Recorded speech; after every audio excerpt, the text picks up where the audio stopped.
Hello everyone! Hello everybody, we're together. Hopefully you can hear us and see us and stuff. We're running a little late because that's how we do things. Yeah.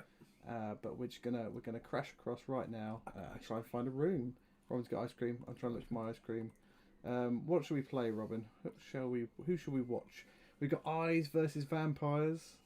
Oh, we've got the Skelly Boys versus the Spooky Girls. We've got a few options here. Well, let's watch the Skelly Boys versus the Spooky Girls. Okay, table 2. So let's jump in over there. Breakout rooms. And jump into table 2. Hopefully we won't disturb them. Where do we go? Here we go. So we're on table 2. So they can't hear us. They can't see us. And let's just get into the right view here so everybody can see what's going on. And then let's change our view. Here we go. What are we doing? Streaming solo. Boom! Hopefully everyone can see the boards. So let's sort these things out. So Martin Hyam is on. And Martin is playing the Skellies. So let me just update the boards. We've got Kanan's Reapers. And we've also got the Mournflight.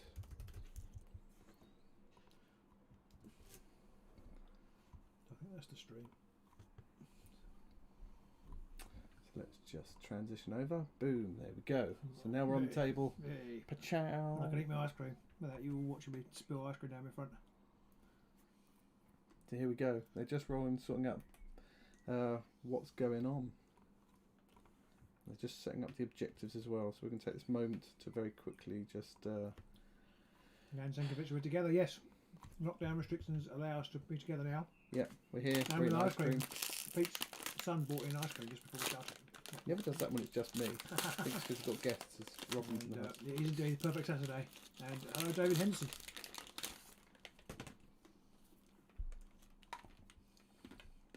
Let me just get these out of the way. We are only going to see, unfortunately, one set of views, unless Robin wants to try and connect on his side of things and watch the other screen, which we might try in a minute. We might try during the break or whilst we're just sitting here cogitating and stuff. So we have got Kane's Reapers on the left, and we've got the Mournflight on the right. So it's new ghosts. Not new ghosts, it's New Undead versus Old Undead.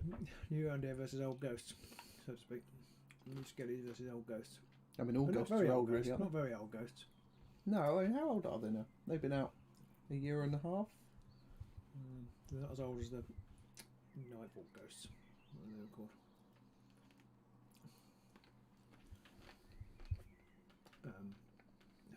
My Underworld's brain's gone. Briar Queen. They're not as old as the Briar Queen. No. Briar Queen's dead old. Ah, Rosa is in. Hello, Rosa. Oh, Rosa. Rosa said he couldn't make it. Oh no, that was Matt. And Jan says hello. Hello, Jan.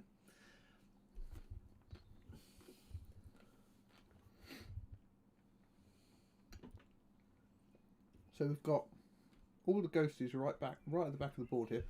Some sort of control ghosts. The worst kind of ghosts. Completely unrelated to this stream, but Robin, maybe if we get some just regular headphones and a splitter next time, we can go old school. That'd be easier, Robin. Yeah. At the moment, we're like a couple sharing the same headphone van. Hello, darling. During the intermission, Jan I might see if Sinkovic I is can find some playing more. next week at his local game store. Yes, thank heavens for local game stores opening up a little bit. We had John in the garage the other day. We did have John in the quite garage. nicely. Yeah, that was really cool. It was good to see him. Hopefully the audio should be pretty good this time because we're both in the same place, and we don't have to try and contend with all the different audio going on.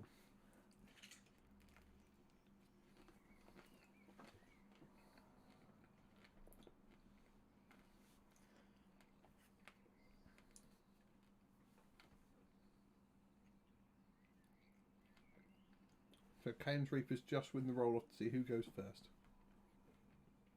Who is who? Martin is the Skellies. Okay. Martin Hyam. Patron. Hmm. Martin. Those Skellies. I'm not sure who. Audio is Who's correct. Dead Boy Russ? I'm not 100% sure. No. What else have we got in there tonight? We've got Sepulchral Guardian as well. There's going to be Rippas. There's the Slaanesh. Malachi's playing the Slaanesh. There's Skaven. Has that got a Sworn Heart? No. Malachi. It's Magor's, is it? Magor's Fiends. Okay. We've got the Madmob as well, being played by Valentin. Oh, that should be good. RG is playing the Eyes. God. Yeah, he said he would, didn't he? He played them in our Patreon tournament. I think he's qualified. Video is a bit low, but def it would do. Video quality? Low def, yeah, bit low def. I think that's because it's. Unfortunately, that's just because of the nature of the person whoever's streaming it on their camera. Yeah. We are at the mercy of them in that one. I can read the dice, and that's what matters. So he's moving these guys up to a conga line. Oh yeah. He's not moving up to support though. He is moving up to support. But of course, you do that and you can't conga line the next one because it has to be next to it. So, charging up to attack Lady Harrow.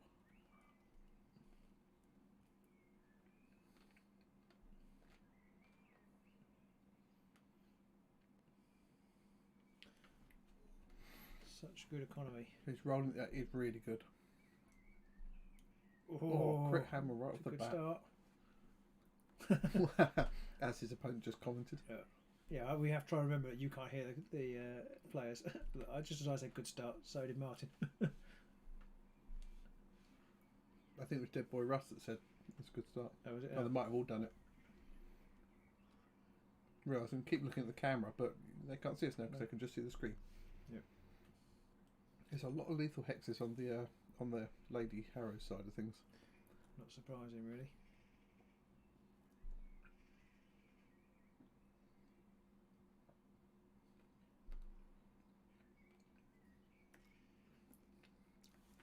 So he's playing a Canaan specific one, which basically means it's -1 attack dice unless you're attacking Canaan. His opponent has Jewel of Witsed it.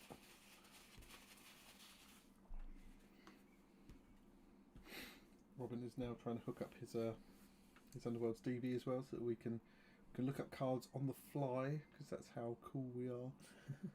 If his Underworld's DB ever responds, I think his I'm trying to do all the cards. So it's going to take a little while. So I can get all of them. Filters. So we've got.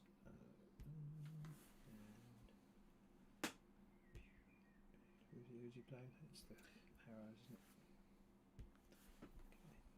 Okay. So now they're trying to work out what they want to do next.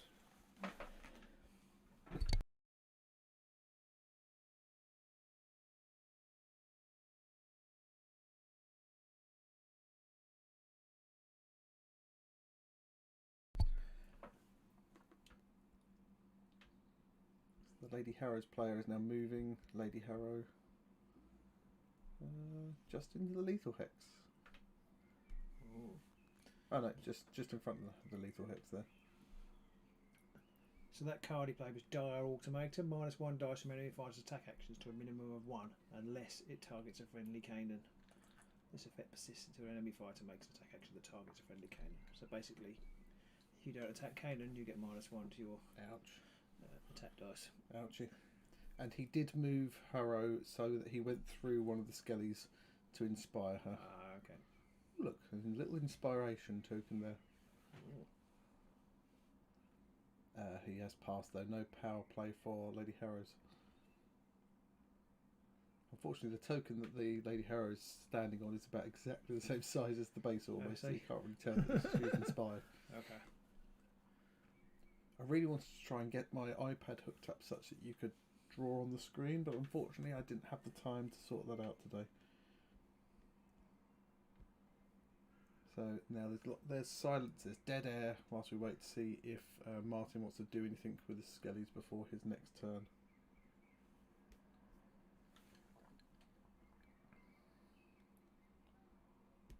That one. He's passing, nothing to play power wise.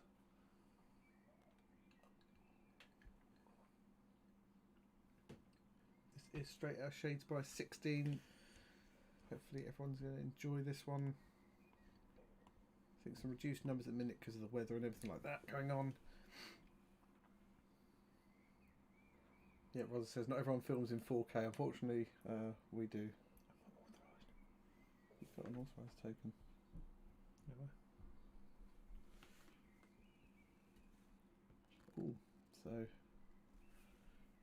he's played. I didn't catch what he played, but he played some kind of distraction-y thing to pull him forward. Somebody's birds in there. We can hear birds in there from somebody's microphone over that side of things.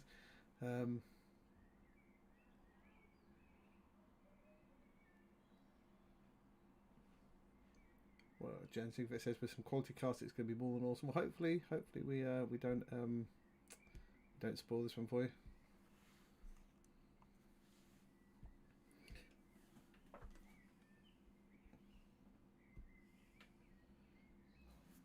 Okay.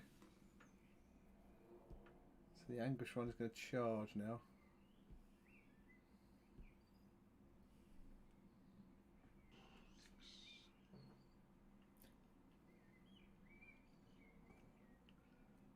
She's -1 dice, isn't she? So she's on 1.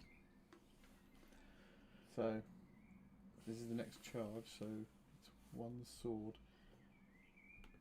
So what are we going to see here? There's a support which hit and a support defender which didn't help. That's enough to take out the bony boy. I can't remember what it was he just played to push that skeleton 2 hexes, unfortunately. But I'm assuming that the other ability he just had lasts until the end of the round. Which one? The previous one, the Kanan one? Yeah. Yeah, that's till unless he attacks Kanan. Once you've attacked Kanan, it goes away. Oh, okay. But until you've attacked Kanan, you get Cool. the So that's now gone. Yeah. But it was enough because he got the assist to take out the bony boy. So he does get glory for that one. So it does make it 1-0 right now.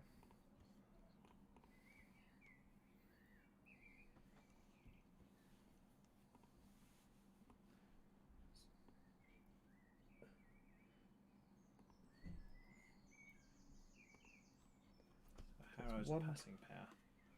Yeah. I know it. Closing his window. The talk invariably turns to the heat and the weather. The weather. British people talking about weather.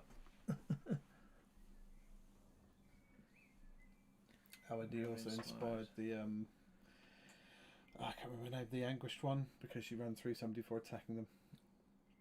Roz is saying bandwidth, talking gibberish. Basically, if you can't upload a lot of data at once, then your picture will get severely reduced and get a bit blocky, which is sort of what we're seeing a little bit.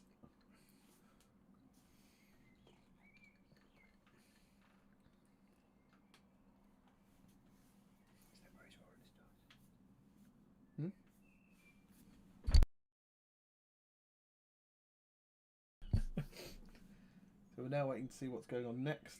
I think it's waiting to see. I think I've missed a glory here. I think there was an objective scored which got him a second glory because he's got 2. It's the usual teething issues in the first game. Yes. Yep. We did at least manage to avoid the bit where we were trying to work out, whilst they were setting on the boards and all that kind of stuff, so that was less of a hassle. Strength of Terror going on. It's going on Kanan as well. Kanan, So he must have a glory that I missed. Apologies, he killed everyone. somebody. Oh, no. No, he didn't. No, he didn't. It's the Kanan player, but I think he scored an objective. Oh, okay. He was doing. We missed it on the line. Yeah.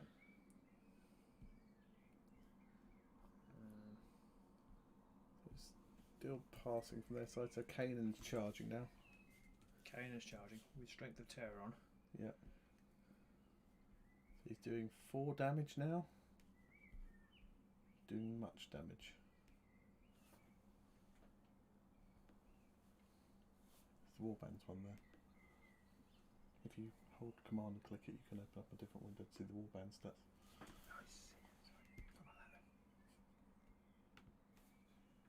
There's some confusion as to where he should be, so I think Kanan was in the wrong place on the other board, so there was a bit of confusion going on there. Kanan is a big attack. It's 2 hammers. My 4 card damage. isn't rolling. Yeah, I think it is 2 hammers. 2 hammers, 3 damage. 2 hammers. Oh, what's the 2 hammers.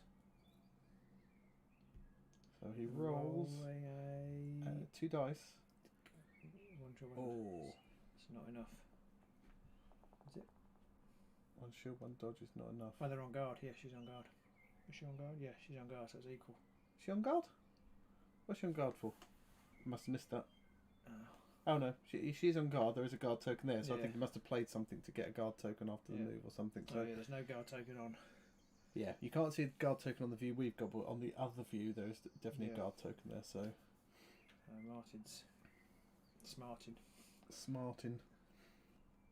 So we've got 8 people watching this afternoon. Thank you for joining us. Hope One you of those enjoyed is yourself. me. Do give us a shout out. Say hello. What are you looking forward to seeing today? Any particular warbands we could possibly try and make sure we follow those if there's a particular demand. I want to see how Canaan's went though. Could struggle against the Spookies. Yeah. Spooky's regging it at the moment. Just about. I can't see. Oh, I just yeah, I can see. The big boss man is down the bottom. Well, not the big boss man. Not Canaan's boss. The second in command, if you will. I can't remember his name, but he's right down the That's a bold move because you kind of want them both alive, otherwise you can't inspire, can you? Well, you want at least one of them alive. Sorry, that's what I meant. So it's Binar. He's a bit of a. So he's played Never Falter, which gives everybody a +1 move. So you might suddenly see a bit more aggression with the push tech here, Jan.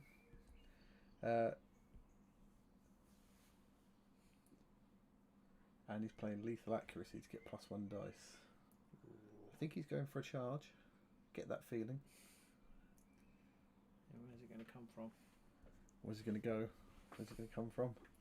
Got an eye, Joe. Here he comes. Whoa. Is he going to move the other one up?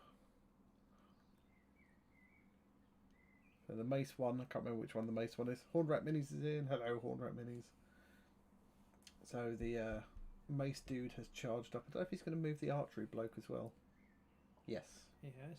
Through the lethal. Through lethal. But through a lethal hex. Through a lethal hex? Oh, just think if you were play, you could score calculated risk with a one. Oh, that'd be brilliant, yeah. Ooh, 2 crits. Double crit. Double crit. And a sword. No, I think he needs hammers. Yeah, no, hammers. We need a double crit here. And he's got. I mean, we've seen it happen before. We have. It's only 1 damage. 2 dodges. Right? Only 1 damage. Only 1 damage. He was fishing for the support to get the +1 damage. Didn't get. I mean, hello, David Henderson. I think he was after the assist, hoping to get 2 damage off. Oh, Hornrat Minis is in as well. I just said hello. Oh, sorry, I missed that. I was concentrating on the game. Because Dave Henderson was doing it from the beginning, so he was just saying hello to Hornrat, not to us. I see. Yeah, that's what made me think you hadn't seen it. We need to work on our game, don't we? We do. Yeah. It's very hard to listen to what they're doing and this at the same time. It is. Oh, Proud Runner's been put on the Widow Cather. Oh, Proud Runner's a good card. Actually, I have to say, I've been using Proud Runner in my Disportus deck and I never use it right. It never works properly.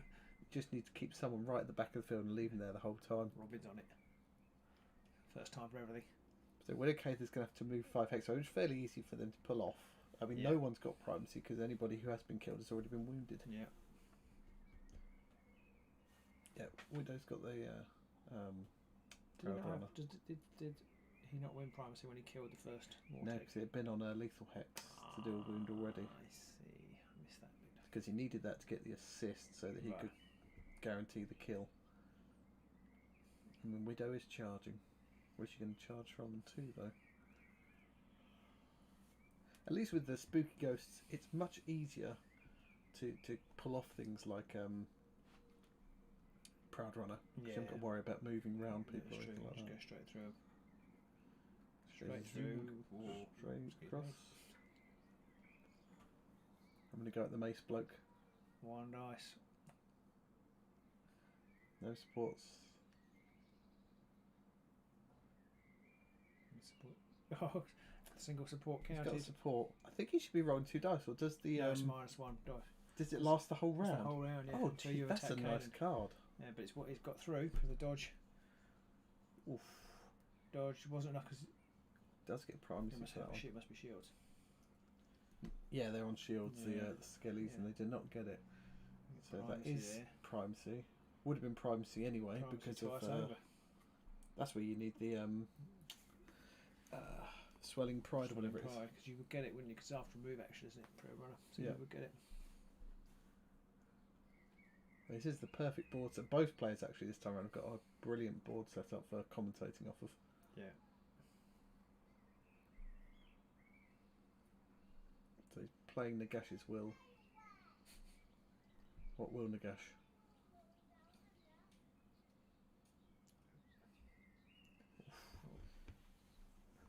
So he scored what? Ahead of the Hunt and Ghostly Torment.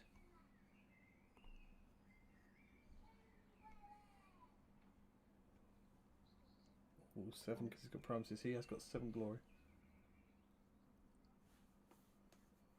7. 7 for Harrows. So the other guy scored Nagash's will. I can't remember what that one is though.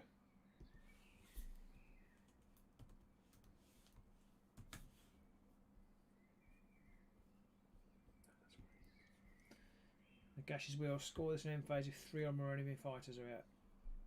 Out of action, no. It must have been that one. Must have discarded Nagash's tithe. There are more enemy fighters. No, he must have, did he throw it away? He must have discarded it, sorry. Yeah. So he didn't score anything. Yeah. So he's still on 1 glory. We had Ghostly Torment, didn't we?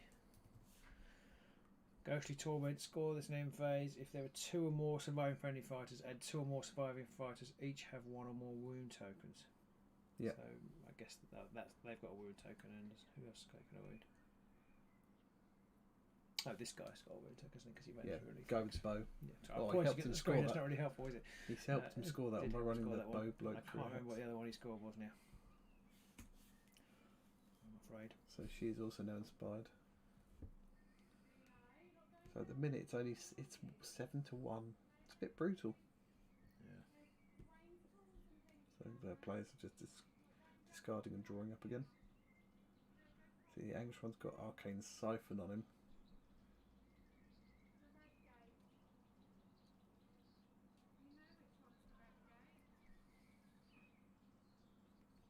Oh, that's a really nice one. That's the one which gets rid of an upgrade possibly without even a dice roll, and you could possibly do it more than once, but it's an action. That's nasty. It's an action, but at the same time, if your opponents put something on that they really need, you can just... Great Fortitude. Yeah. That happened to me in one of my league games. Oh, Great Fortitude, I had 1 wound left. Great Fortitude taken off. Oh. Killed him. Wasn't very happy. Draknar as well. That's painful. Yeah. The players are just sorting out their cards and stuff like that. Redrawing. Working out what they're playing, and then we'll move on to the next round. On to round 2.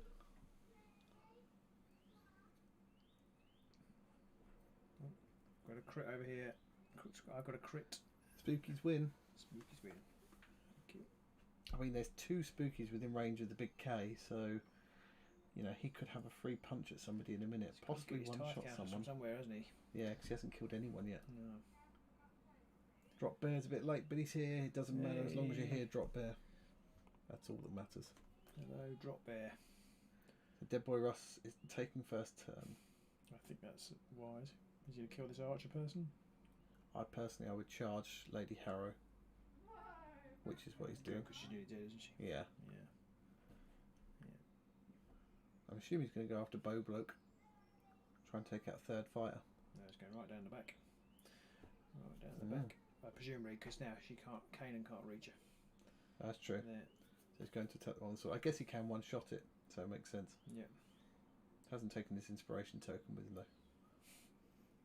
You'll remember that in a minute. Looking for swords and missed entirely. So, not a single success.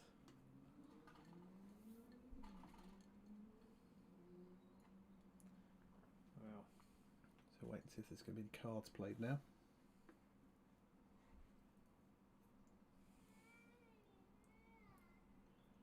Much cogitating of heads is going on, I think, here. He's going to pass in the power step. I'm assuming. He's waiting. It's going to be... Much thinking. Won't I? He's not sure. It's lots of ugh kind of. Formidable defence has gone on to Lady Harrow, which makes her a quarry, but she loses 1 attack dice, but she has 3 defence dice, so that's Gonna be tough. Oh, okay. So Martin's played Eternal Chase, which is everybody gets a move of 4 and no more, and everyone's a quarry. everybody. Everybody and a hunter, Yeah. hunter, quarry. Hunter, quarry, and everybody's 4. It's going to mess up Proud Runner. So he's put basically Great Fortitude on Widow Cather as well, so she's up to 4, which is possibly a bad move because if Martin can now one shot him with the big boy K, because he's doing 4 damage, that gives him 2 tide tokens. Oh, has he got great strength on him or something? I think he put Strength of Terror on him. Terror. What does Strength of Terror do? I thought it was +1 strength and you become a quarry.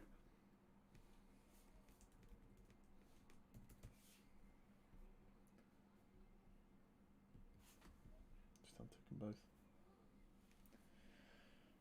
+1 dice. Oh, +1 dice. Okay, so he's only doing 3. That's trickier then. Massive card. If you untick all of those, Which? Like, Oh, I see. and then just you can minimise it. Yeah, just click the I X. don't want to minimise it because I can use that. Yeah, but you can still use that if you press the filter button. There you go. I see. So a charge has occurred and Bo Blokey has run back around. I'm not sure. Yeah, so he's come back around. He's avoided the lethal hex, though. I'm assuming he's going to shoot at. It's that Widow Cather there in the middle to try and do a damage.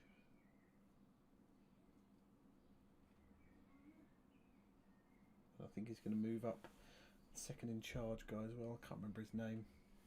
I call him Keenan. No, I call him Kel because we've got Kanan. Binar Kenta. Kenta. So hang on, what's going on? No, he's changed his mind. Okay. Everything's gone back. Right. Yeah, I don't know what I did. I think I would charge him round. So he's just it's charging Senator there and moving the bow bloke okay. back. Okay, And I with- said, he's hunting down Lady Harrow. She's got 3 defence dice. That seems a lot. He wants her. I guess he needs his tithe tokens. Yeah. So now basically he's got single and double assist. And if he rolls a single or a double assist, he'll get +1 damage. Yeah. She doesn't actually need it, I think, does he? No, I think he just needs to do 1 But he just damage wants to support kill her. 'cause she's got 3 defence dice. Yeah, 2 hammers. Gets the hammers. Oh, but there's 3 defense dice 3 to come defence now. dice. What's that? Oh, yeah, he's reacting. Go on guard. So I'm not sure this is going to work. No. Oh, he's got a crit. Oh, he only rolled 2 dice. Yeah, anyway, yeah. However, there's the archer and Standing right there. yeah, they're both standing there, so they can take some pot shots. I don't know if I would have gone for her, to be honest. I think I would have moved people up and tried to take on the widow. Because if you can get 1 damage on her, then Big K's there, and he can start doing some fairly heavy hits on people.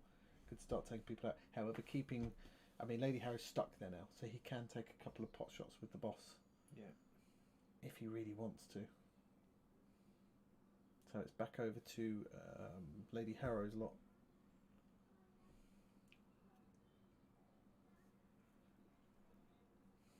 The Widow's charging now. Well, the question is to where. Right, yeah, it must be to Canaan. Because she can't only move 4. Yeah, that's true. Isn't the Widow in the middle of the board, though? Oh, okay. Sorry, it's not one of those. I thought is that the Widow? Sorry. It's the Widow, the one next to the Lethal Hex. Yeah. Sorry, my bad. Oh, yes, He's just. I think he's just about to try to charge 6 with her. But unfortunately, because of the Eternal Chase, they can only move 4. So I think that's buggered him from scoring whatever one it is from moving through 6 hexes. He's also put the Widow back in the wrong hex on his board. We can't see it on our screen feed, but on his screen feed, he's put it back 1 hex in the wrong place. So hopefully that won't cause an issue in a little while.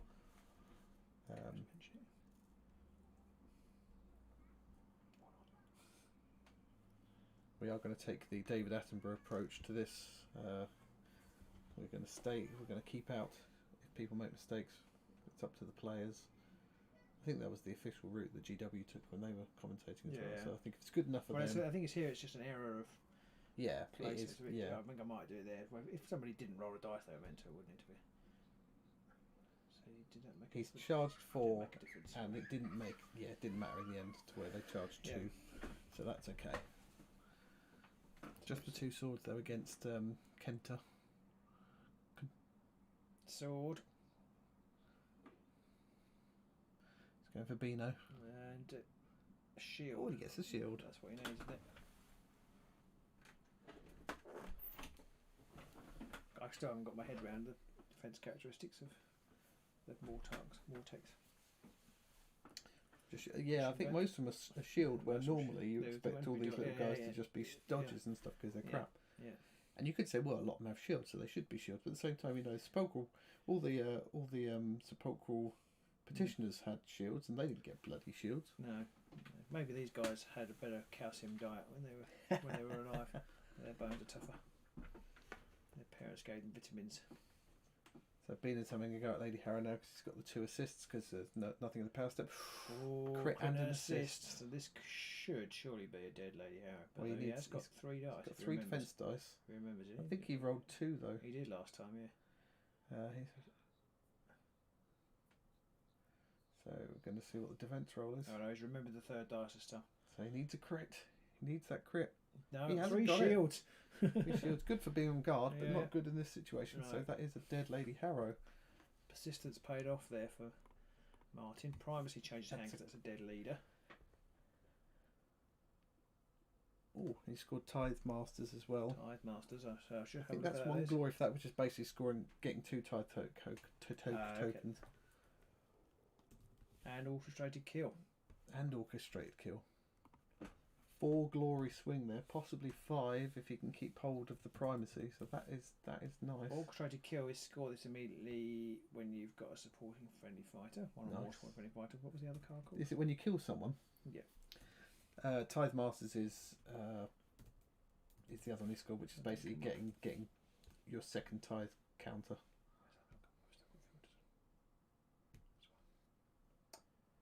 Tithe Masters, yeah.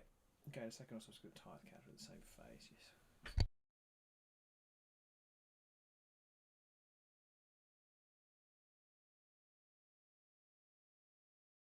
I did, yeah.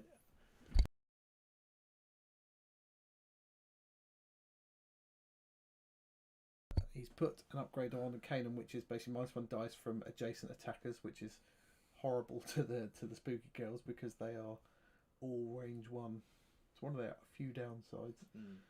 I mean, he's clawed it back suddenly. It's now 4 to 7.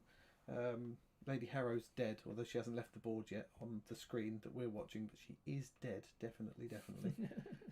In case anybody's watching and thinking, what the hell's going on here? Jan says it makes him want to get the Reapers even more. I think the Reapers are one of my new favourites. I like the Vampires. I think the Reapers could be my larger warband of choice. Vampires are more my elite warband. Their movement is just fantastic to get those assists in. So that's Aura of Shaish. -1 dice from adjacent enemy fighters attack actions. Order of Shush. Yeah. Shh. Shh. Can't hit me. Shh.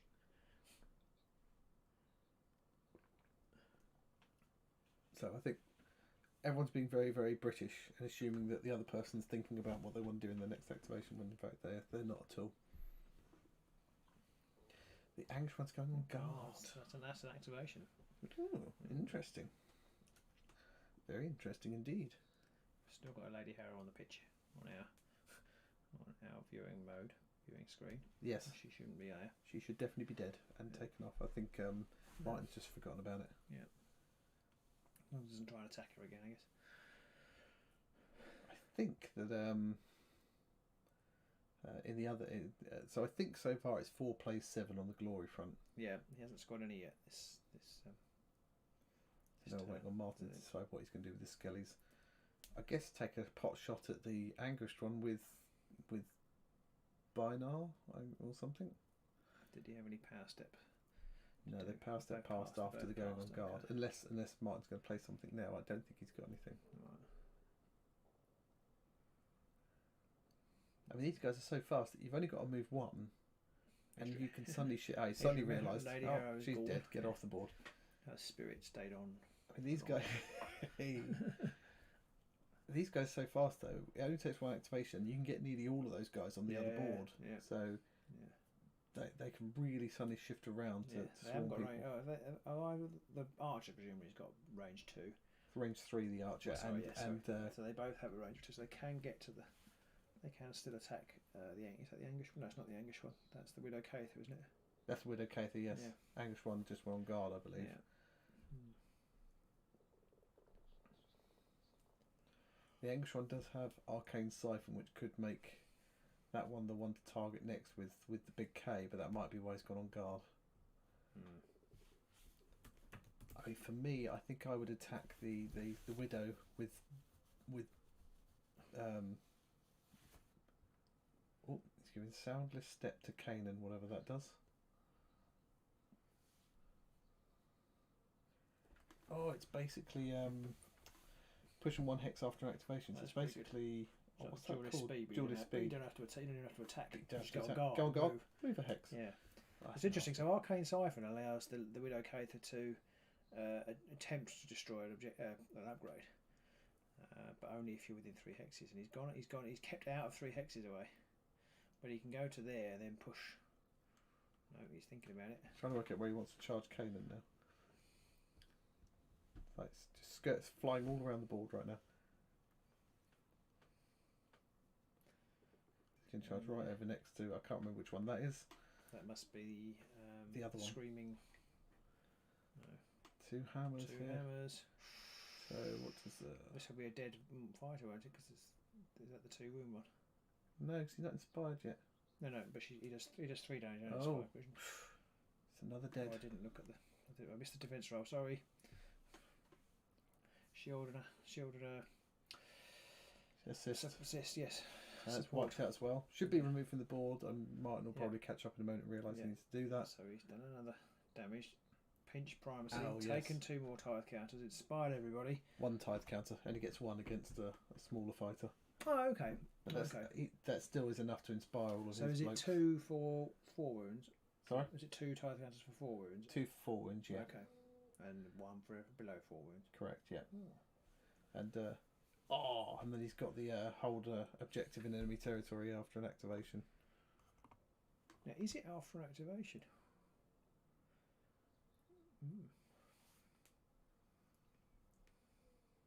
So he's up to 6. So 6 plays 7. What is the card? What was it called? There's a specific one for the Skellies to hold an objective. No, I'm just. What was the card that enables him to push? Oh, Silent Step.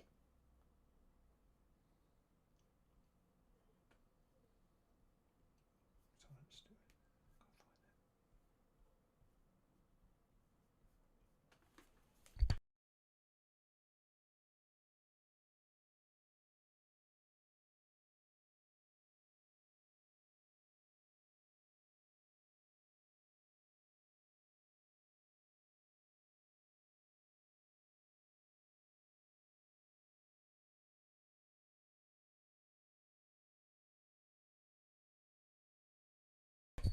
Whilst Robin fights for the world's DB. So I think he's just drawn a card for his 3rd activation.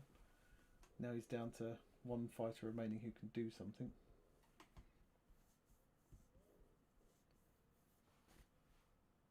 We're trying to work out whether that last objective could be scored or not. So he's added Powered Netherite to Kenta, which is +1 dice to +1 damage, which is just an all-round nasty card to have. You don't even need assists. Soundless Step. After this fight activation, push this fighter 1 step. So I don't think he should have been able to score it. If it was after an activation, so I think he shouldn't have scored that objective. I mean, he would have scored it probably. Depends when reactions and objective scoring comes, isn't it? Inspire, objectives, reactions, or something like that. Oh, okay. But it's after an activation. It's not the activation is after it's finished. Yes. So that's definitely can't be done. So the attack with Kenta and he missed completely with just swords and stuff. It's a bit of pain because he had 3 dice, 3 damage. Yeah, it's I'm not sure on that one whether he should have scored that objective or not. I think when his activation finished, he wasn't on the objective. No, but I mean he'll score it next time round anyway. Yeah, so assuming he doesn't should have score scored, he would have scored because he's just missed with Kenta's had already moved on. So that's true. That's true. Yeah, yeah. So it's probably okay. Yeah. I think Martin's got a bit lost on which one he's on. That's his 4th activation.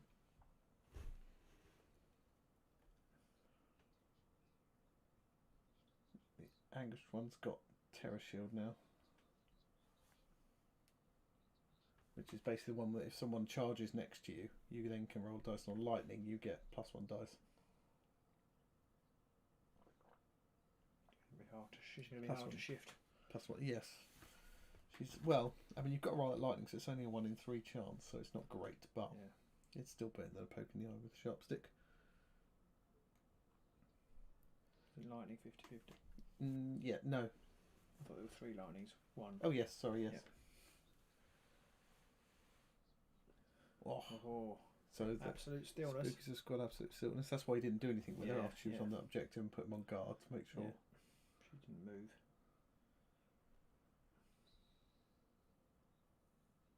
Got clean kills. Oh yeah. That's good card. 6 wounds on people, no one else is damaged. Yeah. Created for war, which has made 4 attacks. And 1 for primacy. So that's 2 there and 1 more. So what's that? 11 plays. No, whoa, big round for the Reapers there. That's a big jump. 11 plays 9. It's close. I can't remember what the score was at the end of the previous round, but it was something like 7-2, wasn't it? It was, yeah. So that's a massive. So that round was basically 7-2. No, I know it was more than that. It was 9-2. Yeah. In the other direction. I mean, he had a 4 glory kill effectively. Yeah.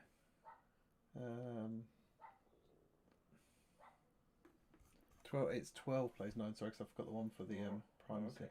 Well, I think the Reapers are a bit overpowered. This is suggesting that they are. Yeah, I mean, I don't want to give away our result from the game that we recorded the other day, but they did play well, and I was very happy with them. They are one of my favourites. There's mild questioning going on now as to how many objectives have you scored? I mean, I don't know if this is for the spooky one or for the underdog one. Because the spooky one, you get more if you score more. Dominion of Death, yeah. Dominion of Death, yeah. And he is. He's getting rid of Dominion of Death now. Right. I can never work out if people would rather be able to hear the players at the same time as us. I could see that being confusing. So let me know in the chat if you feel like you would like to be able to hear them as well, or whether you just prefer our translation of what's going on. So the players are just drawing up and everything, getting ready for the 3rd round. Ding ding ding. Third round. Fight! I don't know how much longer they've got on this first game, but they must be nearing the mark now. I'm putting this on the. I think the Reapers are going to take this. It's not a very starting prediction, is it? But they've got 4 fighters left. Yeah, but a couple of those are quite easy. Kane hasn't taken any wounds yet, though. Yeah, Kane's tough. We've got a crit and 2 singles on the spooky side. And the Skillies roll crit and 1 single, so Spookies get the first go. I mean, if he charges away with the Anguished one, Kanan might be a bit SOL because he only moves 3. Yeah, that's true. She moves up here. He could just about, I think. I think it would be foolish to go after Kanan. Oh yeah. In the situation he's in. So she move. How far she move? 5. 1, 2, 3, 4, 5. So she could move out. Yeah, she could move just below where Kanan is, adjacent to Kanan, the bow person, and be just enough out of range that Special K is not going to be able to get him. Yeah. That would be my choice, at least. There's much cogitate now as to whether he wants to go first or not. Well, I think he has to go first, doesn't he? I think Martin with the Skellies won, so he made the other player go first. No, he won. Oh, sorry, he did, yes. I think he's trying to cogitate as to what he wants to do. Literally just rolled it and I already forgotten it, but there we go.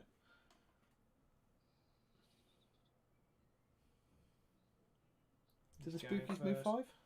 When they're inspired, I think. Maybe I'm wrong. Okay. Maybe I'm wrong. Shall I have a quick look? Could be wrong.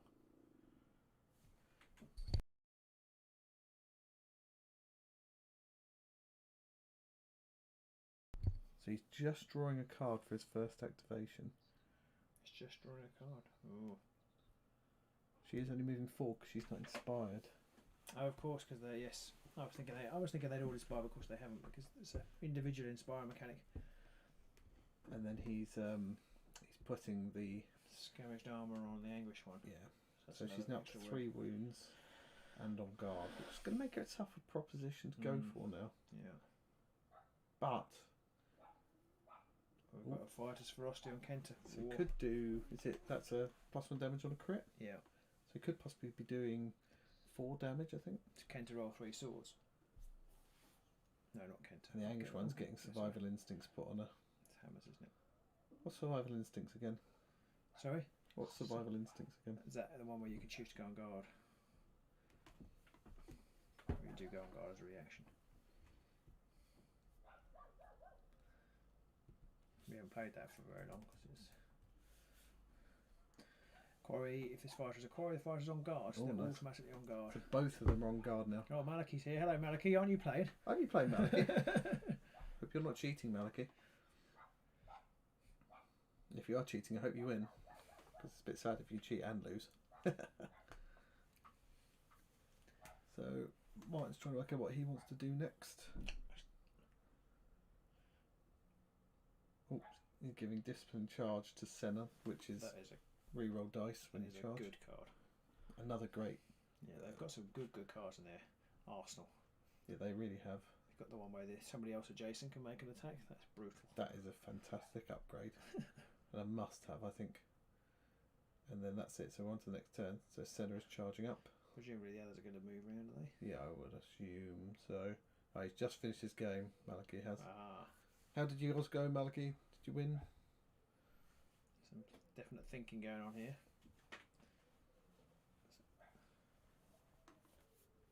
He's He's moved only moved 2. Kenta up, which is interesting. No, 'Cause he's if you not. move- Oh. No, he hasn't.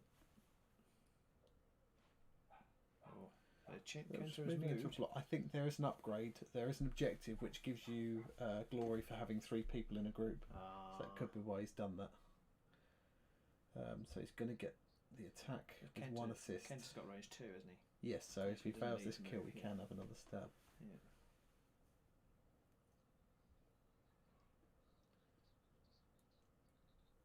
Ooh, We've he's got played Dissipate, which is reaction to get an innate yeah, dodge.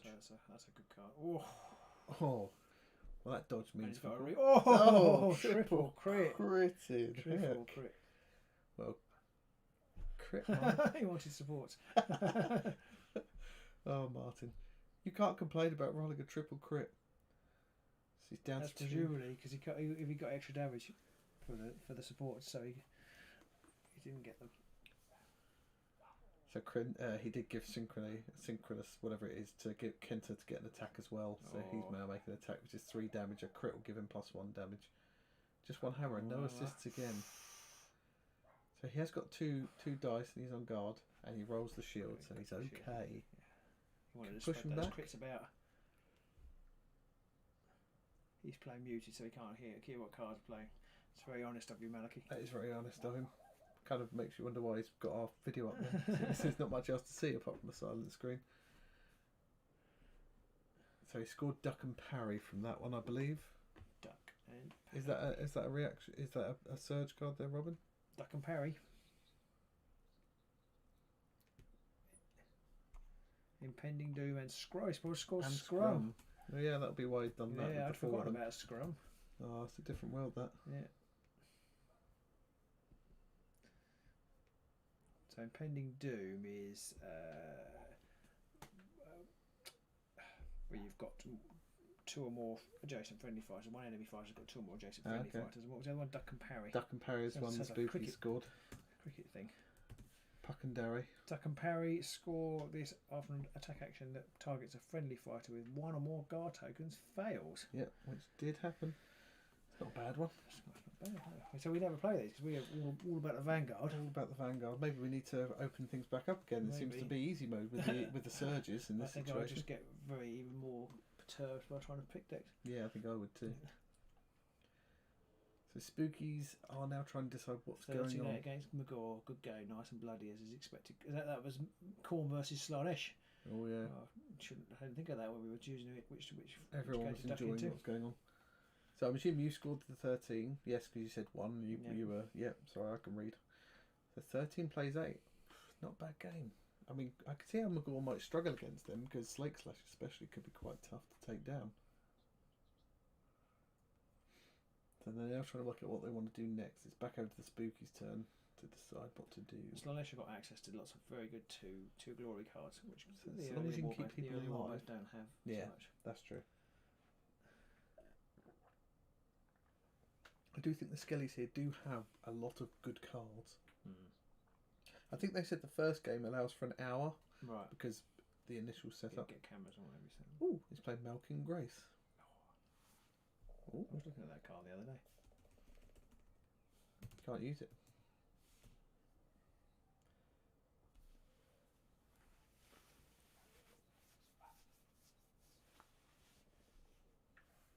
Val's just coming in to tell them to shift their butts. They've got 7 minutes. Malkin Grace could be quite a good one to use. It's +2 move, -1 wounds, and persists until the end of the round. While the fighter is taking out action as a ploy. Oh, I'm thinking of the one which is the upgrade for the actual cat thing. Okay. Oh, because he's a Malkin. Yeah. So basically, what that card basically says is cat-like grace. He's charging with the Widow. Oh. Interesting. Or in this case, He's got Malkin Grace. Very good. So it's rocketed across the board. Oh, on the other side. Interesting. I don't know if it matters too much. I'd be tempted to go the other side and then push him back towards the lethal, possibly, but maybe he's doing that to keep him away from the other one. -1 does 1 sword attack. This is Jesus. Oh yes, because of the thingy shy whispers of shy whispers of shush. Shh. So what's he gonna do? Kenta's only got 2 shields. Well, I say only, he's got 2 shields, so I think he's miscounted one as well, because I think he's only got 13 then. Hammer. Ah, I missed as well. I think it's 14 plays 10.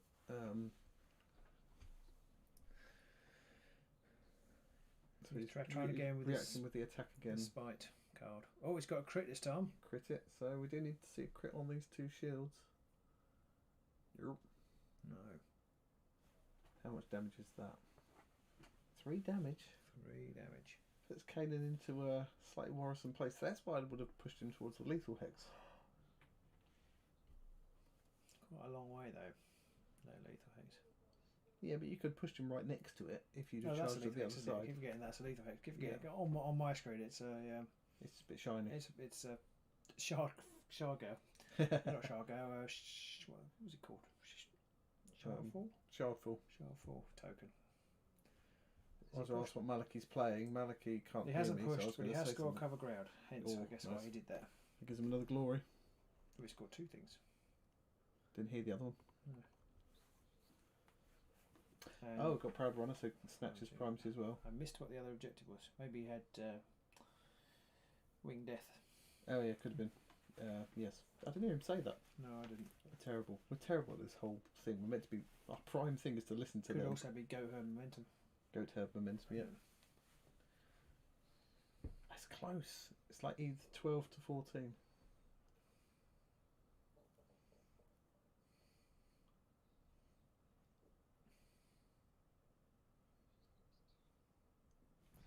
This has actually been a real head scratcher of a game. This. It has. It's been impressive. Roz has asked what Malachi's playing. Malachi's playing Slaanesh. Yeah.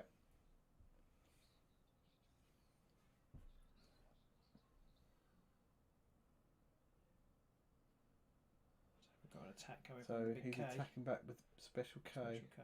4 dice. Oh, Oh, just one hammer. success. And we've got Double shield defense, double dodge defense. 2 dodge defense. Here it comes. Here it comes, and it's He gets a nothing. nothing. That's enough to kill him. Yeah. Wallop. And that will take primacy back. Where or she already taken? No, she was No, she's already wounded, taken so away. just a glory. Yes, just a glory. So it's like 15 plays 12 at the minute. Oh, he forgot to use his tithe counters on special K. Ah. Not that I think it mattered, because he worked in the end. So It's easily done. yeah. Powering passings though, and over back to the spookies. I get the feeling that he wants to leave that fighter on that objective for the rest of the game. Yeah, For some maybe he's reason, got for the other objectives. Hmm. But it's close. 15 plays 12, and it's like down to the wire.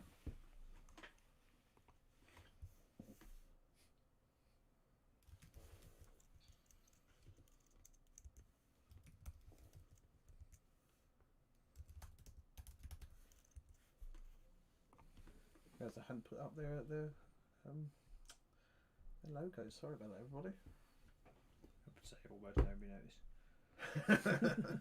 You can't really see them. They're not as easy to see once the glory starts mounting up. Both parties are now trying to work out what their last few desperate gasps are of what to do. This charge token that's on my board isn't on Kanan, is it? No, that charge counter was for the spooky. Yeah, so I feel like Kanan's probably got a charge left in him. He does. And that's But going it's to the come. spooky's turn. Yeah. I don't know what he's going to Run do. away. I mean, he can run that one away to Here, get away from somewhere, special K. bottom of the board. It's got 2 activations left. No, I think they've got 1 activation left now. He just said, he just turned. Okay. I thought he just said it's my 3rd. Drop Bear said he had his first game with them last night. Do you mean the Skellies, Drop Bear? I assume you mean the Skellies, not the Dread Pageant, but you can clarify. I do think that the Skellies are fantastiche. So it's the last activation for the Spookies, and they're trying to work out what it is they want to do. He's now thinking maybe he should have drawn a card or something, but what's he going to do? Oh, that's why he has to understand. Yeah. What do you think? Nothing. I was just. He turned this one over and made me think he was turning on to his 3rd, but that's Martin's card. Yes. So that's he's. Oh, he's using the shift the objective counter.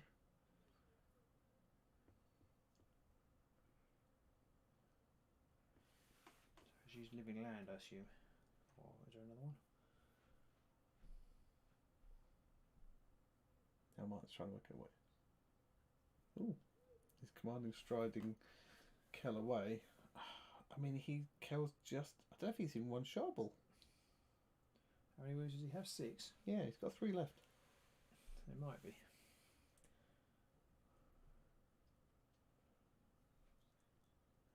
And then the last activation for Spookies is just going to be a move.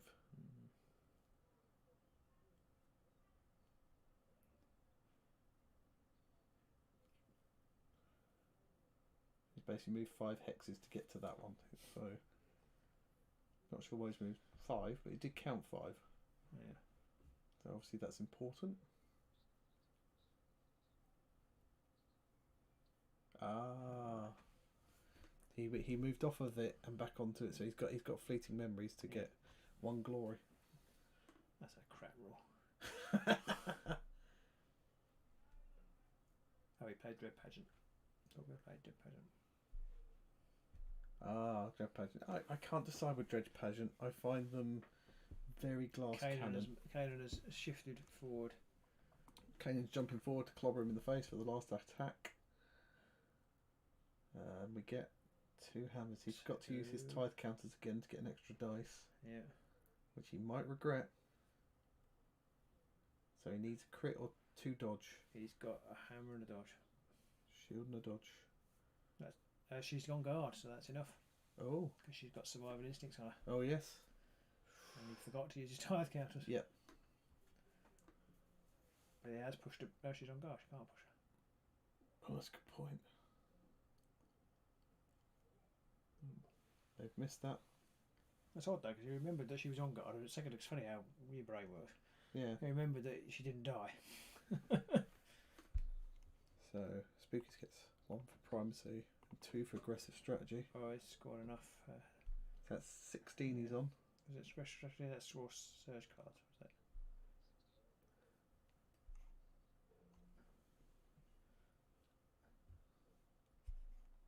He's got 2 for underdog. Underdog. For the skellies. And 2 for great canes. Oh. Underdog's a bold choice for the skellies. I don't know, because I suppose you do lose a lot. yeah, But then you do an die. awful lot of smacking in the face and killing things outright. 19 to 16 in Oh, the what a end. good game. It's good scores, solid scores there, Yeah. and Yeah. yeah, that was really good. I think, as has just been commented, that card that reduced their movement to 4 stopped him from scoring a lot of his glory from the Spookies. Snarled him up. Just really bunged him up. If you're a slow warband, it's a good level, isn't Axes fucking love that card. Yeah. I really want to play a deck with axes because there's a lot of plus movement cards now for the axes. I'm really tempted to break them out. You So mean push cards because you couldn't use plus. Oh, do you mean plus move cards and stuff like Yeah. Savage Speed and I stuff see. like Yeah, that. but they'd be no good with the with that card. But you could use that in one round. Yeah. You'd use those in the other But round. it So basically doubles your move. If Exactly. you draw it first turn. suddenly those dwarves turn to fucking little angry orange rockets. Yeah. Okay, so there we go. There's game 1 down. We're going to go for a quick break and Yeah. then we will Be be back. back for round 2. So we'll Be see you back. very shortly. Bye. Bye.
Hello everybody, we're back again. We are watching Sepulchral Guard being played by Michael, and Maliki is playing the... who's Maliki playing? Slaanesh. Ah yes. As we were discussing it on stream, I thought we'd, and he's a patron, I thought we'd go in there. The top table is Valentin's Oryx versus Martin. So we've got Pageant and we've got the Guard on the other one. So Maliki's Pageant and Michael's Guard.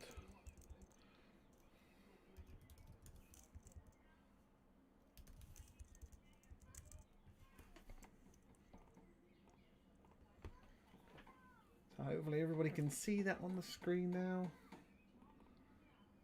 I'm going to go and shut my windows again.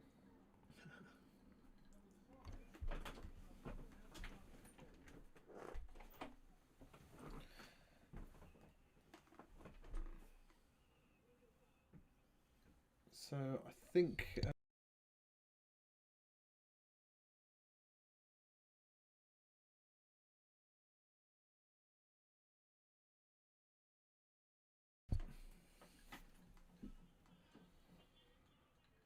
so it looks like Michael picked objectives and is going objective heavy. Maliki's offset them a bit. Yeah, Maliki offset. Maliki might be playing into his hands a bit if he's offset a little. And they're just sorting out what objectives go where. I guess Sepulchral Guard, depending on which objectives he's got going for, it might matter what numbers he's got. Yeah. Potentially, but he's got 1, 3 and 5 in his half, which is the worst combination to have. You'll hold objective 1 and 2 and 3 and 4 just chucked out the window. Great big FU straight away. Michael's not getting rid of anything though. Hopefully I'm calling Michael and I'm getting that right. I did see it on the thing that said his name was Michael. It's Michael. Yeah, Michael. Yep, so we'll good luck to both gents. Actually, both players. I shouldn't say not gents. I don't know who's a gentleman and who's not. Oh, it looks like Michael sounds very young. Michael does sound very young. I don't know if he's the son of one of the other players as well, possibly. Okay. But also interestingly, I think he's got a green screen set up with his setup. Ooh. So I think when he rolls dice, we haven't got it on ours. Maliki hasn't got it on his because he didn't set it up because he's lazy. Bad Maliki. But Michael, I think, has got a little green screen set on his. He's young. He's got the time to make these things perfect. You see, it's a young man's game. This. Yeah. We're back. Hopefully, everyone can see us. They're about to roll off. Crit and a single. Crit and a single. So Maliki's placing first. Hadzu's going at the back on the edge. Cool.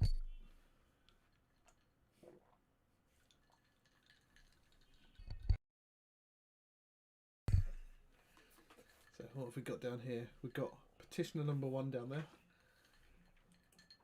And Maliki's putting Glacette. Where's he going? Where's he going? Where's it going? He's trying to work out already. She's the best a man can get. Glacette, the best a man can get. It's pretty much contractually obliged to say that. We are. As well as if you're ever scoring calculated risk, we have to say through a lethal hex. Glacette is moving over there on that side.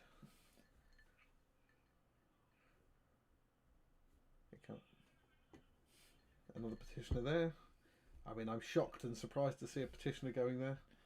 I can hear this mumbling idiot in the background. It's you.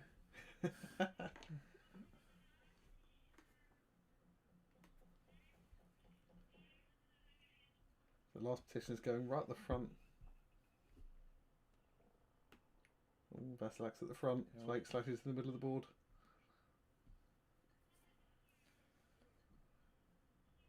Halves is going on the far left. It's interesting that he's put the Sepulchral, one of the guys there. So I thought he was about to put his warden in the middle. Yeah. What? Gutsy move. Yeah. No, but that is the Prince. Unfortunately, I don't think Maliki's got them. So Maliki's got 2 crits because he has got one for finishing second up first and he rolled a crit. And we have nothing. Unfortunately, nothing from Michael, so now Malachi's got the eternal problem of, do I go first or second? I have no idea what my opponent's going to do, and I don't know what I'm going to do. That might just be me, though. Malachi's played quite a lot with the Pageant. I think he knows what he's doing. Yeah, I think you're right there. Doesn't sound like it.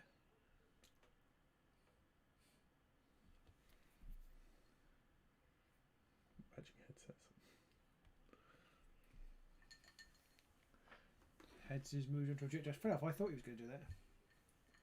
You thought that, did you? Mm. Did you really? Mm. Really? Every time I played the Pageant, first thing seems to be move on to an objective. Every time I played against them, apart from when I play you, and you all bets are off. I haven't got a clue what I'm doing there. No.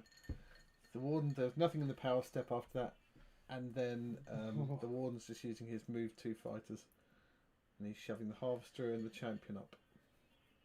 Oh, And impending Doom doom has been scored. First blood to Michael, so to speak. First glory. Yeah, no blood yet. My drink says really loud. They should incredibly clinky glass. Pick mine up now instead and drink that. So that's warbands like this is good. Impending doom is good for, isn't it? I mean, I Yeah. quite like it. So I've been playing it with Reapers. It's a good card. I've been with the Reapers, the spoilers. The spoilers, sorry. The spoilers. Yeah, Yeah, I think where I Reapers would came probably from, put that in my Reapers deck. I don't think I put it in the one I played Oh, yeah. recently, but definitely that's worth a look. So especially with their double move ability, well, their move mechanic. The only problem with doing it with the despoilers is that tend to also be relying on killing things with each charge you make. That is the big problem. I guess that's the good thing here, where you've got the multiple moves. Yeah. For the Spokal Guard. Malachi's second go. Oh no, he's still got a card to play if he works out whether he wants to or not. Chad says that volume is very low, so let's try cranking that up. Let me know if that helps. Turn it up a little. It's Chad. Hi, Chad. Hey Chad, let me know if that works. Let me just set on my, see if I can boost this up a bit. I missed what card he played because we were on the volume, but he has, I think, it's charged with Glissette. 3 dice. 3 doubles. Nothing. Absolute zilcho. He's passing in the power step as well. And Michael is also passing. Power step pass. PSP. Chad says, much better. Excellent. Good. Thank you for letting us know that. Oh, he's attacking with the half-stew. He's got scything, so he can hit both. Oh dear, Malachi. 2 hammers. 2 hammers, which misses. And then onto the Glissette. Oh, it's a crit. Got a crit support, in but there. he doesn't get a support on Glissette. No. And 2 singles for 2 Malachi. dodges, but it's a crit. That's dead. Yeah. Dead. Glissette. Dead. You suck, Glissette. That's another glory and primacy.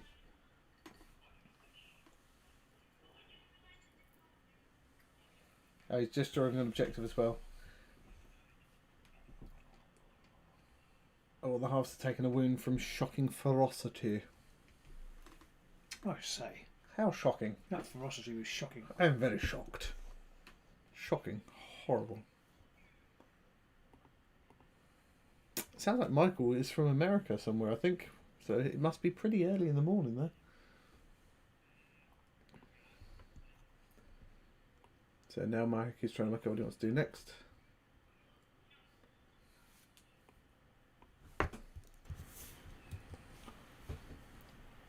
So hopefully our audio is okay for everyone now.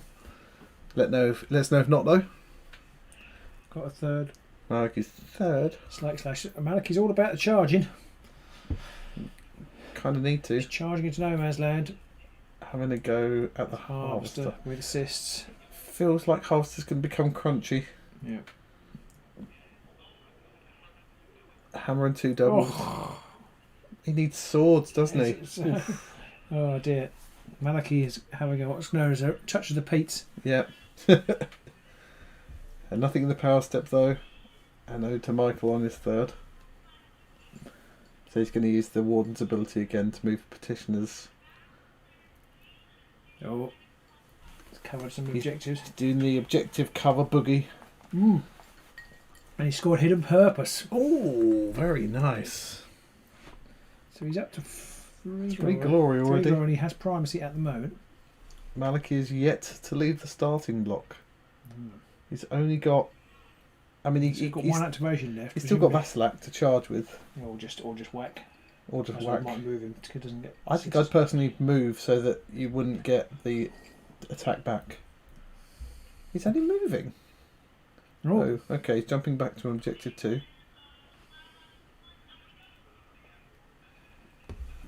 Ah, he scored hidden he's got purpose, hidden purpose. which is a glory, mate. Maliki is on the scoreboard now. Yeah.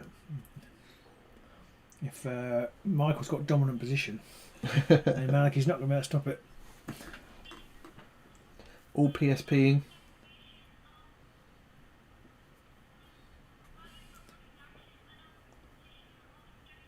So he's using the Warden's ability to move the Petitioner one, and the Prince of Dust is swarming up. He's on 3 objectives now, going into the Feels like a prime supremacy. dominant position, supremacy. He could even coveted spoils. Oh, He coveted spoil the I one where scored 10 glory. team effort. Maliki's got from one the, for Maliki. Malachi, yeah, from Pageant. It's not a bad one for small warbands though. He's now trying to work out what he's going to keep, get rid of. He's not.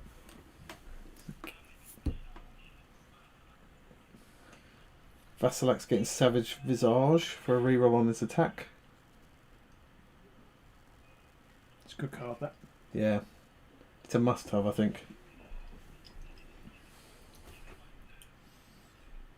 He's getting rid of Heated Instinct and then drawing back up. 1 objective and 4 power cards. And Michael, what's He has got dominant position. is that 2? That's 2. Underdog discarded. Get rid of Underdog. I mean, that's a slap in the face, isn't it? Oh, Soultooth's Dagger on the Harvester. And he's got 1 for primacy, so that's 6 glory.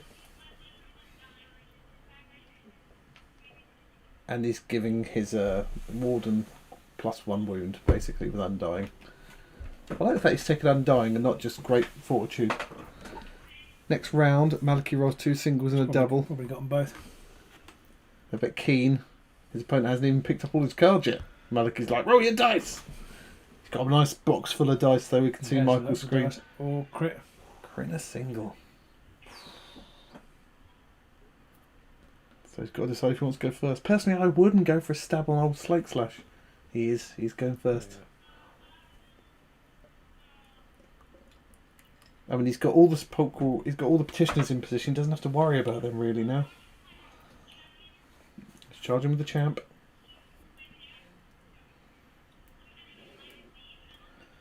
Oh, he has got cleave on the champion. Very important to remember those kind of things. Yeah, don't forget that. It could be Yeah. really bad. Dice. Crit success. And 2 damage. 2 damage. And he's leaving him there. He's not pushing him back. He hasn't scored anything.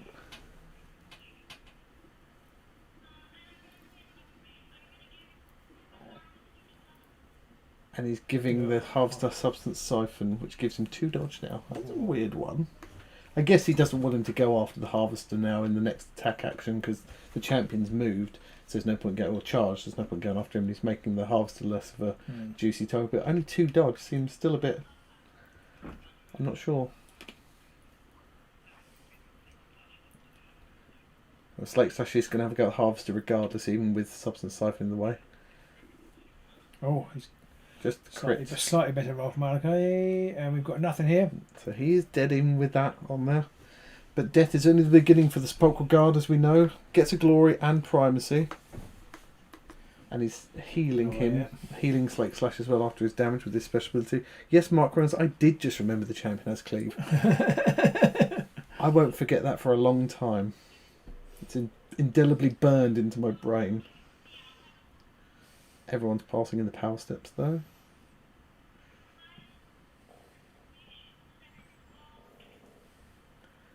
So Michael's second activation. What's he going to do?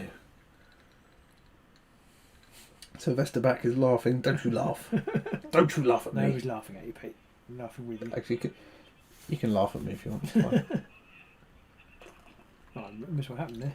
They've just realised that they forgot to place lethal hexes at the start. They're both parties are on high speed at the minute. Yeah, they play. Prince of Dust is charging him. The game's a lot easier when you're watching it. That is definitely true. Yeah. 2 hammers for the Prince of hammers. Dust. 2 hammers. That's 2 successes. Slate Dusty slash. Prince. He gets Boy. a dodge, which is nothing. Just one damage. Prince is... He's got knockback 2 though. Clocks him back like a baseball. I mean, I feel like the Prince of Dust uses knockback before. You presumably usually forget to use it. I just barely ever attack with him really. Actually, I think I find the Prince of Dust is normally one of the cannon fire, isn't he? Yeah, usually. Yeah. Although once he gets rezzed, he's got 3 hammers, 2 Yeah. damage, I think. So he's not bad once inspired. No. Put some plus damage cards on him and things, but normally it's all about the champion. Who has cleave? Yeah, exactly, yeah. So I've been told. Yeah. This is news to me. You put the leave in cleave, do you? Yeah, I do. I feel like in these games there should be some kind of agreement that people should just use the white and black dice though. These, so we can see it better. Yeah. Slate Slash has got the silent ring now. It doesn't sound very slannishy to me.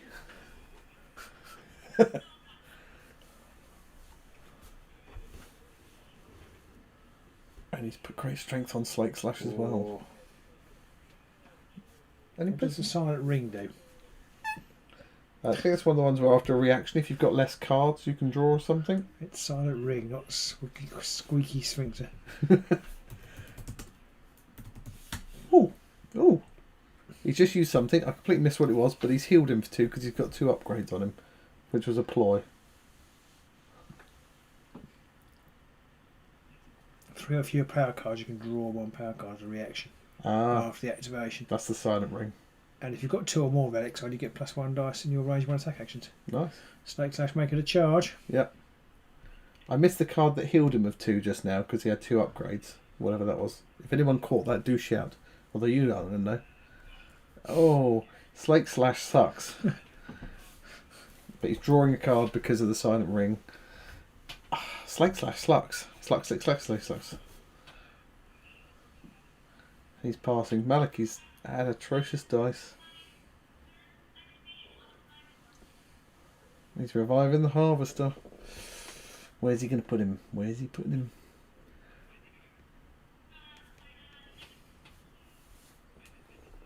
They're just reappearing in the middle. Harvester's not going to take... Spirit Comb. Spirit Comb, is it? Choose Oh, one yes. friendly fighter, heal that fighter, or heal 2 the fighter if they have 3 or more upgrades. Yeah, he did have 3 upgrades though. Oh, it's a nice one. Guaranteed 2 heal. But you've got to get these 3 upgrades on, which could be You tougher. get 1 heal if you haven't got the 3 upgrades. Yeah, so it's 1 at least. Although these days, I mean... I mean, it's an Evoltron meta, that's a horrible card. Yeah, although...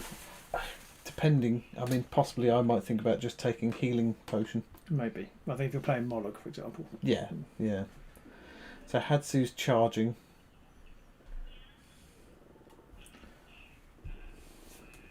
She was going to take a pop at the Prince of Dust.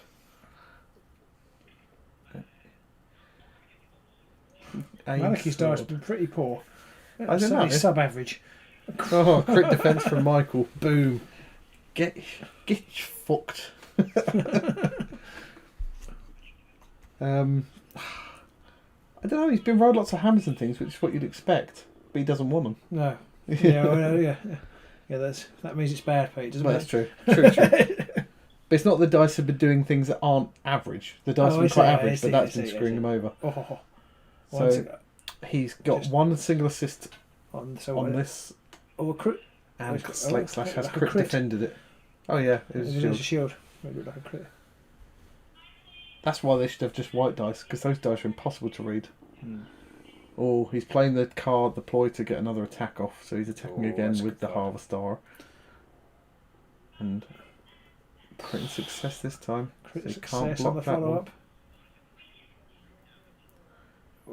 3 damage this time. Because that's the stabby dagger. Forgot about that. I forgot you had that dagger. Which I suspect Maliki forgot as well. So is that But he's on not Vassalak? moved him. No, that was on Slake Slash. Okay. Slake Slash.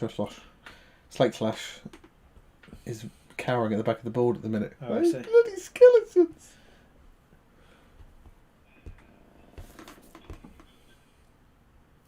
Everyone is PSPing. Last It's activation. a low scoring game. Yeah, this. yeah. Fast game. It is a very fast game, Yeah. very low scoring. I think Maliki would be scoring better if Slake Slash could hit the broadside of a barn. Yeah, definitely. It feels like he needs to be charging in Vassalak now. Is the dagger now broken? Because that's discard after you attack with it, don't you? Is it the Soul Tooth one? Yeah. I don't think they do they? Or do they?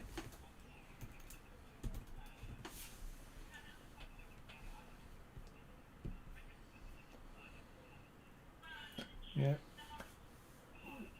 The Soul Tooth don't discard. All right.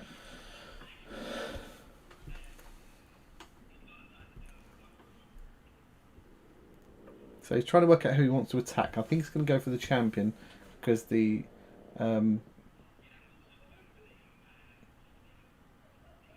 he's still going to have the Harvester even though he's got Soul Siphon on.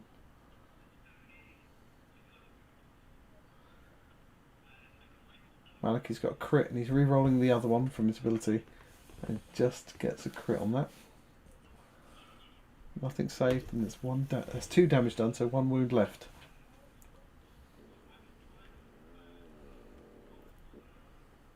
So he's driving him back.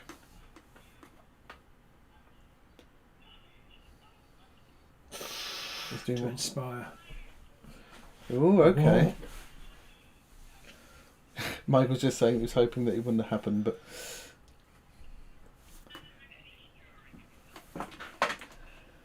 so I mean, Michael seems to know the Slanesh guys pretty well. He's telling Maliki everything before he gets a chance to say it, before even I think about it. So, but everybody's inspired now. I don't know if that's going to help him. Doesn't make Slake Slash much better. He rolls 4 swords That's rather than that 3 close now. to death, which is always a bit of a risk. A little bit closer, yeah.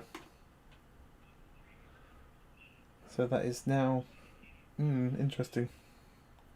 I'm not sure if I would have pushed him away, if I'm honest.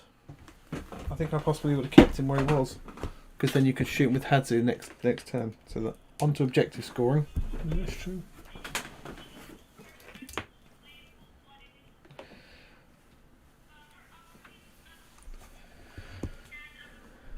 Michael's not scored anything. He's got rid of a couple of objectives and Yeah, some aggressive cards. display and cold blood killers. I don't know what cold blood killers does. Neither do I. Ahead of the hunt. So he scored that for 1.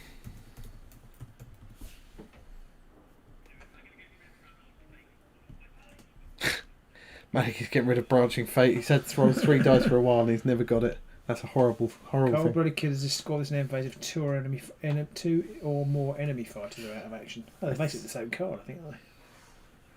Oh, he's put the Silent Helm on Slake So Slash. he's got 2 helms.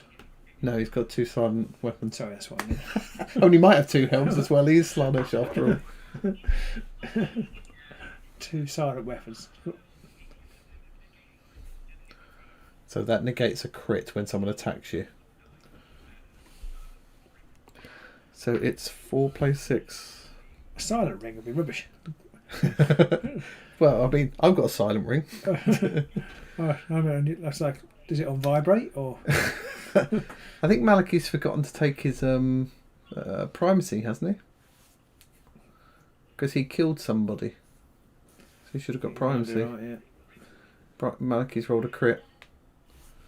Oh, crit and a double from Michael.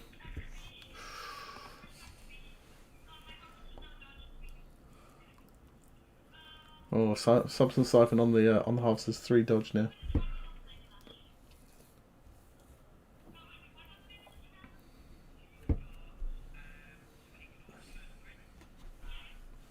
So he's going off Slake Slash, who ignores the first crit in an attack. And that's all he's got. He's got great strength and other stuff, but he's only got the ignore 1 crit when someone attacks him. I mean, that could be it, because that could stop the dagger from doing the +1 damage. So he's just going after him with the champion, soften him up now instead.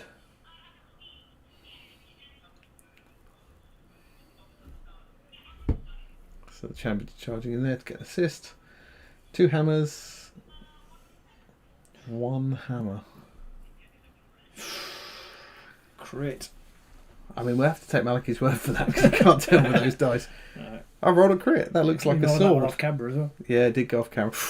Dicey stuff there.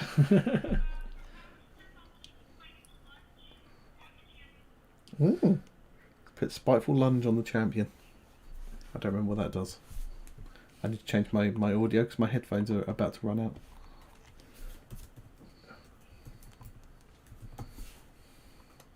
Spiteful Plunge. When there are enough wound tokens on this fighter's card to take out of action, but before they take out of action, roll 1 attack dice on a crit to choose one enemy fighter with 3 hexes and take that enemy fighter out of action. Whew. I suppose you get more economy out on the Spiteful Guard for that card, don't you? Yep. So, I can't hear anything now because I've had to change my Okay. speakers over. Oh, I can hear things now. So he's playing Dark Desires. Ooh, nasty. So now either the Harvester has a move token or he can push him. I mean, he moves 3, so the push, I think I'd take the push in this situation. He's cogitating his response. I think the thing is he might push the Harvester next to old Smake Slash.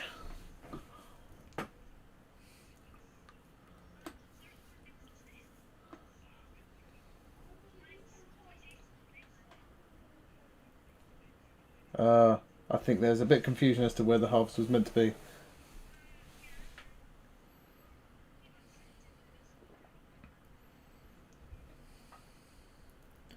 I think there's been a confusion as to where they got pushed, but Malachi did push him.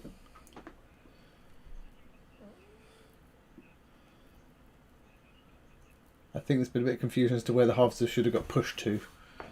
But I think now they've decided to. they've still got the Harvester in different. They've still got the Harvester in different states. I think we might need to tell them that they've got that one. They've got them mixed up. They're still trying to work out what's going on with what's going on where. So they're now in the same place. They've pushed them away. Right.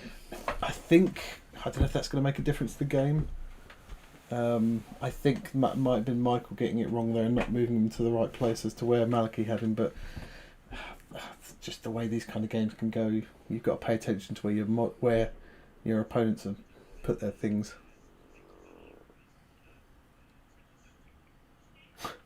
Mark Rose says he's used like Spiteful Lunge loads and it's literally never come off for him in all his games with Skaven and Sepulchral Guard.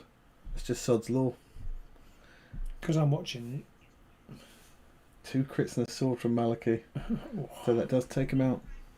Gets a Glory and Primacy and Surge of Aggression. 6 all of a sudden. I hadn't realised it's using proxy models on your side. Yes. Yes. Sorry, people.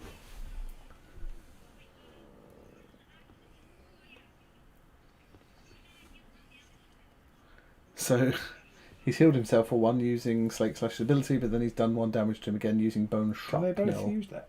Sorry? Can they both use that? Yes, because Bone Trap was after the attack, whereas his is after the deal damage step.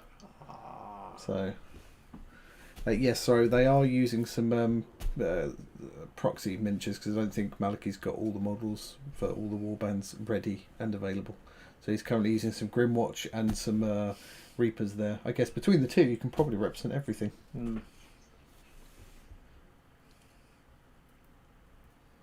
See, I would have kept the Harvester nearby, so I could have shot with Hadzu for a round without having to make a charge off.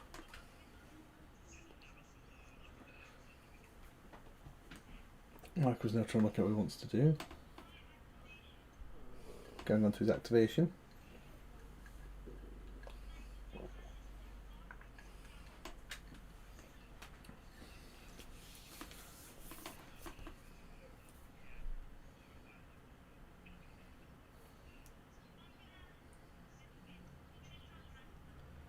Oh, he's charging Vasak with the halves, so he's got the Soultooth dagger still.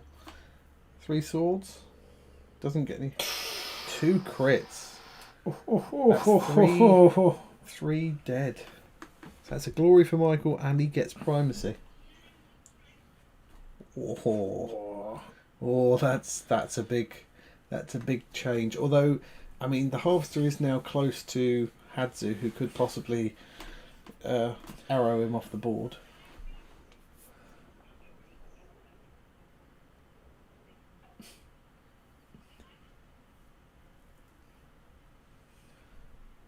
I was just realising, oh crap, that was my second activation.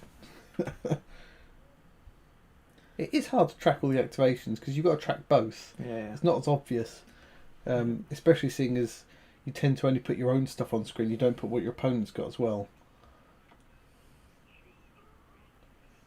Hatsu's charging on his second, which is brave.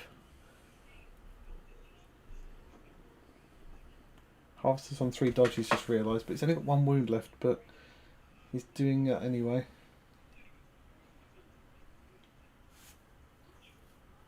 So let's see what happens. 1 sword there. Sword, so got 3 dice.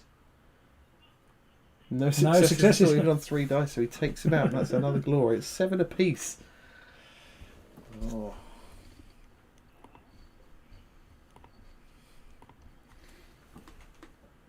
And he's onto the power step patrol. Okay, both passing. So he's reviving the Prince of Dust. Right at the back of the board. Oh no, in the middle. No, or on the left. Nope. He's tried every available hex. And he Warden Inspires as well.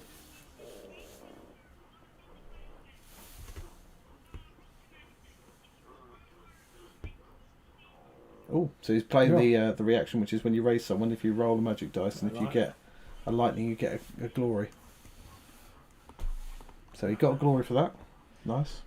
Not bad. 3 glory for raising someone. He likes his gambles, doesn't he? He's got a few gambly cards. He's young and impetuous, Robin. He doesn't know what it's like being old and not wanting to take any risks anymore. Shame he's using Soultooth dagger instead of Amberbone. True, but I mean... Can you use Amberbone more than once? I think so. I think it's only the very first season ones that would break when you got them. But I think the Amberbone, when you take somebody out of action, Ambone takes someone out. and then it doesn't work. You can't use it multiple times So. to get glory. Yeah. Yeah, so that'd be even better than the Tome of Offerings or whatever. So looks like she's going to have a go at the champion. Oh, he has got Spiteful Lunge. Oh dear. Oh dear. Maliki saying, screw it, I'm doing it anyway. Oh, there's a crit and 2 swords. So it's just a Spiteful Lunge reaction to go. What is it? What is it? No! Oh, boo. For a minute there, Maliki was puckered. It breaks an extra for the extra glory on the kill. Yeah. Oh yeah, and you've got primacy back again. Primacy's going back and forth in back this and forth round. and back and forth. Which I suppose you probably expect with 2 brittle warbands like this. Yeah. No. Oh, he's going to heal 1 from Slake Slash. He's down. He's only taken 2 wounds now. Oh. Oh, okay. So for his last turn, he scored temporary victory. I'm assuming that's what he just picked up. Yeah, he must have played into. Oh, he risked it into that, and he drew what he needed to do. Yeah. Took a risk. So young and impetuous, taking risks left, right, and centre. Us old fogies, we can't take the pressure. So Maliki is now his last, and it's 9-8. Maliki's got primacy, so it's currently effectively 9-all. It's back. It's close there. A lot more objectives held by the Skellies. No. I can't believe Slakeless is still alive. He must still have 3 objectives, though. Yeah. Oh, there's no more to draw from, you mean? Did I say what did I? You said no more objectives left. I meant he can't hold more objectives. Oh right, no, he yeah, can't. that's the GW using objective to mean 2 different things again. Yes. Okay, so he's charged over there to one of the poor little. This will get him. Oh, he's already got primacy, so he won't get primacy again. He's not rolled a single thing with 5 dice. I mean, his dice might be rolling off screen, but he's honest to a fault. Yeah. So Maliki didn't get anything there. Whilst he plays, he's got an interesting card. What's he gonna play? What's he gonna play? Oh, now he's plotting. Mischievous Spirits.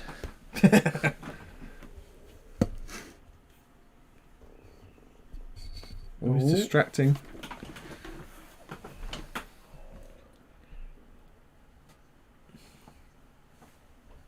Oh, so he's pushing that guy away.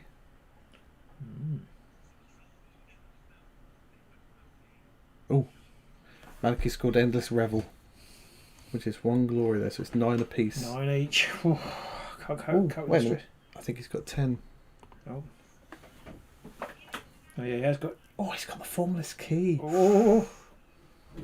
He's put on objective 5. Ooh, he's played Symbiote's Call and shoved him onto objective 1. Much to Mike. And Michael's Restless prizing it away. And he's going to put it under the Warden. Screw you, says Michael. You're not having my objectives. I mean, has he got he hasn't scored Supremacy yet, has he? No. So it's 10 to Michael, 9 to Maliki with Primacy. Oh, he's got Restless Prize as well. Oh, yeah. He shoved it away. Couldn't he just put it back?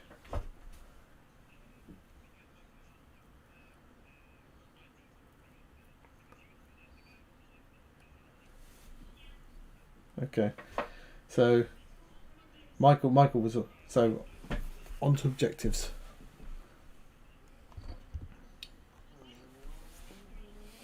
Michael scored path to victory. So Michael scored path to victory. What's Maliki scored? Got 1 for Primacy, but he didn't score anything.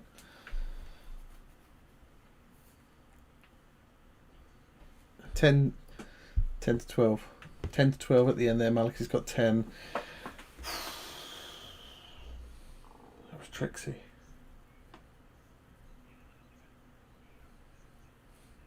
Maliki's just counting up, but I think it's. Well, we've got them at 10. Sorry? We've got. I think there's dispute. There's 9 or 10. We've got them at 10. Yeah.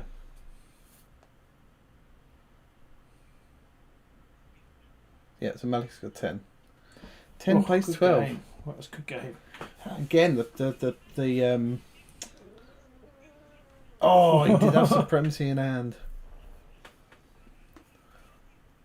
Oh, Maliki's now trying to wonder what he could have done.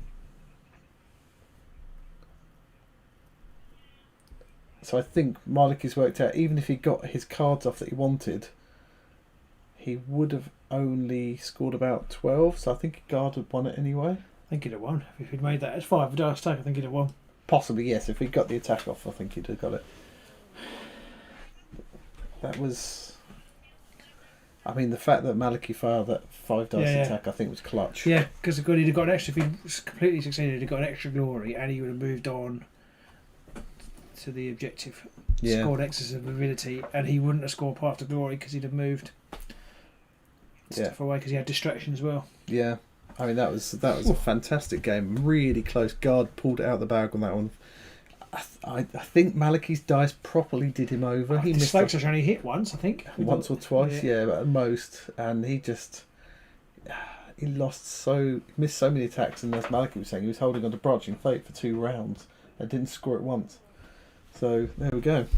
Let's jump out of the room. So we're going to go back on hold whilst we wait for the games to finish up, and then we'll be back shortly. So we'll see you soon.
Hello. Hello, everyone. We figured as we had a little bit of gap because that last game was super fast. Maliki and Michael I played think the it first real one. quick. The first one's done. I think they are the first Yeah. ones done. Nobody else has. I don't think anybody's posted their scores yet.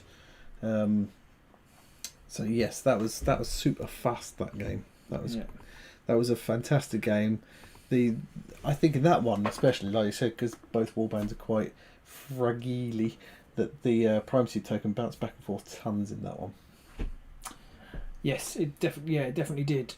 Who ended up with it? No, Maliki ended up with it, didn't he? Maliki did in the end, yes, to get him that But 10. Yeah. All that. So we have actually got all the other scores in looking at it. So we've got Valentin with Headrackers scored 20 to Chris Rattin about Riders 13. Martin Himes Kane's. Oh no, this is previous round. That's round one. That's round one. Nonsense. Here we go. We're on to round. I don't think anybody's declared round. Oh no, we have Michael and Maliki. Yeah. Oh no. God. Well, Rippas Oof. destroyed the rats. Rippas destroys 20-5 in the end. That's a brutal score there. That is an absolute brutal score there. Yeah. That is rough. That's 20-5. 25 already? Yeah. My time flies. A cup of tea. Oh. So I don't know how the Eyes of the Nine are doing. Or Valentin and Martin. That's going to be the big game. So in the previous round, how did the Eyes do? Let's have a look. What did the Eyes get They're in on table round 4, one? which doesn't suggest they did that well. So in the first round, they lost just 16-18 against the Crimson Core. That's not bad. That's pretty good going, I think. Well, RG's a good player, isn't he? That is true. The RG is pretty good. In the previous round as well, the Sepulchral Guard actually beat Rippas 18-12, which is pretty impressive. Yeah. We also already knew that Maliki beat the Magors 13-8, and Valentin smashed the Skaven 20-13. So on to the second round. There's not been many announcements as yet made, but we only have Michael and Maliki's score of 12-10. So that's Sepulchral Guard have won 2 games now. Sorry, they've all started talking in the chat that I was still connected to, so I can hear them all Right. talking. You can take the So headphones off. I know. I was like, I can just hear. I just suddenly. Hear all the chatter. I realised there were 2 very young players playing. They are 2 very young players. It was Chief TS is very young, and he destroyed. Was he playing with the Rippers? So Yeah. he's won one game. In the first round, both of them played off against each other. Sepulchral Guard versus Rippers played off in the first round, and Sepulchral Guard won 18. So Sepulchral Guard won 2 games. Oh. And musically, I had total parent head on because his opponent in that previous game swore. And I was like, oh, he can't swear, he's only young. I say, mother. What are these children doing these days? And that was and we've watched 2 great games so far. I'm just disappointed that we've only got 10 players today. I would love to have seen loads more, but we can only cover 1, so I guess it doesn't really matter. There's only just 2. Yeah, exactly. Yeah.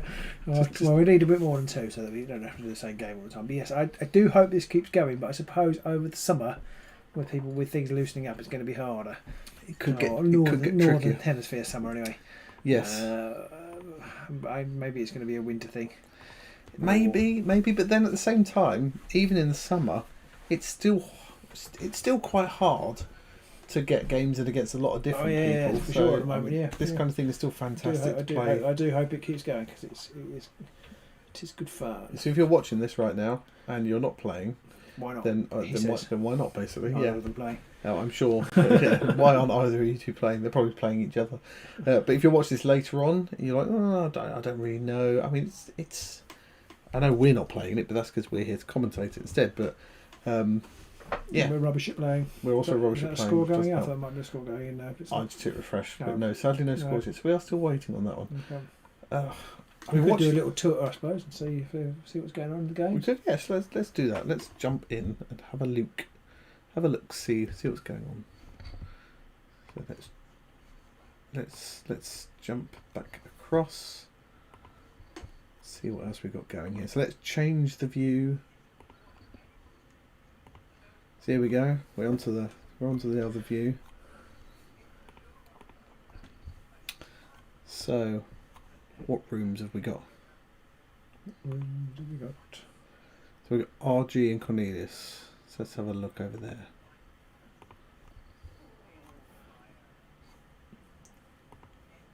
Oh, looks like they finished already. Oh well. Okay, Yeah, let's so they leave finished now. in here. Can't even tell from the glory totals what was going on in there. Oh, don't know what happened there. Yeah. So let's see if that got refreshed over on the board here. So RG, no, they haven't actually updated those yet. I guess they might be waiting till near the end of the round before they say. Anybody in any of the other ones? So that was 4 we just did. Valentin and Martin. Let's see what's gone on over there. Oof, okay, they're still going. Oh, not many glory on the right hand side there.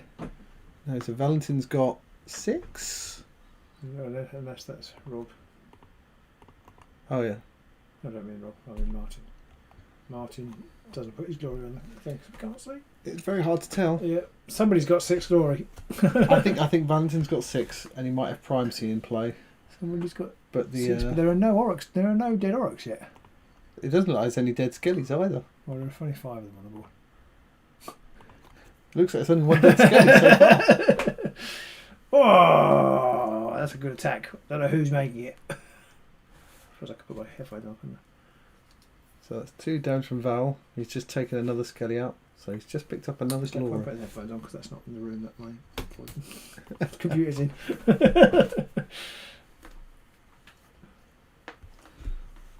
Oh, so he scored Surge of Aggression off that. So that's a kill and a Surge of Aggression. So he's picked a couple of glory up. Oh, so that is Valentin's glory. Yep. So let's just.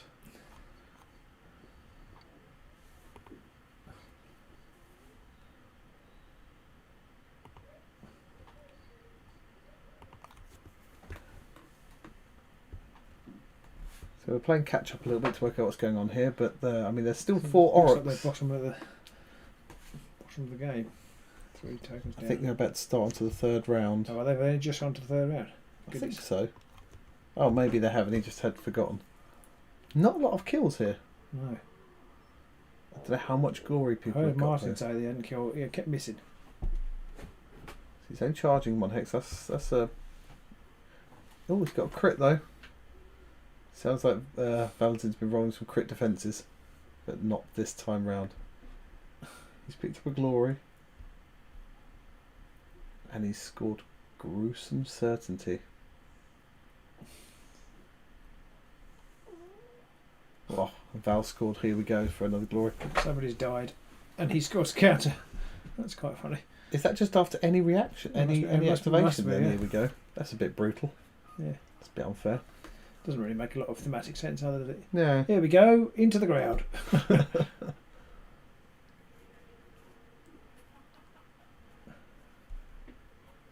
The fact that when Martin scored a glory, said, "I've got a glory, woohoo!" Yeah, makes it just sound like he might have 3. Well, not very much. Small advance going on. Valentin's just accidentally removed Kanan's charge counter be charged, so I think we're moving on to the 3rd round now. You might be able to see, or you might not. I'm not sure. Val's got his all of his Lego stuff on that shelf. That room is awesome. Yeah. Where all his Lego stuff is. So I think we're moving on to the 3rd round now because Val's quite just long. playing great strength on Tooth Dagger. Well, shall I jump properly in then, and we can watch this Yeah, game? might as well. Yeah, you can have your earpiece back. He's putting. I forgot. I missed what else he's putting on Tooth Dagger there. Unfortunately. Sorry.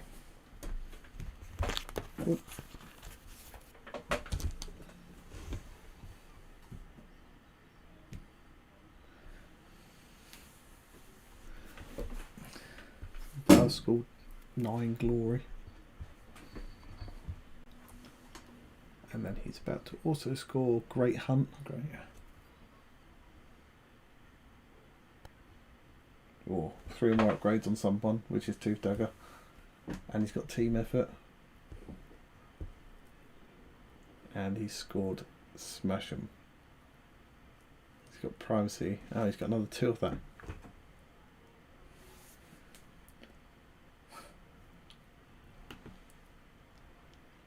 He had Bugger to start, and he's just doubled his glory. He did this last time. Yeah. He's on 14. Martin scored underdog, which is always helpful. Valentin's just telling us they've had some camera issues. No worries. What's the score, guys?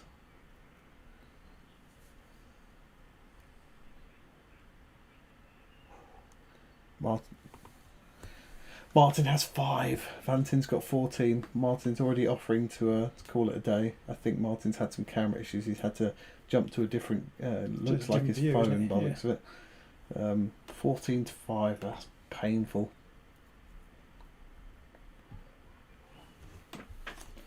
It's at least. Oh, can't even make any. I think we're just seeing if there's any more games going on. Nobody seems to. Well, we've got another score up, so. RG. Rob won 15. Raji won 15-3. That's Eyes versus McGaw's. That's painful. Martin's just wondering whether they keep playing or whether they just stop at that point. It's still Vampires versus Banshees to go. Waiting for the score on them. So Martin, mid-game interview, it's not going good by the sounds of it. 4 crit deaths in the first. Oh wow, that's. Yeah, that's.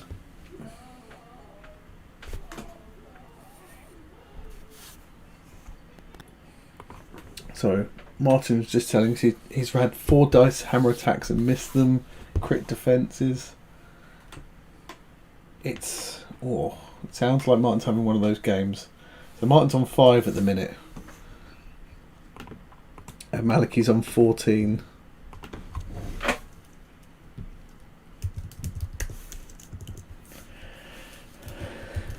So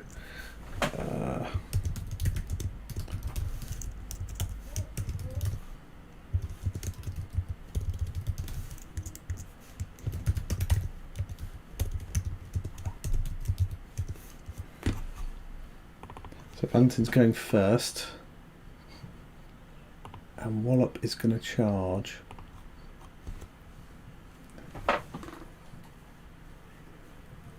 Right, is it going to be? Who's it going to be? Wallop, Tooth Dagger. Somebody's going to charge. Wingnut. Sylvester back asks, how do you sign up? So, it looks like Roz has already mentioned about the Facebook group. In our TNL. There is we will definitely be advertising it. There's also a link to the Straight Outta Shadespire on Underworld's Deckers. I'll post it in here to just the current round stuff. You'll be able to find it in there. Basically, keep an eye on our page, keep an eye on the Facebook. And it's the first weekend in the month usually. Yes, normally it's the first Saturday of the month. So I need to make sure I pin Valentin. He's missed. He's missed. I mean, maybe this is Martin's track back in. I mean, we just saw Val score about 7. Martin did scored a lot of glory in the he did. other game in one turn. So there's now an Orc sitting right next to Kanan, who could be quite annoyed. I don't know. I don't think that he will have inspired yet because he's only killed 1 Orc. Yeah. Ooh. Giving his boss Hatred of the Living, which is a reroll on his attacks. So this could be the way back in. Ooh. He's spending the tithe. Oh, but that could give him 2 damage. Crit hit now. So that's a dead Orc. He's used the tithe to give him +1 damage. That's a dead Orc. Primacy and glory. Valentin could be regretting saying, let's keep playing now. He's got 2 tithe again from that kill.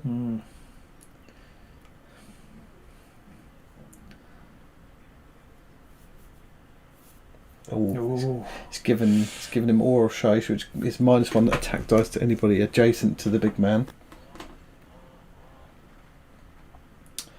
I mean, Kanan's suddenly in a position to suddenly cause some issues to the Orcs, maybe. And Tooth Dagger's getting Strength of Terror.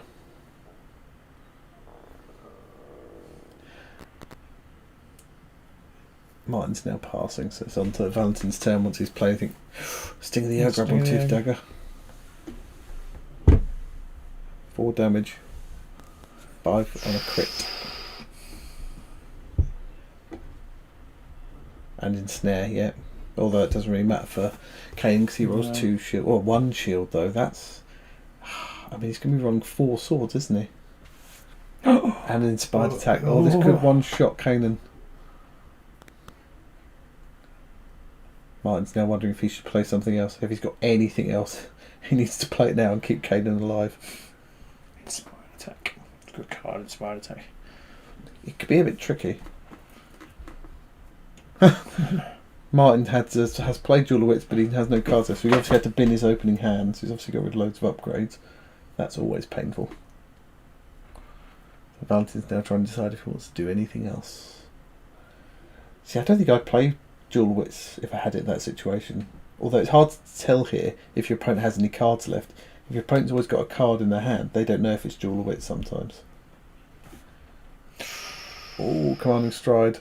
And Kanan's going to run like feck.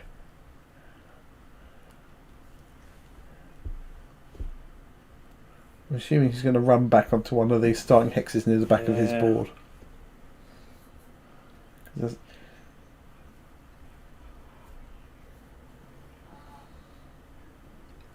So he can't get him now with... Oh, he's playing Primal Cunning. And push the fighter 1 hex. Oh, he thought he was out of the way. 1, 2, 3, 4. I'm assuming he moves 4 when inspired. Tooth Dagger. I can't remember how far he moves.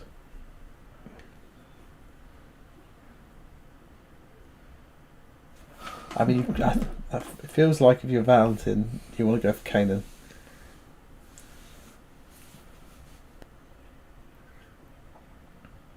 Valentin's now trying to work out what he wants to do. I assume he's going to charge Kanan. I think I would. He's straight on there. 4 dice? 5 dice? 4 dice normally. Jesus. And then he loses one for the Shaish. Oh yeah. He should lose one. Yeah.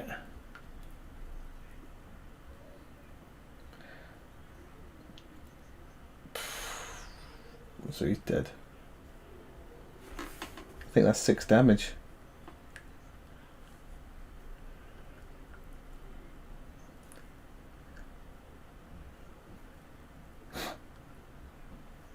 Jeez.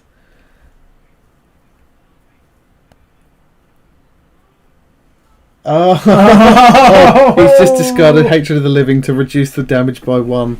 So now Kanan's got 1 wound left. Oh. Oh. I mean, that was clutch, but I mean... He should have had 1 less card, shouldn't he, for Hatred of the Living? No, for the Shaish. Oh yes, he should have had one less dice. Hatred of the Living, yes, it's a clutch card. That is it. It's perfect good cards because they can re-roll a dice. Yeah, it's a nice card. If you discard it, it reduces the damage by 1. It's not a bad card at all. It's great in those situations when your opponent blows everything in the hope to one-shot you. I feel like possibly Martin should have said, but I can discard that to do 1 less damage before they make the charge.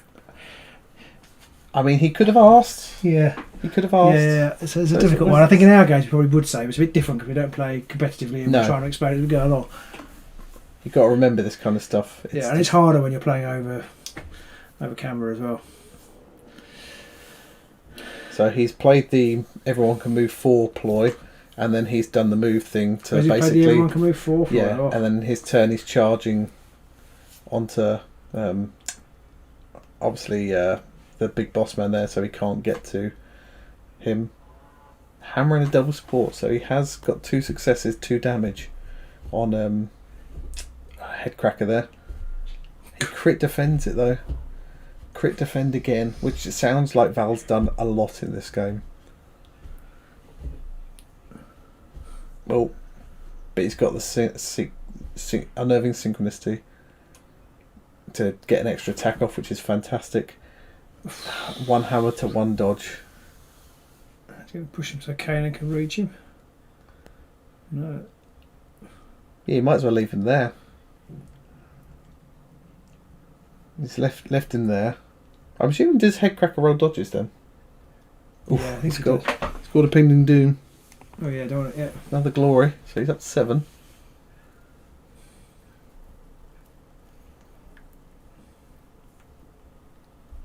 I mean, he could attack with Kanan, maybe take Tooth Dagger out for another glory, and then inspire at the same time. So it's Valentin's 3rd go.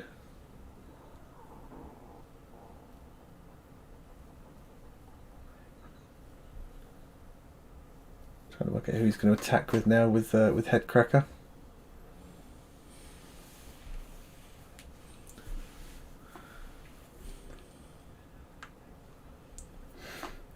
So he's attacking the one who hasn't got a charge. Yeah, I realised he's lost his main guy, Kenta. Oh, okay. Oh yes. So he's doing the magic attack, which can do He's 3 good, damage. Yeah, 3 damage, which is adjacent. Yeah. Yeah. Which is nasty. Crit. 1 crit. So he can. No, he didn't save it. 3 damage. So that's dead, so he gets glory for that. Primacy back, I assume. Yeah.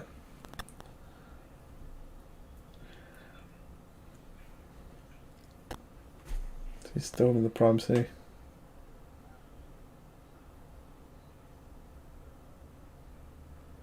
It's the problem when technology decides to crap itself in the middle of a game. Yeah. It's like, oh my god. Oh, he's getting rid of it. Playing Primal Brutality. So his boss is going to attack again after he discards Primacy. Take a swing at the bow bloke. 2 successes, 2 swirlies. Mine needed a crit and didn't get it, so that's another death. I mean, he's pretty brutal, isn't he? Yeah. Especially if you roll like Valentin roll. Yeah, Valentin sounds like he's rolling his dice on fire today.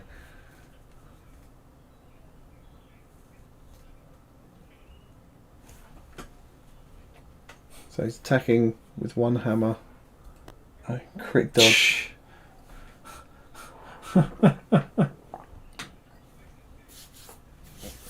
These dice appear to be causing Martin quite a lot of pain.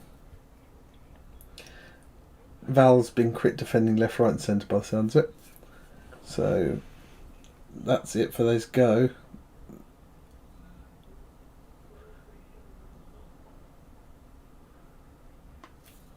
He's attacking. What's he doing there? You're going to shoot at the wizard. The wizard is the big guy. He's used his staff. So hopefully, or he's hoping now, I guess, to take out Kane at this point. One success. No, that's a double support. He's got 3 dice. The other one rolled off camera. Oh, okay, that's a good point. Oh, he's crit death one. Crit death Martin one. crit Okay. death one. Hooray!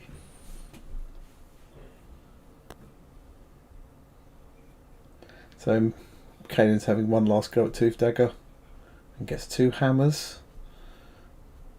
And he's crit again. Christ. My God. My God, Martin. I feel for you, brother. I feel for you, man.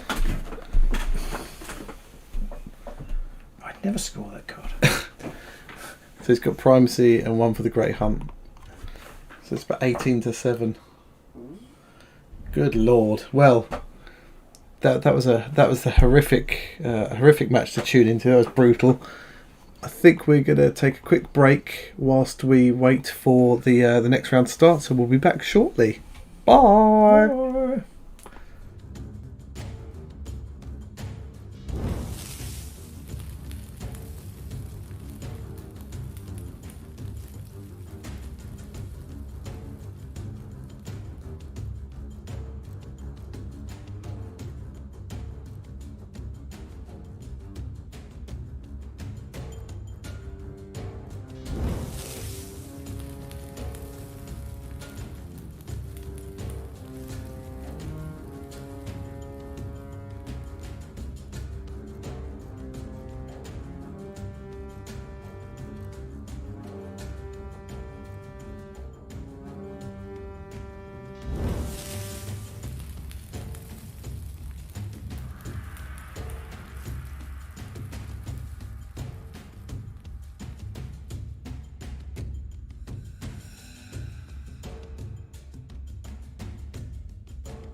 Hello everybody. We're back for a longboard special. Ooh.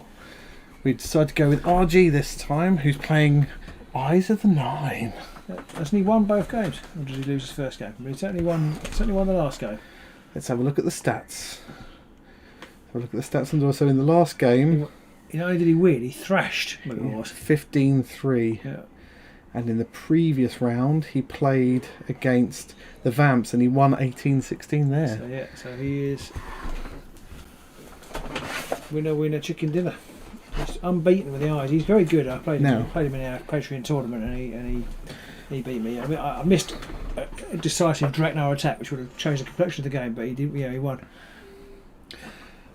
So in this one, I mean, we've seen Michael play a game already with his Sepulchral Guard, and he's won both of his games so far as well, against Rippas and against Malicious Slanesh, so it's going to be interesting. It's going to be really interesting. He plays... I don't know if RG realises his cards can almost be seen. I'm going to let him know. RG, just so you're aware, your cards are almost visible on screen. So be careful. So there we go. I had to tell him that. I know you're not meant to save the penguins, but if your opponent's literally sitting there showing his opponent the cards, I think you've got to give him a shout then. I'm going to have to shut the window because the dog.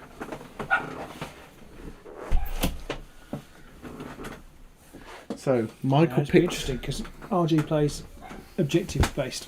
Yeah. Eyes, and I'm guessing these are going to be objective based. Yes. So we know they're objective based. Well, God, to a degree. Yes, we know Michael. We've seen Michael play in was it the first game? No, second game against Maliki. So we know that Michael's got objectives all over the place. I'm not seeing what RG does. I'm very disappointed to see that both of them have got unpainted Eyes of the Nine. That's disgraceful. That's not automatic failure. Yeah. Automatic failure. I'm assuming Rosa's saying that it'll be manic if everyone loses one game. I'm assuming that they're going to go to like objective difference or something like that to then pick the winner. Glory difference. Because you might get a matchup that's already occurred. Yeah.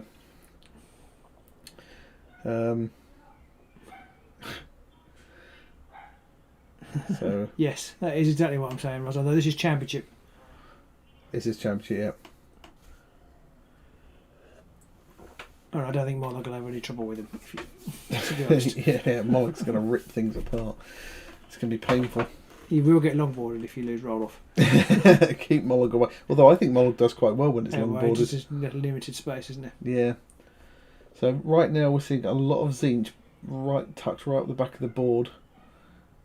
And Sepulchral Guard are they've got to take up all the tiles, so it doesn't really matter where he goes. Kacharik, I'm guessing, is going to tuck down out of the way as well. Yeah. Although he hasn't put Kacharik in next to Voldemort. No, he doesn't. He doesn't care about the Kacharik inspiration. Oh. I would have thought it was at least worth doing for that. So Seppy G. It's not worth doing if you're not planning on casting any spells with. No, with Voldemort. Yeah, he's not called Voldemort. Voldemort. Vortimus, rather. Yeah. Slightly more likeable than Voldemort. So all the Sepulchral Guards are set up at the back there. Yeah, pretty much what Roz was saying. Well, 2 out of 4 is only half. Oh, so 2 crits for the Seppy G. Michael so he gets to choose what he wants to do. He's letting the eyes go first. We know Michael plays a fast game. Let's see if RG can keep up with him.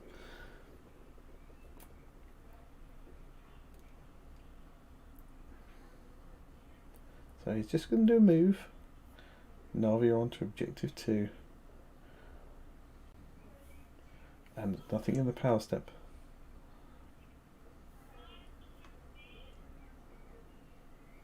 So it's over to Michael. Everyone's past power. Michael's discarding something. Ooh. Using the Warden's action to move 2 fighters.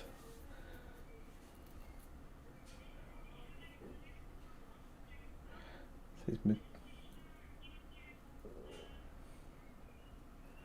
it's the petitioner shuffle.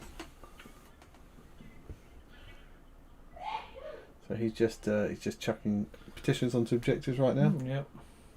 Standard opening play from the Sepulchral Guard there.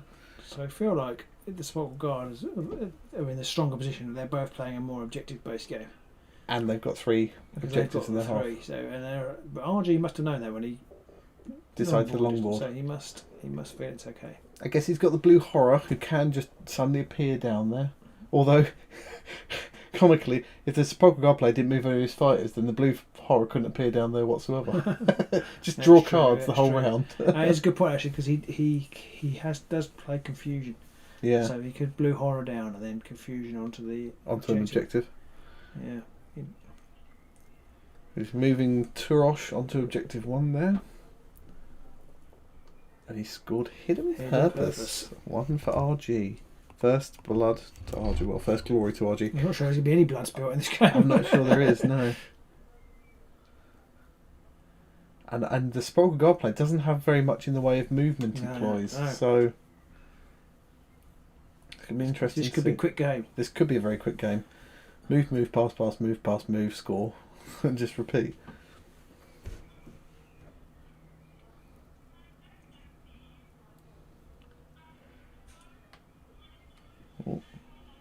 Michael's got rid of cold-blooded killers, which I think he got rid of in the previous game as well that we watched. Yeah, he's got to kill 2 fighters.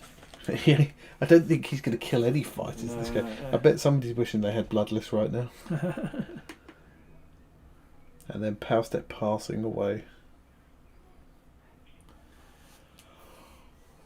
RG's trying to work out what he wants to do now. This is a lot less hassle to do when we're both in the same place. It is much easier, isn't it? Much easier. So, I mean, if he has got confusion in hand, then it's so sweet, because even if he attacks the blue horror when he gets teleported in, he can't push him because he'll just turn into the... Yeah. Unless he doesn't kill him, actually, then he could push him. Oh yeah, you almost ideally want a draw in that situation, don't you? Although I guess you would... No, even a draw, you need him to kill him. Summon him and then teleport him. Yeah. Oh, his Restless Prizing one away. Onto the... okay, cunning, yeah, so it's going to make it harder to pick up 2 objectives. Also, it's on a starting hit. So you can put the horror straight in. Well, he could, but if Michael's canny, he could move one of the ward, one of the guard onto it.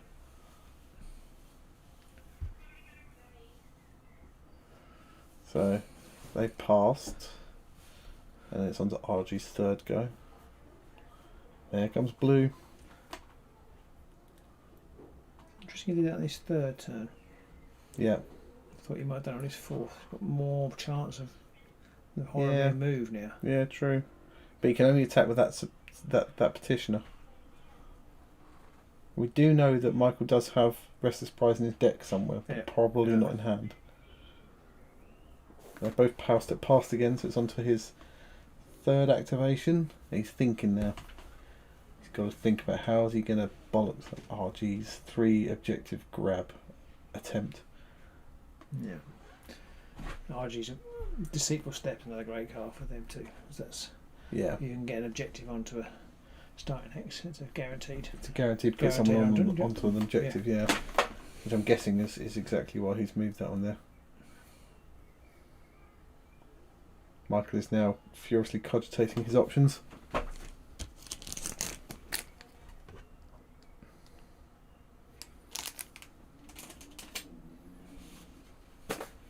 I suppose he may have that in hand, even if he does move him off. Yeah, true. Potentially he can teleport some other random body on there. Yeah, go with the blue horror first and hope. Charging with Prince of Dust, which is interesting. How many wounds does the blue horror have? Is it just 1 and 1? Can't push him from there. Is it just 1 and 1? Yeah, that's an interesting. No, it's not 1 and 1. It's 2 and 1. Oh, okay, interesting. So he didn't save because he's trapped.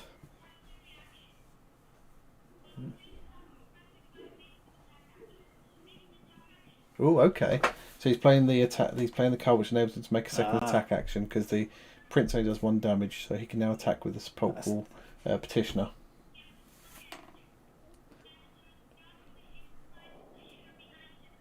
Okay, this could work possibly. Yeah, but they won't because they're just put Oof.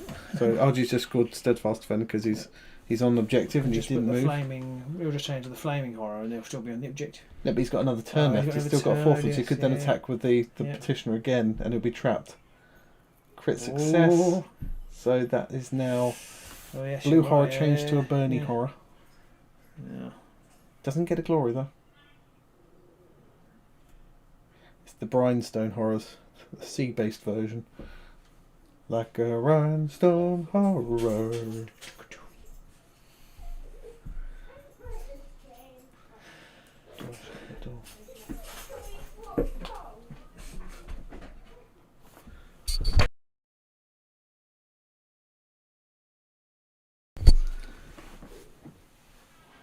Has he got No Great. power steps. great fortitude? Would be That would yeah. It's 2-0 right now. Feels like the Eyes player is making this Purple Guard player play his game. unnatural truths. So he's going to draw 2, and Michael draws 1. That might help Michael if he draws Restless Prize. Yeah. He's passed still though, so it's RG's 4th go. Oh, he's spending a glory.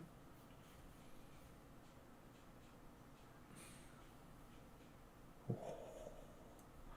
he's putting the Gauntlet Command on Vorty. Which one does that? What does that do? I don't know. Is that the push somebody? I think it. I can't remember. How do I make my computer work? And he's playing Living Land. Living Land.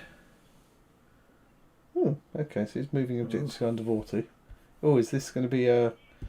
Oh no, I don't know what he's going to do. I haven't got a clue what he's playing here. What are you playing at, RG? What is he doing?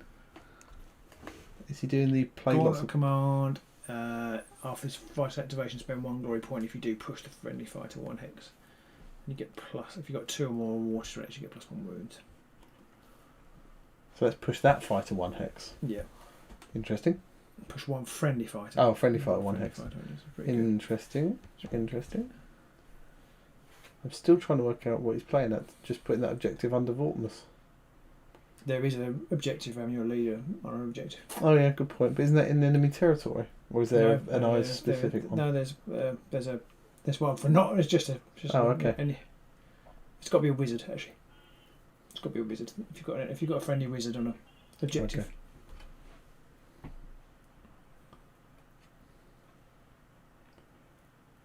So Quickening Greaves has gone on Kachikin. It's interesting.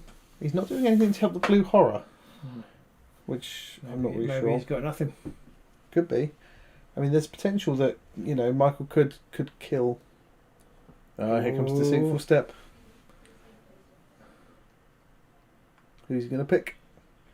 Or he's rocketing Kachikin across the board. So he's got lightning, put him on starting hex, and Kachikin has appeared. He's trying to work out where he wants to put him. How many wounds does Kachikin have? Is it 3? Yeah, okay. He's not a slouch. the strongest. But he's not the worst. And, No, he only has 1 shield though. Yeah, true. Oh, okay. That's why he's played the other card, so he scored Frantic Exchange. Magical Mark, that's the one drop there. Aha. I've singularly failed to score it in the league so far. The best kind of mark. A magical mark.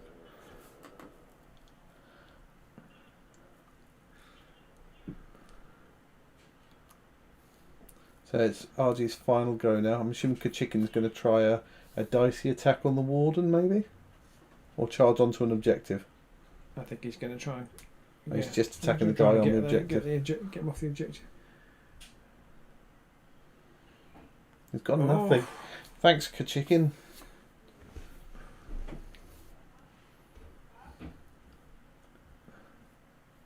Is he going to do anything now, though? Has RG got anything in his pack? No, it's passing power.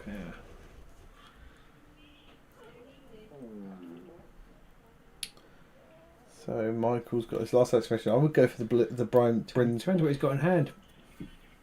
Yeah. Well, he's confident. He's not attacking the Brimstone. He says he's going to kill the Brimstone Horror. So the Petitioner's got 2 swords and single assists. Oh, damn all hammers. He did get crit success last time, so he just needed one or the other because he's trapped. He's trapped. Yeah. So if he got anything, spread his dice over the 2 attacks. RG hasn't scored anything in the end phase though. Wow, I was not expecting that. No, neither was I. He was so keen on getting that hold of that objective. I suppose he wanted to stop him getting on the objective as well. Got rid of uncontested. I can see why. If he'd have got that attack off and got that sepulchral, that Petitioner off, that he would have got 3 glory there. Yeah. So RG's keeping the rest and he's just drawing up.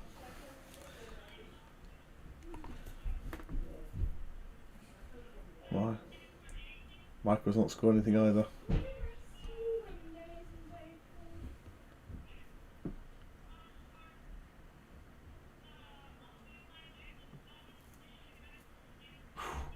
Getting rid of dominant position, aggressive display, and supremacy. That's painful. I think. And then he's going to draw off. He's going to keep the rest. He's got fatal something in there because he said he was going to get rid of fatal, and then he changed his mind. I don't know. I think fatal I would have kept misdirect. Yeah. I think I would have kept supremacy, but then I probably would have failed to score it again. So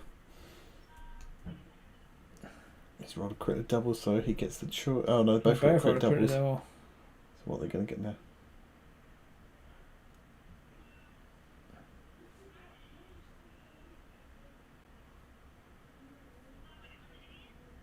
I just realised that they got a tie. Michael didn't realise that, so he's now rolling again.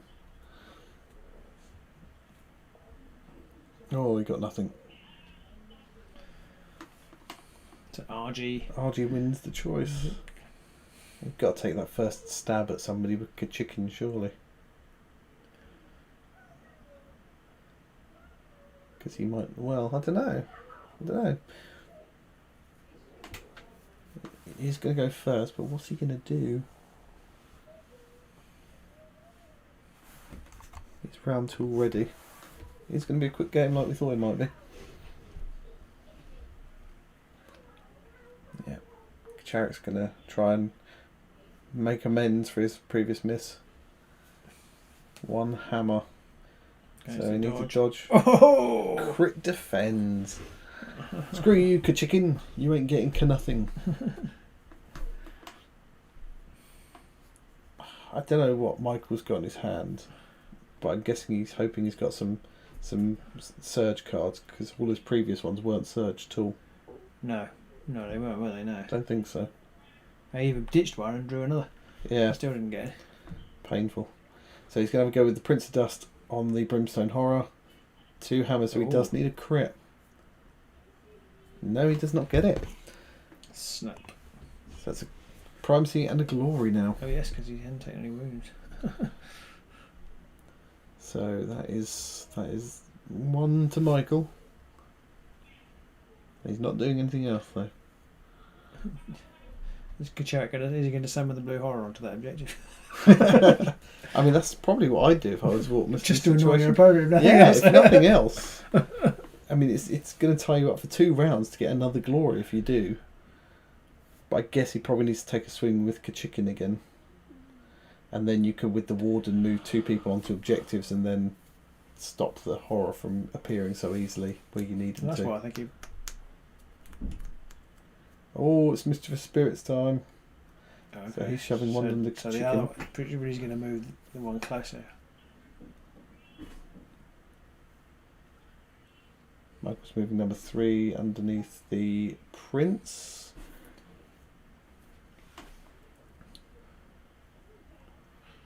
I'm probably shifting back, so that's obviously why he's put things on. Oh no, I don't know. So number 2 is going to get shifted away. See, I'd have moved number 2 because he's moved number 1 away, but I'd have moved 2 because he can just move 2 under the other guy. Yeah. Yeah. Either that or possibly, yeah. I think I still would have moved number 2 regardless of what's going on. Just out, not under his fight. Exactly.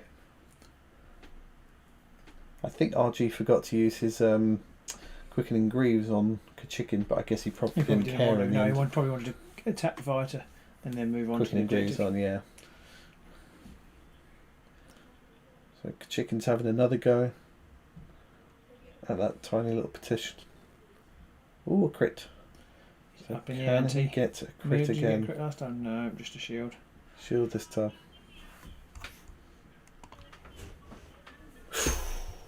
Oh. So he's playing bone shrapnel to do a wound on Kachikin. And I believe he's now within range of the warden. He is. So Ooh. RG scored rested dominance as well, so that's 5 glory and primacy. However, Kachikin could be choking it into Toast. yeah, kasmooshed. And if he is, then RG's then only got the blue horror to rely upon, which might not work. Move your cards, RG. Move your cards. Oh, augmented limbs on the champions, +1 damage.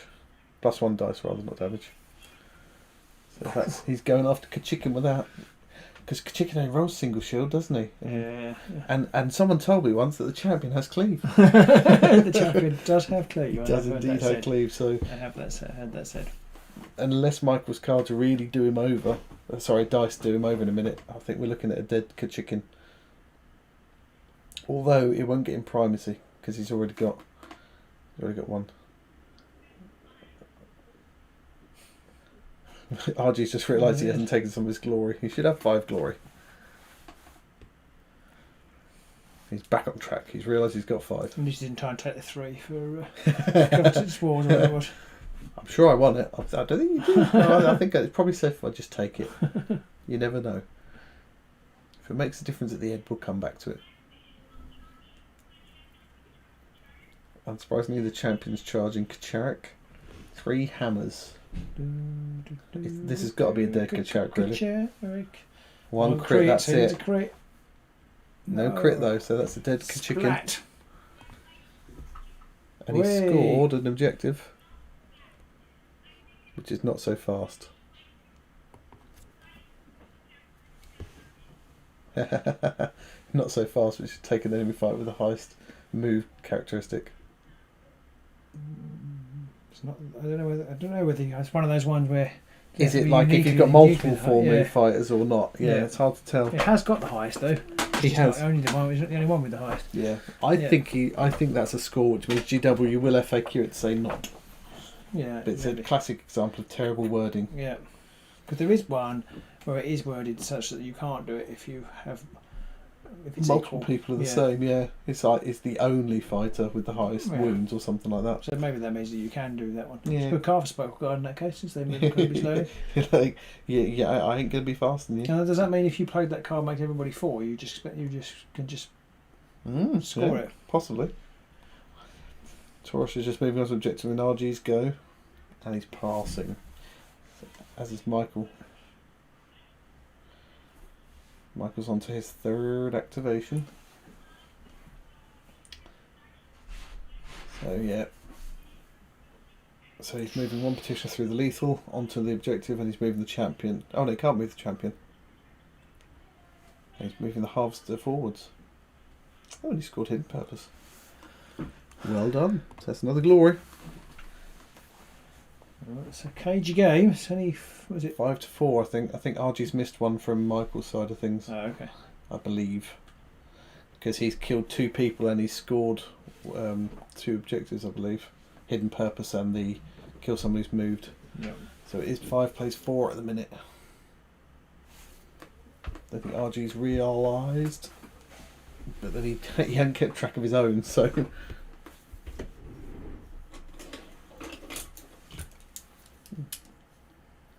Brushes.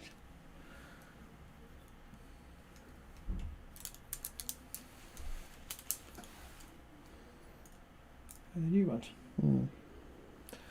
So he's summoning back the blue. Where's the blue going to?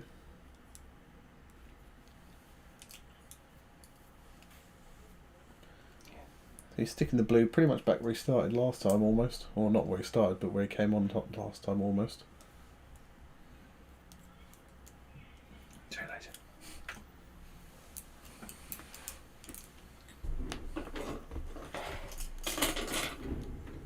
And RG is passing. And as is Michael. So his last move is putting the Warden onto 4. And scored temporary victory for 2, isn't it? Is that 2? Yeah. Oh. So he's now up to 6.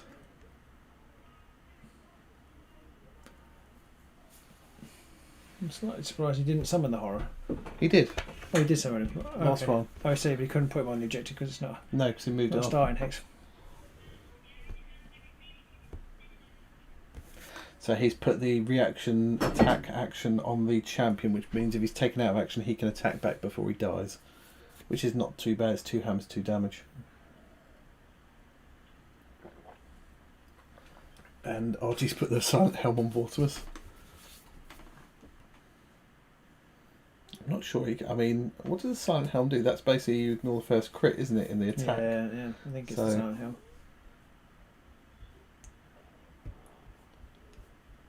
And he's put Deserve Confidence on him too. What's that one do? So many cards I don't know anymore. So the Silent Helm, it basically reduces the crits to success. And then...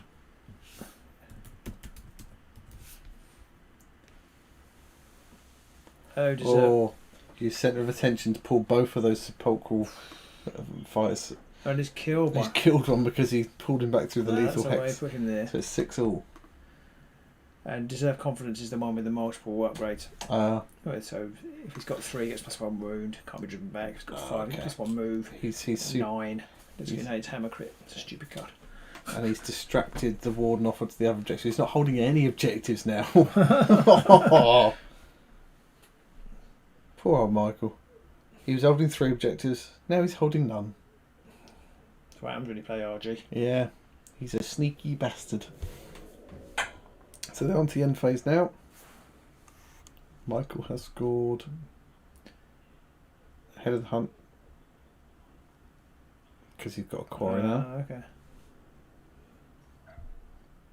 and he's realised he's stuffed up. But he has scored dominant position and the prime suit. He's up to 10. And Michael scored underdog. And he must have made a mistake somewhere, but we don't know what it is. No. No, he's realised when he was playing his objectives, he said about, and I've screwed up here. So Michael scored underdog.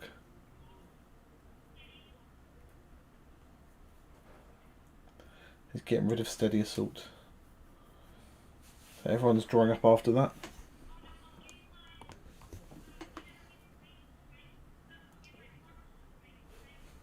He's given the Harvester great strength, which is interesting because he's miles away from everybody.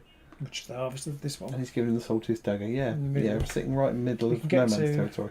He's only got move 2. Okay. Can't reach nothing right now. Because he's not inspired, is he? No. It's interesting. Yeah, I wonder whether he has a card, but he's not in the right place. Unless he can sidestep onto the edge and then teleport him using Beast Trail. Possibly. I mean, he'd have to be a hunter for that, though, so... Yeah, I don't know if he's put a hunter upgrade on him, I can't remember. don't think so. So he's rolled a crit and single, RG. Michael just says no. No. No, I did roll a crit and single. No. I reject your crit and single. Fake news. I think RG's going to go first. That blue horror appearing and then pulling all those people off is just... Yeah. That was just horrible. He's got a lot of cards in his hand. Or is he looking at one? I think he's got all of them. That's all of them, yeah. RG's going to let Michael go first. It's probably wise. In the objective grabbing game. Yeah. The Warden appears to be out of place. I'm not sure which hex the Warden's meant to be on. He was on the objective, so he's probably meant to be... Or was he on the objective? No, I don't think he No. was. Yes, he was. He got distracted off, so he's meant to be in that hex that he's mostly in, Yeah. next to the objective. Yes, Ros, we can mostly still see his cards. We have told him There's not much more we can do. So he's going to attack the Brimstone Horrors with the Prince, because he can push him back and kill him. When did they turn into the Brimstone Horrors? Oh, I no. missed that completely. No, sorry, it's not the Brimstone, the Blue Horror. It's a blue. Okay. I think he was planning because the Blue Horror's got 2 wounds, doesn't he? I see. So he could do 1 and then But push he's- him back. But he's resurrected. Changed his mind instead.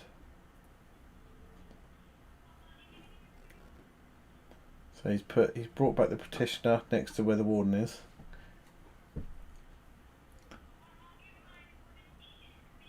Ooh. So he's given the Warden the Ancient Commander upgrade, which is basically he can push 3 fighters, or make 3 fighters move rather than 2.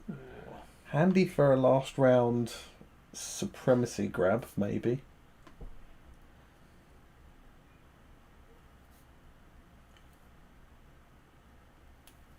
He's putting Substance Siphon on Turosh. Interesting.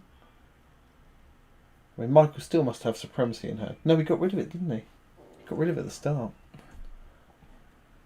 I think he knows, Rosa. I don't think there's any need to at him. Yeah, told him. we did tell him. He did respond to us, Rosa, when we told him. I think it's just his camera angle. It's yeah. probably he just can't do anything about it.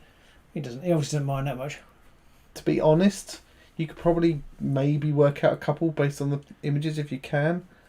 I don't think his opponent's even looking though, because he hasn't noticed that his glory count's wrong.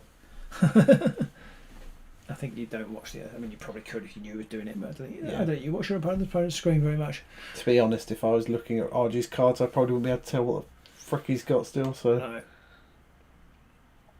No. so RG's turn.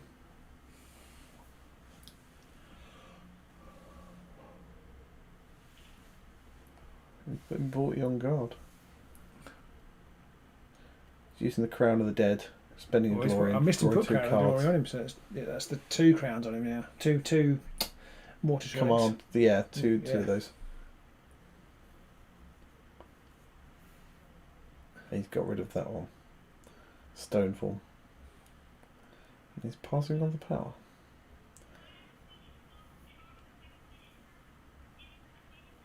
So he's, this is interesting. He's charging with Petitioner onto the lethal to hit the Blue Horrors. He can't kill him though. Well, does the Blue Horror only have 1 wound? No, blue has 2. Oh, but he gets no successes again. But he does score Impending Doom for a glory. He's out of objectives. He's got no more objectives to draw. I think. Oh, and RG's just realised he scored Show of Force as well. Which he should have scored last round. I think it's probably RG's game then. If poor old Michael's got no objectives left. Well, I'm assuming he's got 2 left in hand. He just can't draw anymore. Oh, okay. Yeah. So he's played Confusion, swapped the blue and the Prince over.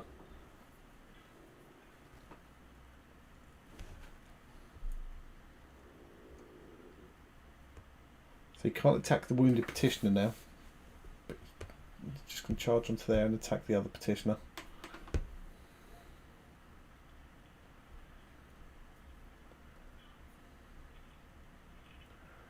So just a regular attack. Misses. He missed. Rolled exactly the same roll that Michael rolled, I think. Hammers and assists, and that was about it. Could you just score something? Swift capture. Oh, Swift capture, he's just scored. Nice. Yeah. I'm enjoying seeing the objective shenanigans. Yeah, I do like a bit of objective shenanigans.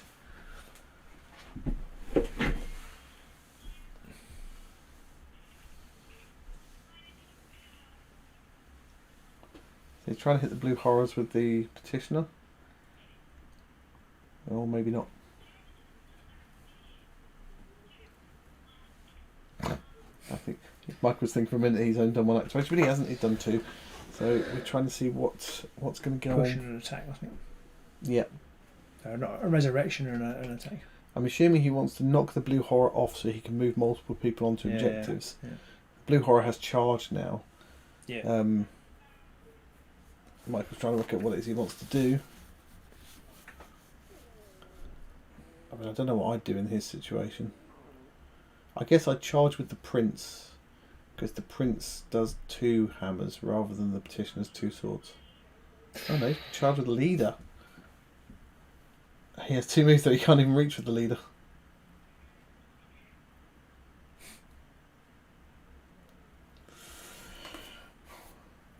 I feel like he shouldn't have moved the harvester into the middle of the field. He should have kept the harvester back. It would be another fighter to attack with. Yeah. Don't know whether he had a plan. A plan. It's gone wrong now. Panama. Whether he thought he could get some extra speed to get to Turosh. I don't remember him ever having any extra speed cards though. No, well, I don't. No, I don't know whether he had like outrun death or. I think he's got savage speed. So he's doing what I thought would be the best thing to do. Well, not I thought was the best thing to do, but yeah, what I thought would be best. He's got 1 hammer. Oh, he crit defended it. Crit defense. Yeah. You bastard, RG. That's like his last chance, I think. Try and get him off. Because he can't move him now. No. He probably should have attacked with the petitioner first. Possibly. Because he could then on the second go attack with the prince. Because the petitioner wouldn't be in the way. He wouldn't even need to, really. But now I think if he just wants to get the blue horror off the objective, he could have attacked with the petitioner, done 1 damage and pushed him off the objective. But now he can't, because now he can't move the horror that way. Yeah, he should have gone with the petitioner attack first. RG's just moving. Mortimer's out of the way. It's an interesting decision. No, okay, that's fine.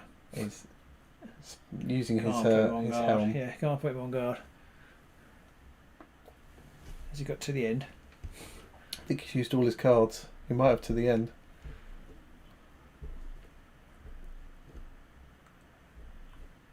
And he's putting Great Fortitude onto Turosh, which I think might be unnecessary. Michael's last activation. No one's got any more power cards to play. I see. It wouldn't have mattered anyway, even if he, because he needed. If he wanted to score supremacy, he needed the horror off this turn. So there was no point attacking with the petitioner. Oh. Michael's just drawn a card, so I think he's been waiting for it for a while. Unfortunately, now he's got it, which is too late. He's just drawn the card. I thought it was hopeful that he said, "Now I've got the card I needed," but that's not what he meant. I think that was the. Oh, now it comes out. Yeah. Because he just drew a card for his last activation. He's at empty billion. Interesting. Mark's wondering how many cards RG has in his hand. There is a card which, if they've got less than 3, you can draw them. Or 3 or less, you can draw cards. Oh. He's putting Cryptic Companion on Navi. I can't remember what that does. Gives you glory for an objective. Oh, yeah.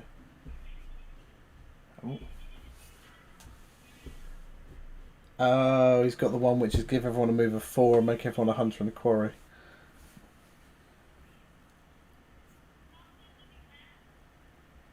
Oh, he's playing Living Land.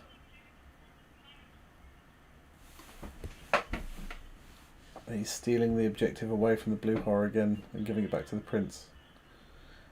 Oh no, he's putting it under the petitioner. I don't think it matters though now. Oh, and he's giving the petitioner the formless key. I feel it's still too little too late.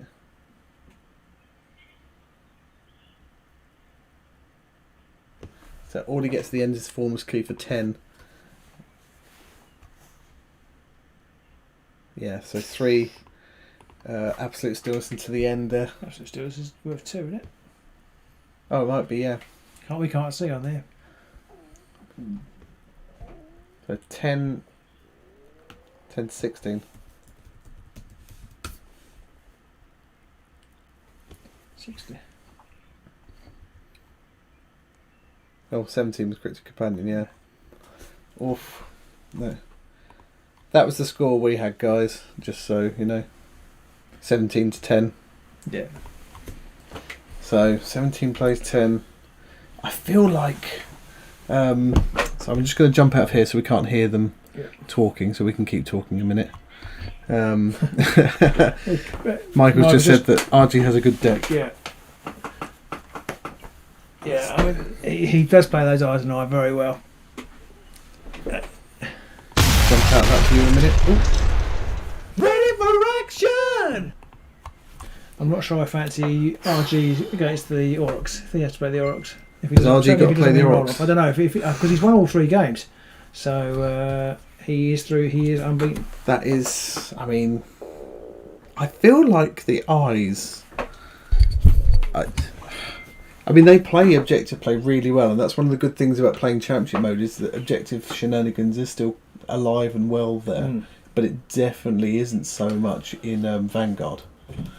But the thing for me, I mean, I just felt so sorry for the for Michael at the end. The Sepulchral Guard, they don't have the tools at their disposal to be able to deal with that, and the blue horror appearing all the time was just screwing him up. And not getting his 4 and 4 cards, which could have made a difference for him. I hadn't thought that good. I don't know if it would have made that much difference because he would have got a charge off with the Harvester. Yeah, that's about it. Yeah, and he had the dagger, so he might have killed one person with that. Might have got the supremacy. The primacy. Doesn't feel like a lot. RG did lose one, says Rosa. Oh, did he? Oh, I missed that. I thought he won all of his. So quick look. So in round 1, RG won against Crimson Court, and in round 2, RG played against. Yeah, he won. I think he won, Rosa. Because he crushed the corn guy. Yeah, he crushed McGaw, so he won all 3 now. So I think that is him and Valentin against each other, because I think Valentin's won all of his. Well, depends who won. Oh, that's true. That is true. No, that's the first. That's the round 3. So round 3, have we got any results in as yet? Round 3. Ooh. I mean, Rippas Snarlfangs have been chewing through people. 21-8 against Maliki. Wow. Yeah, that's all we've got at the minute though. So we know it's not Maliki. Maliki's a fast player. We know it's not Maliki's what? Fast. Oh, fast player. Yes. Yeah. I think I said. Oh, all I heard was Maliki is a fast player. And I was like, what? He's fast. He is fast. So it could be Valentin. Depends on what the vampires are doing to him right now. I don't know, it's a tough one, the vampires versus the Savage Aurochs. But that game, the minute that blue horror landed. Oh, which was RG lost to G 16-18. First round. Did he? I don't think he did. Let's go back to the first round and have a look. Oh, yeah. Oh, yes, yeah, sorry. Yeah. Sorry, Bozo, you're right, absolutely right. Okay, I've got no idea who's in the last round. Apologies. So, that could be several people then, because RG's won 2, the Sepulchral Guard's won 2, the Rippas must have won Rippas have won 2, because they lost against the Sepulchral Guard. Yeah, right. It's come to pass, Rosa, the chaos that you foresaw. Yeah. Probably against Valentin, but possibly against the... Well, it's hard to tell, because, it all depends on what other people have got, because we know Martin's won one at least. He might, it's hard to say. It's hard to say who's going to be in that final now. There's going to be lots of 2-1 sort of splits. I don't think anybody's won 3 games. I think Valentin would have done if he wins this one. Yeah, he'll have won 3. And the vampire presumably would have done if he wins. So what did the vampire do in round 2? The vampire. In round 2, the vampire, they won against the 20-8 against the. Wow. That's good. I mean, it could be vampires versus Valentin. Should we try and jump into the Valentin game and see what's going on in there? Let's have a quick look, shall we? Let's have a shufty. Which room is that?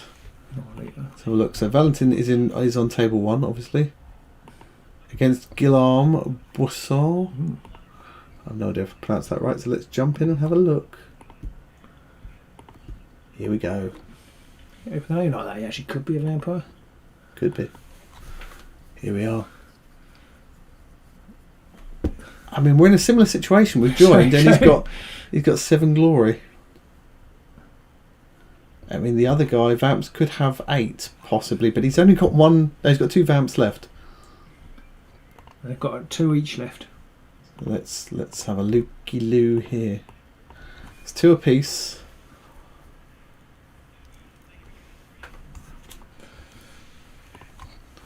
So nice, he's got Quickening Greaves just put on him there. Always put Blood Chalice on the leader, which removes all his hunger tokens. And makes him level 2 wizard, so... Ooh.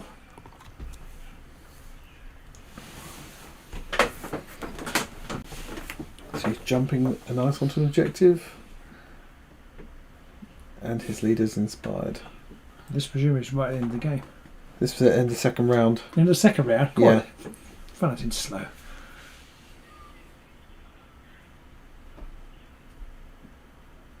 Yeah, Blood Chase, let's just crib up. So it inspires you and then just... Yeah. That's it. Oh. Oof. Oh. He's scored Making a Statement and Death Domain because he holds all objectives in the territory. So 5 glory for that. What was the other one? Was it Treasure Seekers? It might be. Valentin scored Team Death again, which we've seen before.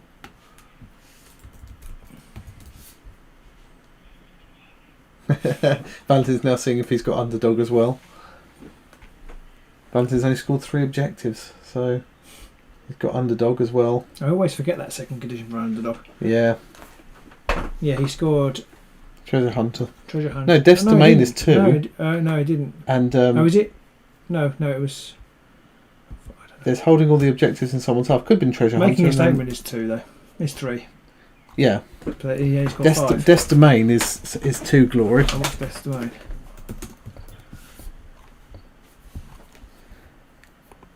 Hey guys, we're just watching the last round. What's the score?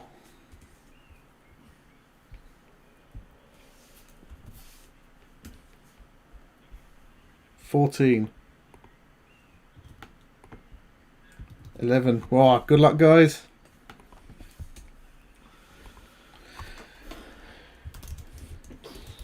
Okay, so the Crimson Court has 14 and the Madmob have 11.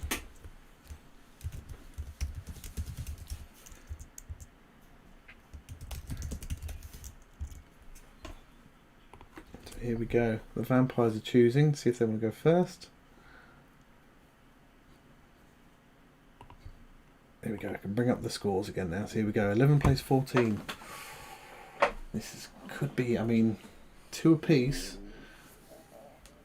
I don't know how many wounds anybody's got. That's the only problem. You can't tell. But I mean, if I had Duval, I think I'd charge with Duval. Oh yeah, nice. The nice is going to attack the leader. Oh, double crit.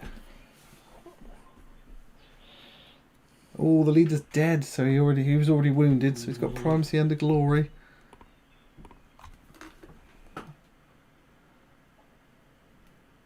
This has been a bloody game.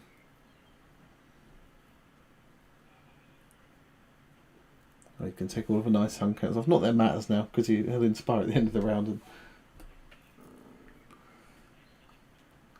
oh, he's played Delicious Morsel as well to heal him up, so he's got no wounds either. Valley's playing Jewel of Wits. Oh, Hunter's Talisman. On Tooth Dagger there. Back across to Gulam, whose name I hope I'm pronouncing right.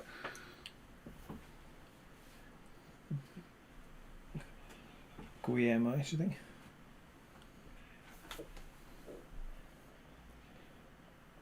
So Val's playing Unnatural Truth.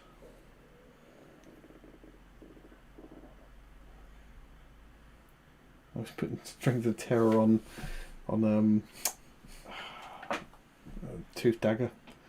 Feels like it's going to be a who gets the next charge or who gets the next successful attack in. And he's putting Great Fortitude on Tooth Dagger as well. He's spent all his glory. Might as well put it on him though. Yeah. He's got no other fighters.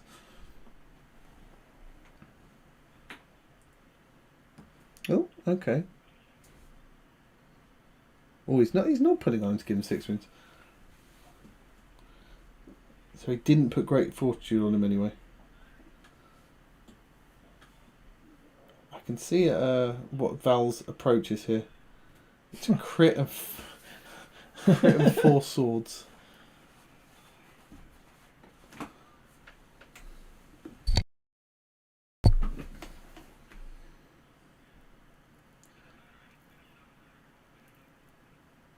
And Ice isn't inspired, so he only gets 1 dodge. So that's how much damage is that? He's dead. He's dead. He's splattered. He's reduced to a red mist. So, one for the kill, and one for trophy. Oh, he's got a trophy belt. And a primacy token as well. So it's 13 to 15. Oh. That's close. And he's still putting Great Fortune on him anyway.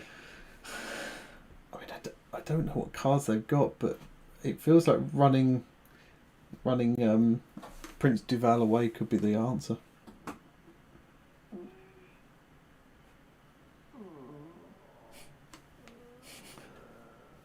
The chair's making for you.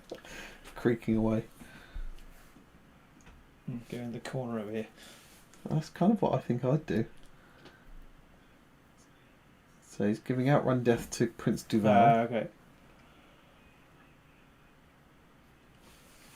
And he's picking Flight Before Food on his leader. Don't know what that one does. Flight Before Food. Our eye in the sky is about to tell us.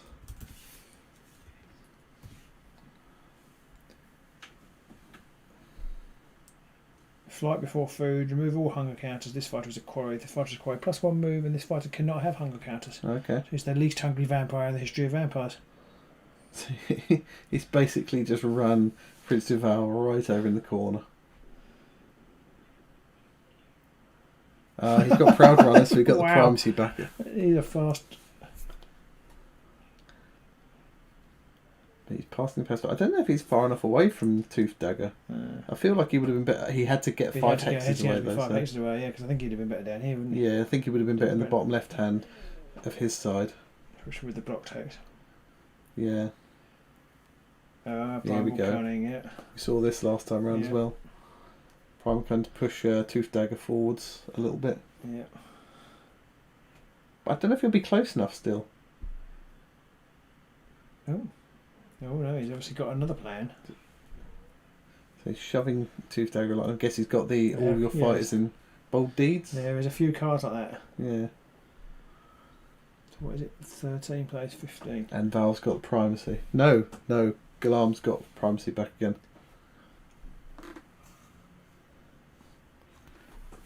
Val's just taking power cards Just now. saving up.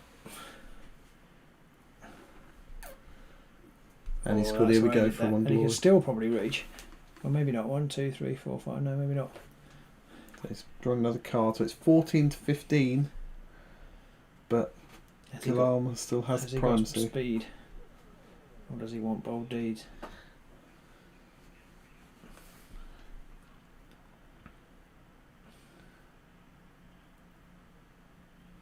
Galam got rid of Crimson something. Hounds? Crimson Hounds. Oh, that's kill someone when there's somebody else next to them already or Okay. something like that. So Val scored show force because he's got 15 all. 15 apiece. Why is it whenever we join Valentin's games he then doubles his score? I Yeah. guess that just shows how good the orcs are. Just, Yeah. just Efficient. splooging I draw this, glory. or I score it. I draw this, or I score it. On to Valentin's next go. Is this his third go? Yeah. Yeah. Third. He's going to move him. Oh. It's a bit odd. I think he can move 6. Oh, he's just moving 3. Interesting. Now that's interesting. Very interesting. And he passes. Oh, he's playing Vision of Glory. Ah, okay. Okay. Oh dear. Let's see where this is going. That's gonna be the last round charge, which could make or break the game. Yeah. I mean, this could be the final match as well.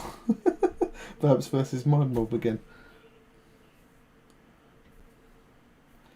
Ooh, so it's his last activation. He's drawing another objective. I didn't hear what he's... Oh, he's called Preternatural Speed, which is, gives him a glory. Preternatural's a good word. Oh, Tell that word. Don't see it as enough these days.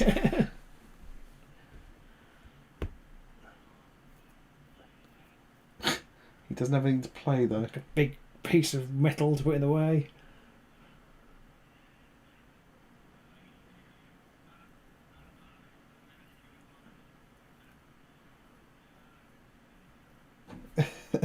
Like Val, there's some. You're taking too long. No, you taking too long. Back and forth here.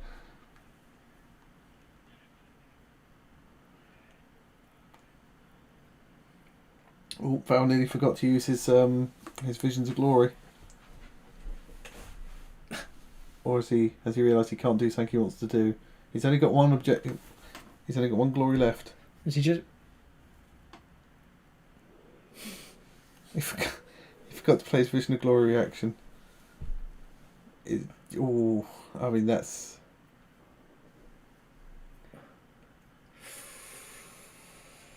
Oh dear.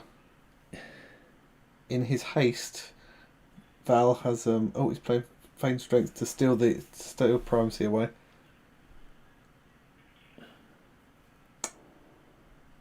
And he scores Surge of Aggression, which makes it 16 all.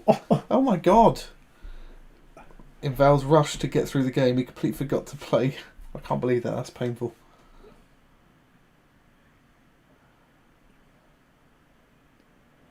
Oh dear, Valentin. Oh dear, Valentin.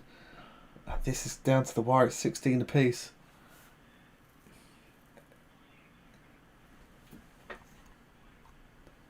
Recovered poise. Recovered Poipus because he's got an Inspired Fighter. Gravelords 2 because they're all. And Show Force.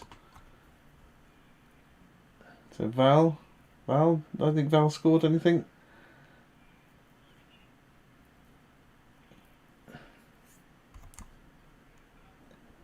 Scored the Great Hunt.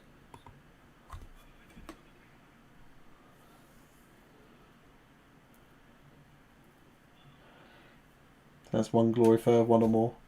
Oh, it's 2 for smashing. 19 to 20. Oh god. Oh my god. Oh my god. 19 to 20. 19.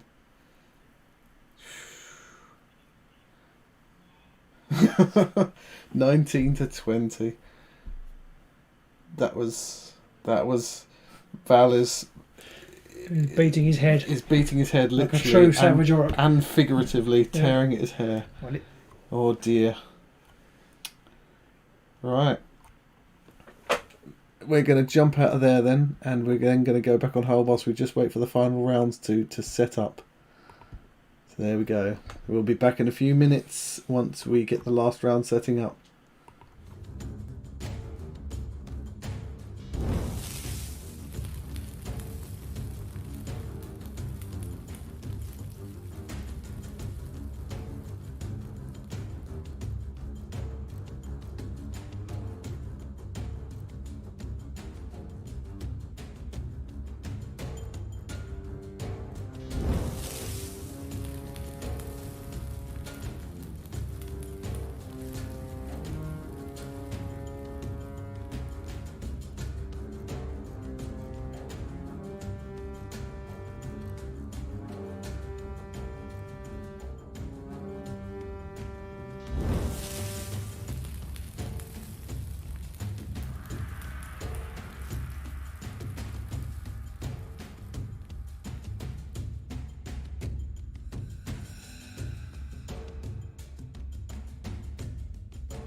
Okay.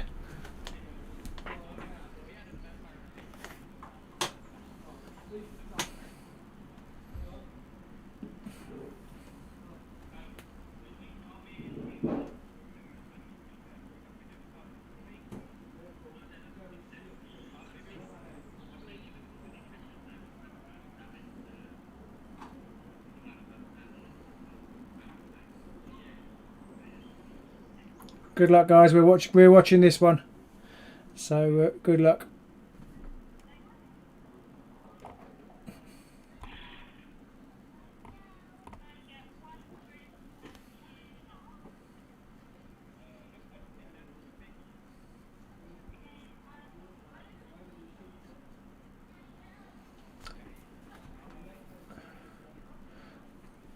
So they're just rolling off. I think Rippas placed board second. Must have won the roll off. And yeah, it's going to be an interesting game. We played a blinder there, and we haven't been watching the Rippas, but they've been absolutely destroying their opponents. So I'd be interested to see how that goes. Thank you, Rosa. I'd like to think so. But it's been quite a small viewership today, but thank you everybody who has been watching.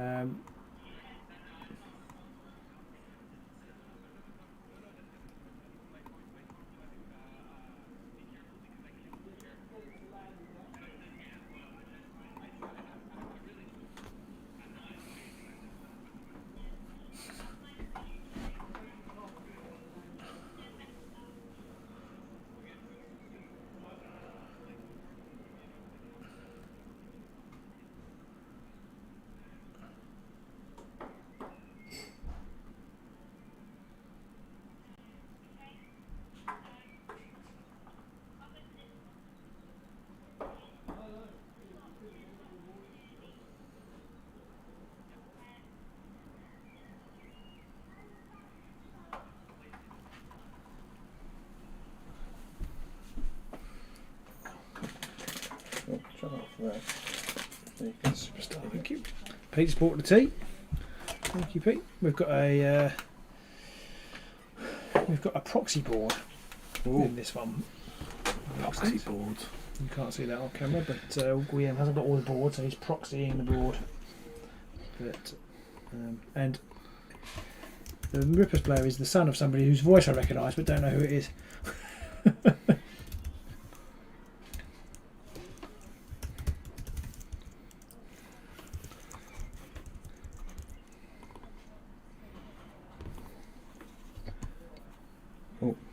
So let's get the board and the scores back up. Scores on the doors. There we go. Right. You have to ask him to go.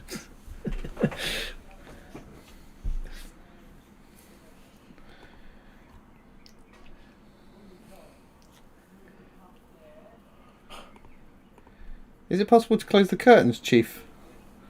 Only because I can't see any of your board with the light. Cheers, dude.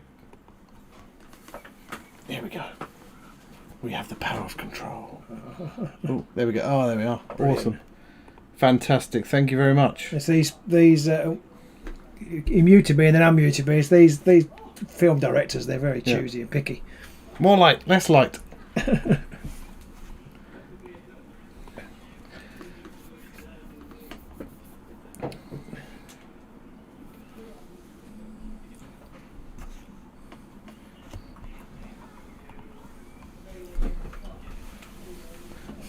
A little bit of digital hassle there at the start. Nobody wants to see Pete.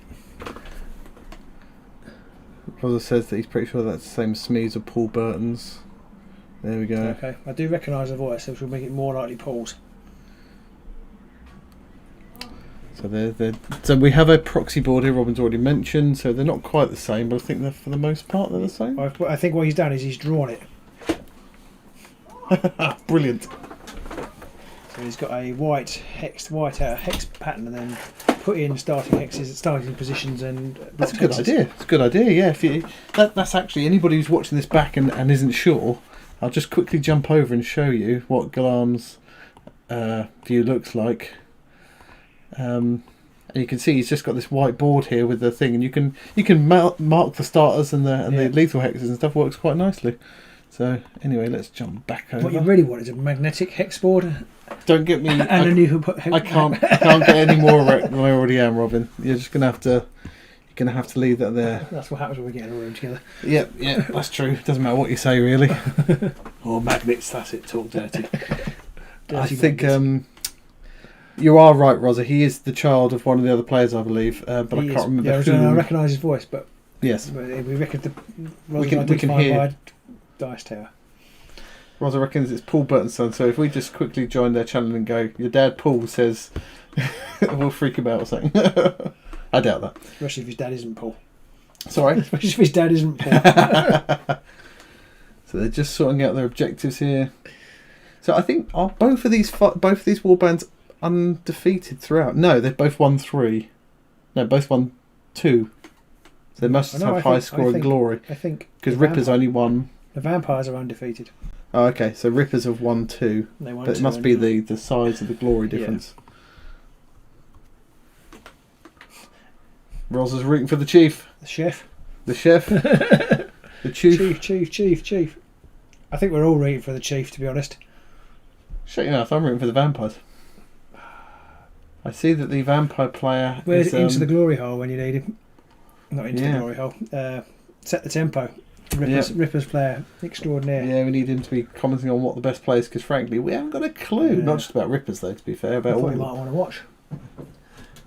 Well, hopefully he's watching this back. If you are, let us know. I'll tell him. I'll message him. Yeah, go on.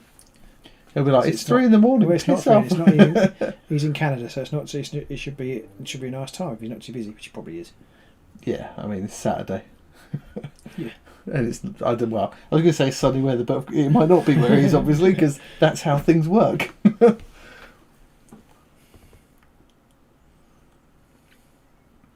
Galam's trying to decide what he wants to do now. I think we had a couple who drop out. We need to get more people into this. This is a great tradition, I think, now, and it needs to be kept. Oh, Glam goes crit double, so he gets to choose. And he's getting Rippas to place a model first.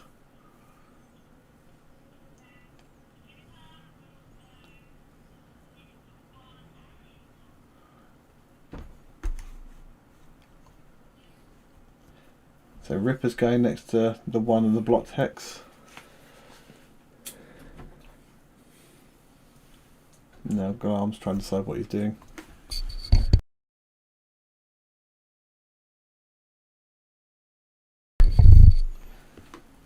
So we got old, can't remember his name. I reckon he's 13 as well.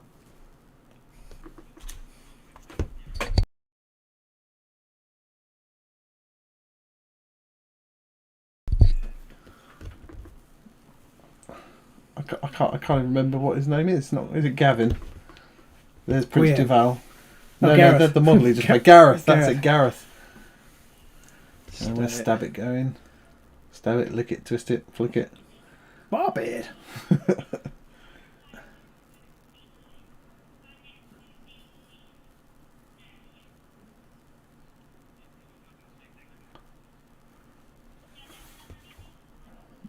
Galam's Mr. Lethal.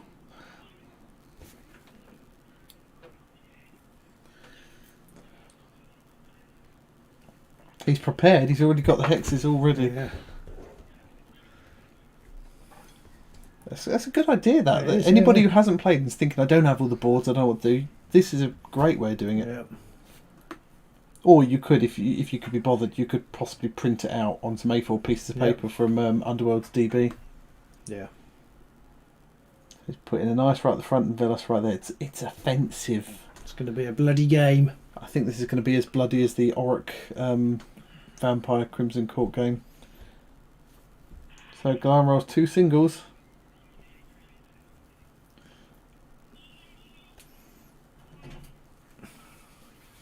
We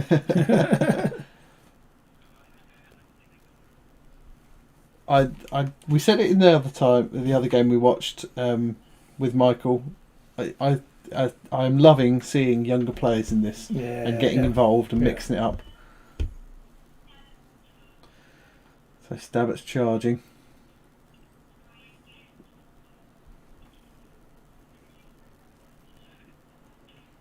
No, so he's charging and having to go at Anais. I don't know if he's going for Anais or if he's going for Velas, but he gets a Fury. So he's got to block, so that's 1 damage, and then we're getting a Balky Balk attack.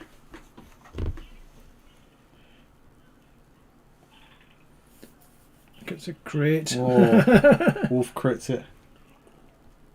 Oh! Oh.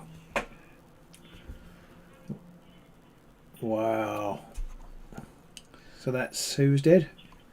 Anais. That's Anais. Anais dead. Just to say, Chief, be careful because your cards are quite visible when you hold them quite flat. So just keep your cards close to your chest. No, to be fair, I didn't think you would deliberately look, even if you knew. But just so everyone's aware, we're letting people know.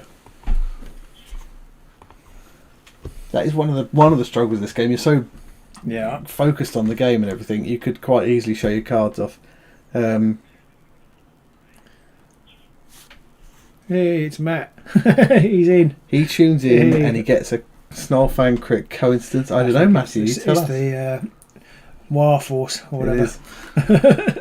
Whatever. Roz says he would, but Championship sucks for him in comparison to Vanguard. Also due to shortage of money, hefty motor departments can't buy the expansion. Well, the good thing about this is you don't need most of the expansions to be able to play this. To be honest, you could sort of lock this up by printing or making custom boards. True. Yeah, you could. You don't. Unless you want to use the models, even then you don't have to use the models. You can proxy. But if you want to use your own warband, we've seen a lot. But yeah. But you need the warband you want to play. I don't think anybody mind if you proxied a couple of cards. Yeah. Is this set the tempo mat? It is set the tempo mat. I put out the call and he is here. Doing whatever he's doing on his Saturday morning / afternoon. So he's charging with Gareth. Oh. Buried Instinct. Buried Instinct. Oh, so he gets a guard token. The cards are your problem, Rosa. Well, you could print them off. Yeah. Oh, he gets 2 hammers though. Double success or a crit. Yeah. No. Does not get a crit. So it's 2 damage to him there, to Snarlfang. Oh, playing Furious Reprisal. So basically he gets to whack back with the dog, doesn't he?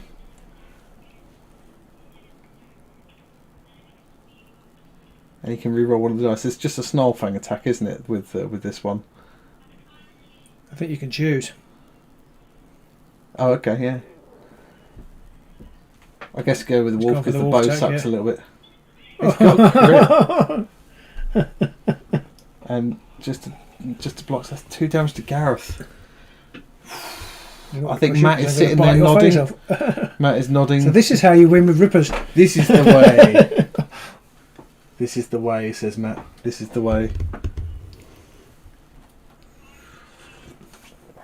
So, onto the power step. He's giving Rip a trophy belt. I mean, Gareth could be dead soon, so he's trapped.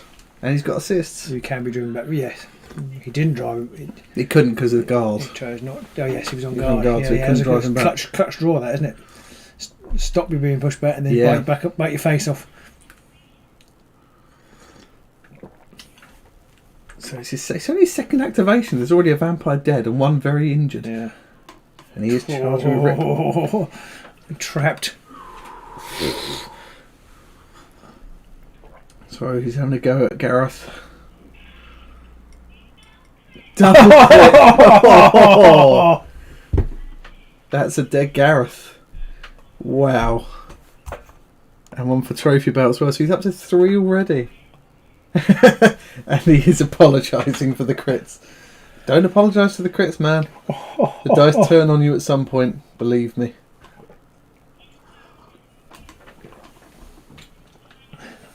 He's giving Ripper loping stride, so now he's. Was this you in the artsy scene in the early 80s? Yeah. Or be the late 80s, I suppose, for you. Yeah. And now ever since you've looked. I've never been able to get. Yeah, never been able to get those 6 since. Rosa says Valentin should ban the dice tower. I mean, we're assuming it's the same dice coming out that are going in. Just brilliant. They're all lined up. Crit Hurst. Yeah, exactly. So it's on the Gilarm's next go. And if you're watching this back later and I'm mispronouncing your name, I apologise. So he's going to charge with Count Duvet.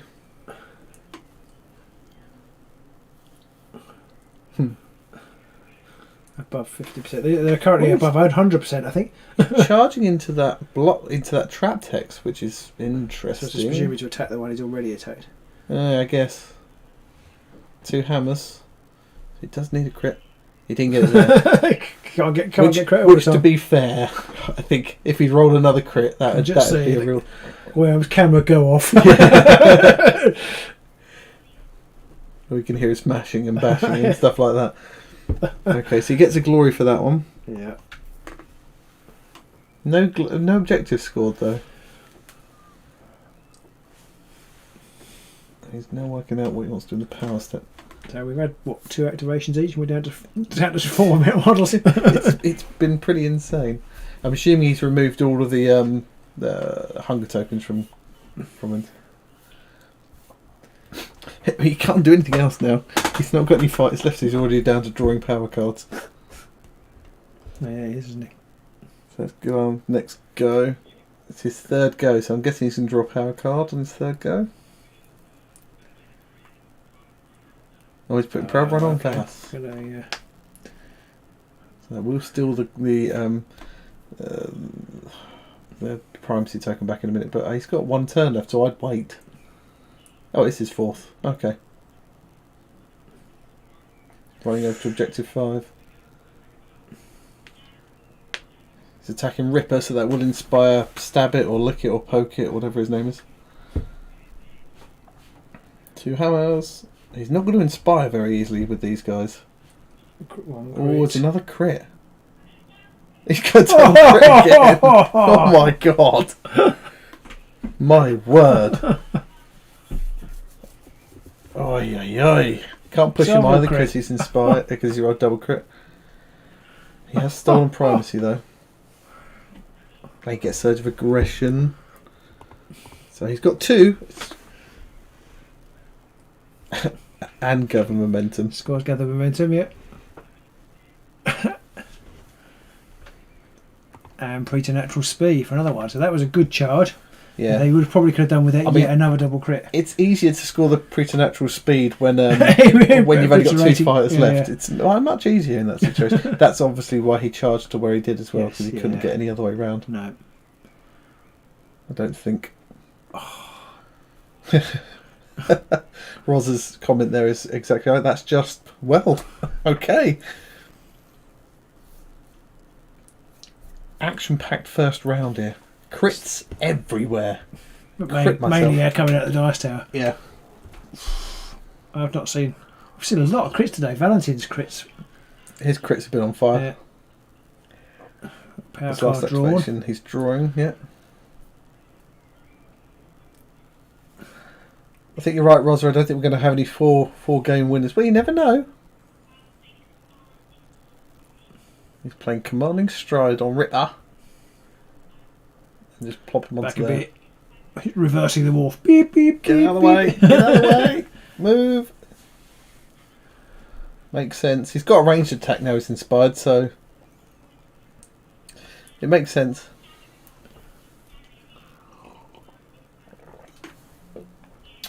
Well, Rosa says if he wins this roll off by Duval, but you know he's moved away now, so it depends. And Duval's not wounded, so he would have to have 2 full successful attacks come off. Which, yeah, well, it's the way he's rolling. yeah, I mean the way he's rolling, I'd go and find a craps table right about now.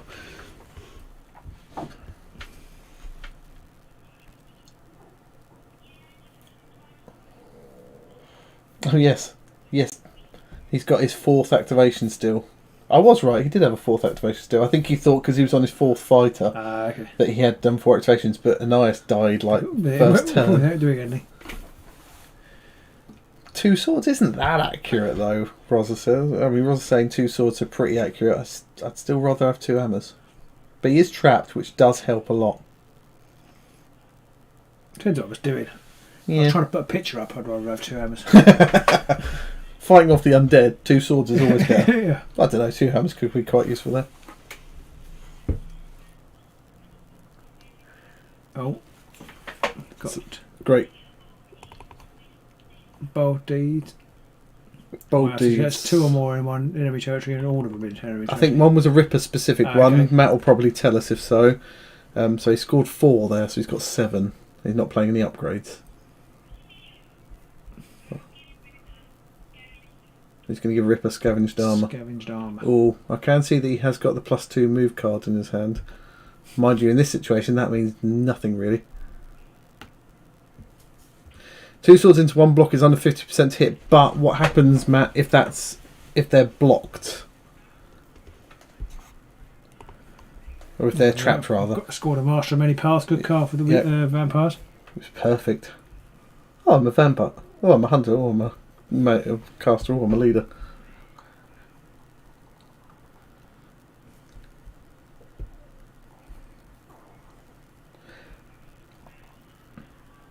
Oh, he's putting the Von Marusi armour on Duval, who is inspired, that's right. So he reduces damage by 1, so he's now much less one-shottable.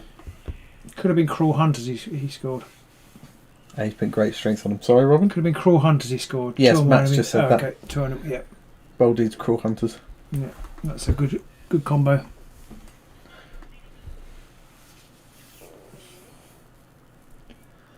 So he's scored 6 now because he got 1 for primacy, I believe, and the other guy's got 7, and he's put Great Fortitude on Velas for 5 wounds, and he's realised he's got primacy as well. So Did you put that on already? yeah, I've already got it on. So it's 7 plays 6 now. 7 plays 6.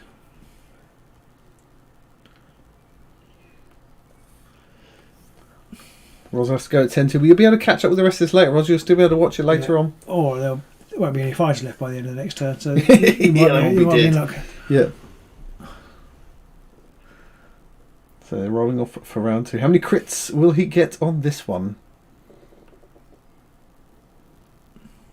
Oh, none. Just some supports. Oh, he's got a crit. Just a crit. It's not just a crit though. It's good enough. Can you listen to it in the car, Rosa? Can you have it on the phone? Can you stream us in the car whilst you're driving to work? You can listen to Doesn't us. sound like a good idea. We're just listening. It'd be like a podcast or radio. Only people would be sitting there going, "Holy shit, he's rolled 2 crits." You don't get that on the radio very much. No, that is definitely true. Hopefully the audio for everybody's still okay out there. Yeah, it should be alright.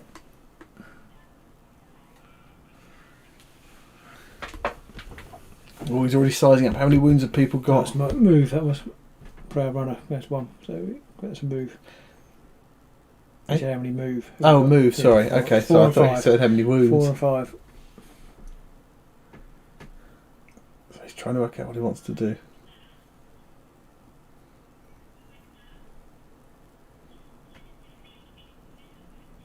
Oh, Ripper's just moving. Legging it away. Oh, interesting. Cheeky. Like, you ain't catching me. Wow.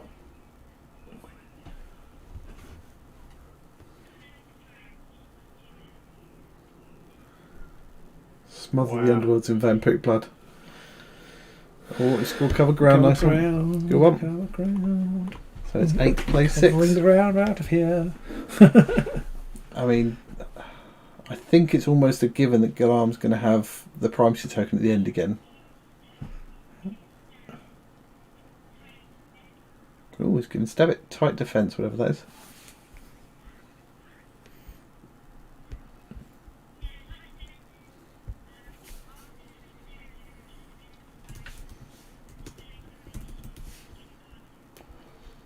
Okay, so after an attack action made against this fighter, he gets a guard token.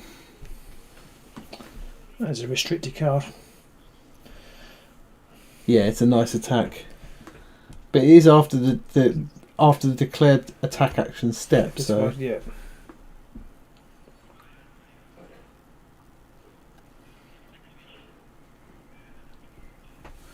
So Galam's just taking an objective. And onto the power step. Is he going to do anything?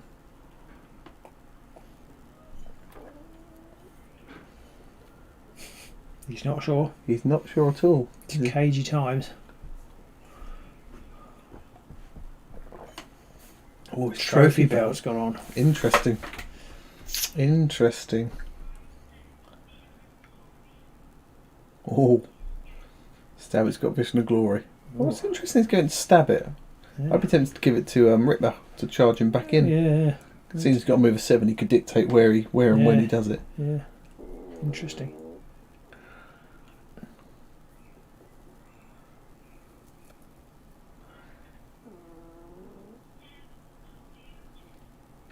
And he's just moving stab it over to the next Ripper at the end of the turn. It's interesting. I can just see the vampires running in the other direction. That's who's got the most passive glory scores. Yeah. Yep. Who's got a vampire? Oh, vampire scored show of force for another glory. Yeah. The vampires can't score bold deeds, I don't think, because you need 2 people to have action for that thing. Whereas he can. Whereas the he already has spell got. Yeah. Yeah. Yeah. He can't score bold deeds. No, because he needs to kill somebody. I don't know if he even has bold deeds in his deck. I can't remember, but interesting. Roz says that he doubts that Vision's gone on without reason. No, neither do I. I mean, you don't get to the final table without having some nuance in your play. Galam's second activation. He's gonna guess draw a card. Swap an objective. What's he gonna do? Pass. Give up. Cagey. 8 plays 7. 8 plays 7, yeah. He's still working out what he wants to do. He doesn't know. He does not know by the sound of things. Much humming going on. Do do do do do do do do do do do.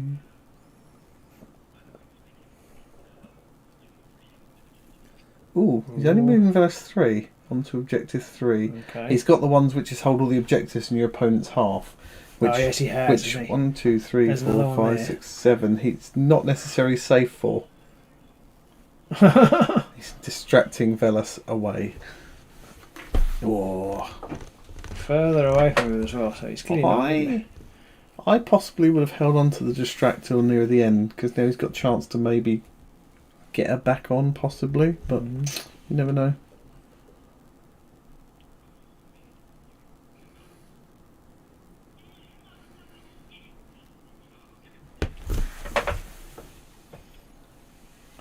What's going on now? Tick tock, tick tock. It's a cagey game. It's all very cerebral now because everybody's just run off in the other directions. They've run past each other, chopped a few people apart, and just legged it back in the opposite directions now. Yeah.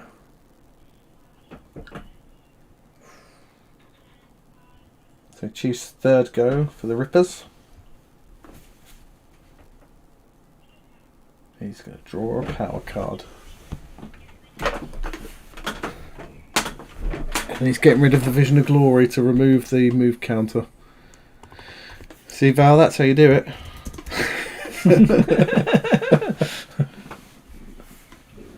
Sorry, Val. Sorry.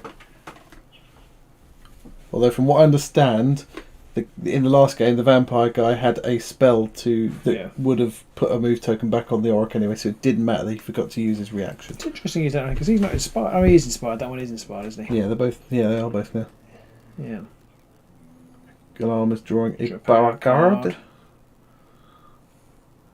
Yeah, Rosa, it did turn out that although Val forgot, they tested it out and they rolled a dice and he would have put a move counter back on anyway, so it made no difference. It's very tense. I don't know what he's going to do. So he's played Spectral Wings, so here comes a move 7 charge. Is that 7 or 8? He's got a 7 move on whichever one that is now. Stab it, I think. Oh, he's got range 2, hasn't he? He has. He's playing Vindictive Attack as well. Plus 2 dice. But he can't kill Duval. No. He can only do a couple of damage to him. And he can't get the wolf in close enough. So here we go. It's the wolf's final activation. He's going to charge.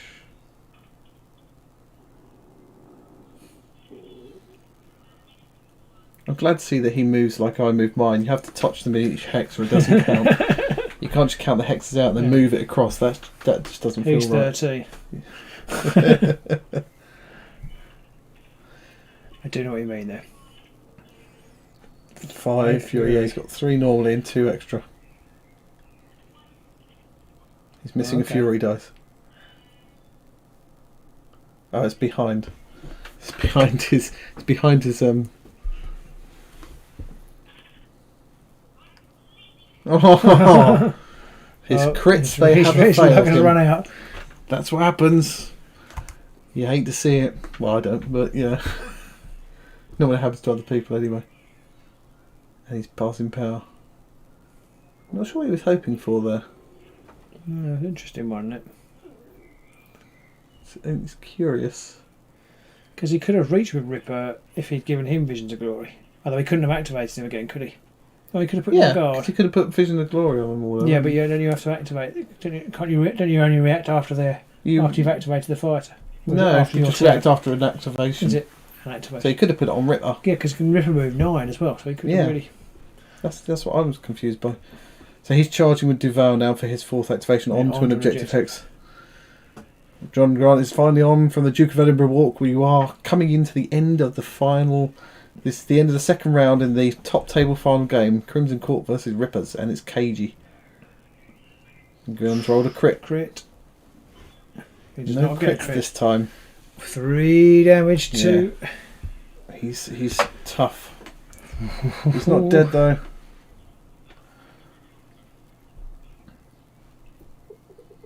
So he's not pushing him back. Power step wise. Oh, he's playing Symbiote's Call to push Velas back onto the objective.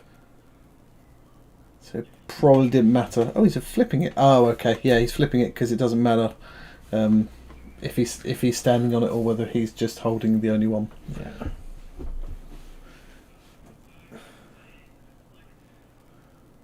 Oh, he's putting Flight Before Food on Velas. That gives her +2 move. I think she can't have hunger tokens. Inspire, won't it? Yeah, it will.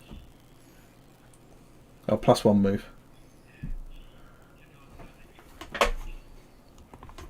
Yeah, so she will inspire. John Grant says you can have tea and Mia Kanan. I wouldn't eat Mia Kanan. He tastes very dry. Very bony. Yeah. Spare ribs. Not enough sauce on them though. Left out in the sun for too long.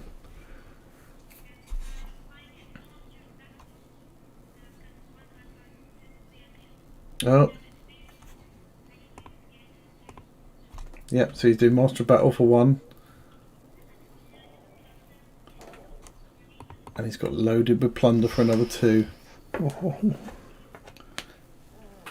I suspect the vampires have more in the bag though. Holding one objective. Got the objective one. He's got at least 2. Death's to main is score, which is hold all objectives. Has he got making a statement as well? And recovered poise because he's got an inspired fighter.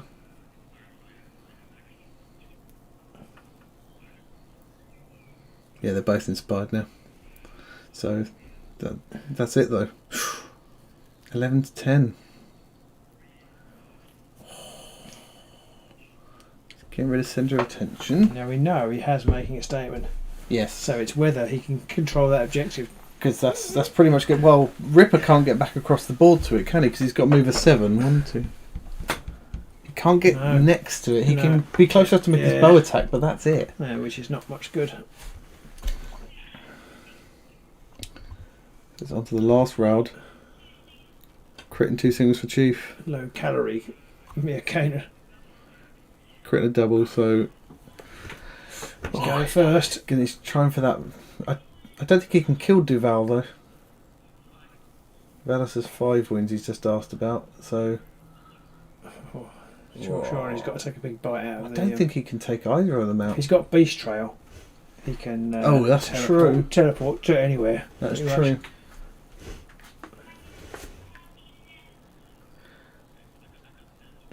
Just we are right on the glory 11, count. 10. It's Oh, 11, yeah. 10. It's always good when they do that. Ooh, ooh, ooh. It's close. It's real close. Oh, this is tough stuff. Oh, this is real cerebral head scratching time. Take care, Rosa. Cheers for watching, Rosa. Start So it's charging. charging. Oh. Going after Velos, I think. It's an interesting move. So what's he going to do here? Yes. I don't think he can kill her. No. So it's 3 swords. Is there only 1 damage on his spear? 1 sword. His crits have deserted him. Oh, Valis is on guard. Yeah, that's true because she's inspired. He misses. You missed. We.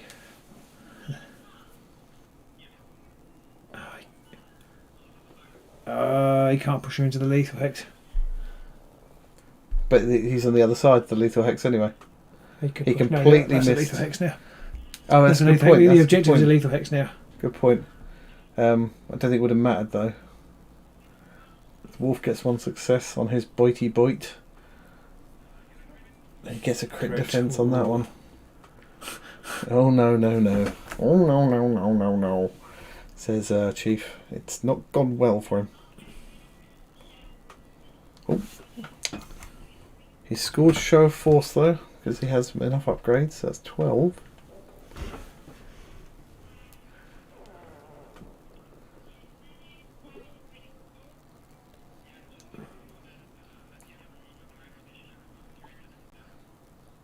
Oh. So he's got a spirited attempt. Yeah, because the attack that did damage didn't kill them. This card you never play with despoilers.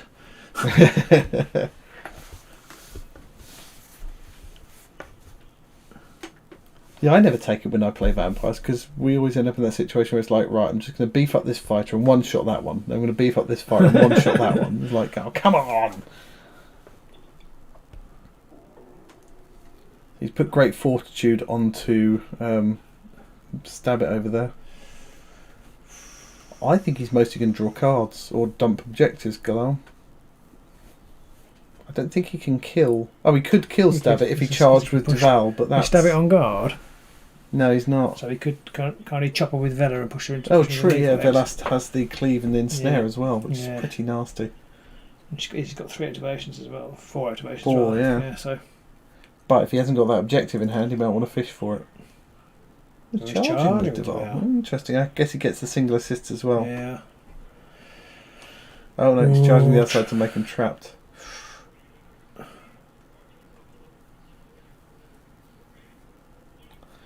Yes, I think this could be it for Stab It. 3 hammers with cleave. Just 1 success though. Oh. No. No, he cannot. Ah, yes. But it's... He's got bonded, so he gets the success from the single assist, but that doesn't matter because he's trapped. Did he roll a success? Yeah, he rolled 1 success. He scores Crimson Hounds for glory because he's got somebody, another friendly fight adjective, but I think he should be dead. I'm not sure whether he rolled a success and gets 2 successes because of bonded. Or is it 2 successes? I That thought he might only be got 2 1 singles. success. Is that, I can't quite see the dice. Is it 2 singles? Oh, it might be 2 singles. It's hard to tell from here. Yeah, I'm not sure about that one. Scavenged on Velas. We yeah. can't interfere, so we'll... No, we must let the baby seal get eaten if that's so. If that is the way the world deemed it. But it's 12 glory apiece, so it's so close. Always playing Blood Vial on Velas to get rid of a wound. I like that one for guaranteed 1 heal and get rid of all your blood frenzy tokeny things. Ah, he's on guard with tight defense. Missed that completely. Yeah. So he's not trapped. Good spot, Matthew. Thanks, Matt. Rippas is drawing a power card for his next go, which kind of makes sense. It's only 2nd activation. He's got 1 fighter left. Does that mean he hasn't got Beast Trail in hand then? He's going to have to move Velas, or else he won't get primacy. Yes. Velas is having a go now. She does have cleave Presumably, and ensnare. presumably he's going to move. He'll try and move her onto the objective, Yeah, I think so. and she's on guard. So say needs a crit. Needs crits. No.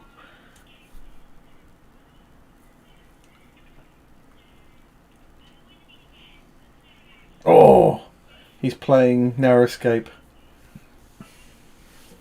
So he takes one. So he takes one wound. So he's still alive. Ain't dead yet. Oh, Cagey. This is cagey, Robin. I haven't had this much excitement in weeks. Months. Rippas is going to take another power card.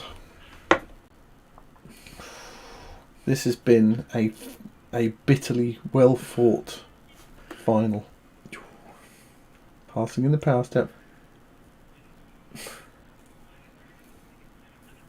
He's attacking again for the vampire's third go. He rolled a hammer and sword. One hammer. He needs a crit.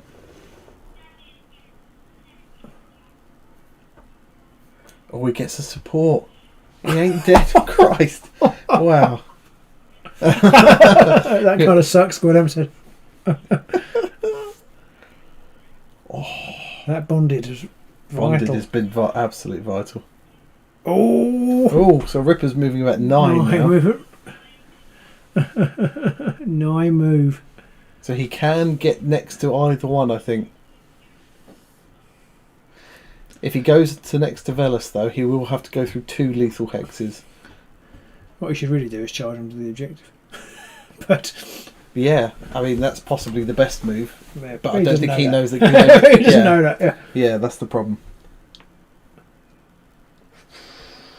Oh, this is exciting. Crying out loud, people. My heart can't take it. Ooh, Lava Lance on the leader for Ripper. Oh! I don't think it's enough, though, to kill Duval. Okay, can he push? He could push him into the lethal, but Duval's got Von Marusi armor, which reduces damage by 1. Ah, okay. But he's got the wolf attack as well. Yeah, but that will get reduced by 1 as well. Oh, okay. So But that could then knock him into the lethal after. Yeah. So he could do 2 with the first attack, then the wolf attack will do 1 and knock him into the lethal. This is big old gamble time. He's moving 9, so he gets wherever he wants to, Galam. He can go wherever he likes. What a time to join. Yes, indeed, Matt. What a time to join. This is the final. It's 12 all. It's like the 4th activation each, or I think it's the 3rd activation for vampires next. Slick Rock would hurt. I mean, that's a good point. Drop bear. If he went on to the objective, Slick Rock would be bad. He's got no choice though, because he's charged with He doesn't have to Duval. go onto the objective there. Oh, I see. Oh, I see. Yeah. Well, if either of them have Slick Rock and they go on their objective. Yeah. He's got to move Velas, really. Oh, he's sidestepping Prince Duval, but we can't see where he's sidestepping him to. One to his left. Okay, so he's sidestepping him. So he's basically moved him so that he can't get hit by the wolf attack. 4, 5, 6, 7, 8. Yes, so Yeah. he's basically made it so the leader can't be killed, but Velas could still be killed. But if that's the case, see, he's counting out squares right now, hexes rather, but he's counting out to avoid the lethals. And I think at this point in the game, you just got to accept the fact you're going to take some wounds and hope. Because ideally, if his attack comes off, Velas will be dead, so he won't have anyone hit him back. It doesn't matter if he's wounded. I can't take the excitement, Robin. He's looking at the He's objective. counting him hex. out. He's thinking about it. If he goes on the objective hex, he might bugger up Galar more than he could possibly know. Anybody's watching now who's just joined us. We know that Galam has a 2 glory or 3 glory objective for standing on all the objectives in one half. He's got making a statement. We don't know if he's in hand, but we know he's got it. He's got onto the Charge objective. onto the objective. That's a brave move. Galam doesn't have Slick Rock. Oh, so he's going for the ranged attacks on Duvet. 3 hammers, 3 damage. Oh, he's missed everything. 3 swords. Now, I'd have more sympathy. We could see the agony in his pose, but this is a man who rolled double crit at least twice, so I can only muster a certain amount of sympathy for him. He's got the memory of a 13-year-old, though. He can't remember that. That's true. That's true. That's ancient history already. I'm still brooding over the double crit you rolled about 6 games ago. So it's his last activation now. So he's moving a 5 away purely to get the primacy token because he's got Proud Runner. I think he's not put her on the right hex, but I don't think it matters. Oh, he's playing Restless Prize. Oh, he's got Restless Prize! Oh, it didn't matter in the end. Oh dear. Oh, again. If he'd hit that attack though, he'd have pushed him. Yeah, but then he could have moved Velas over and moved her onto it, so he wouldn't get primacy. But that's true. So into scoring, and he didn't score anything at the end. Rippas. He did score making a statement because he's got all the objectives.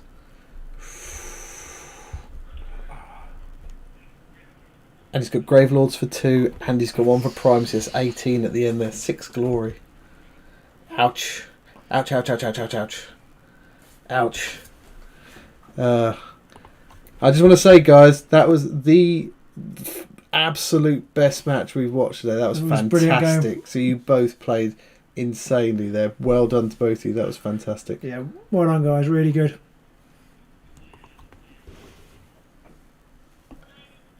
(18-12). That score doesn't do justice to how that game went. No. Oh, he had snare, and he could have killed him. Would have got primacy. He would have got some other stuff, so it's close. If that attack could have come off, it could have possibly been a win for the Rippas. 3 swords. That's tricky. But then, if he hadn't rolled all those double crits at the beginning, it would have been a different game. So it would have been. Oh, what a game! Right, let's jump out there. Let's move back over to our chat. Let's move over there. Hello everybody. We're back again. Just going to jump out of this room here and leave the breakout rooms. Yeah. Oh, that last game was brilliant. A humdinger. I love the fact that we watched a couple of games there that were very cerebral. Yeah. There was the RG Sepulchral Guard matchup. Yeah, Michael's already in the thing, so I don't know whether his game's finished. Well, we can have a look at the scores quickly. Let's that was a good game. Bring them up. That was a funny one, cerebral game, yet with lots of slinging dice as well. Yeah, there was a lot of punching going on. Lots of thinking going on at the same time. So other scores. So Sepulchral Guard Michael versus Maliki. Michael won that 12-10. So he won 3 of his games out of 4. Is that the right round? Yeah, so it's round 2. What am I talking? God's sake, I put it on round 4 and the flipping thing. Come on, refresh your stupid website.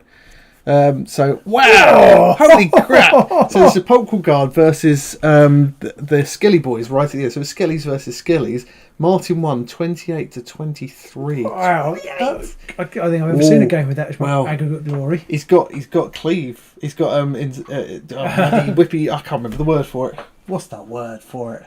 He's got the scything. He's got scything attack against Sepulchral Guard. You just be sitting there going, "Hello, lads." Has he got trophy belt? Oh god, yeah, that'd be awful, wouldn't it? Just bodies and glory everywhere. Yeah, I think. Wow. Fantastic games there. Some absolutely banging games. 23-28. That is mad. I can't believe that. That's a massive amount of glory. I mean, I think whatever luck spat at Martin in the previous game against Val, it must have just given it back to him. 23 with the Sepulchral Guard though. That's good. That is really good. good. He must have done some damage to the.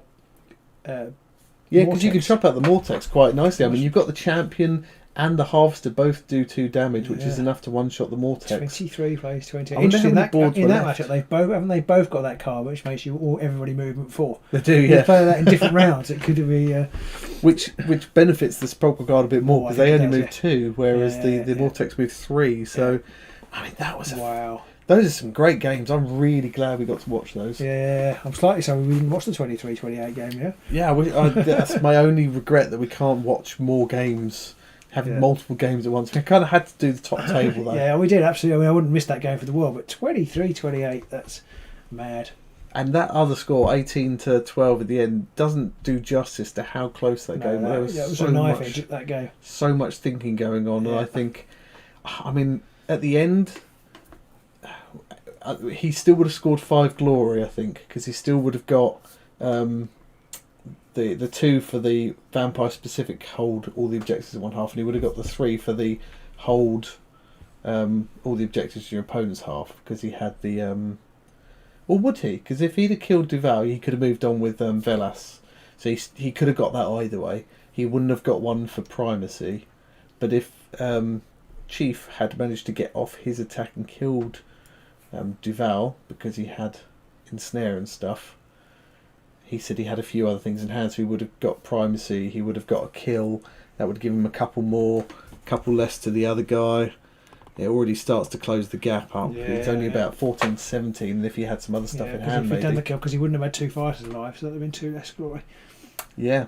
Would have been- It was a very good game. That's the kind of game where you really want a best of 3. Yeah. Because the next game's going to be just as close. So basically, what we can learn from this is that the 2 youngsters are absolutely amazing at this game, and put us to shame. Yeah, and That's what I'm taking home from this. And I said earlier, I think it's absolutely fantastic to see some young blood getting online into these tournaments. If you're watching this and you are younger, and maybe you got your parents into it, or they got you into it, or maybe you just play it on your own and your parents have got nothing to do with it.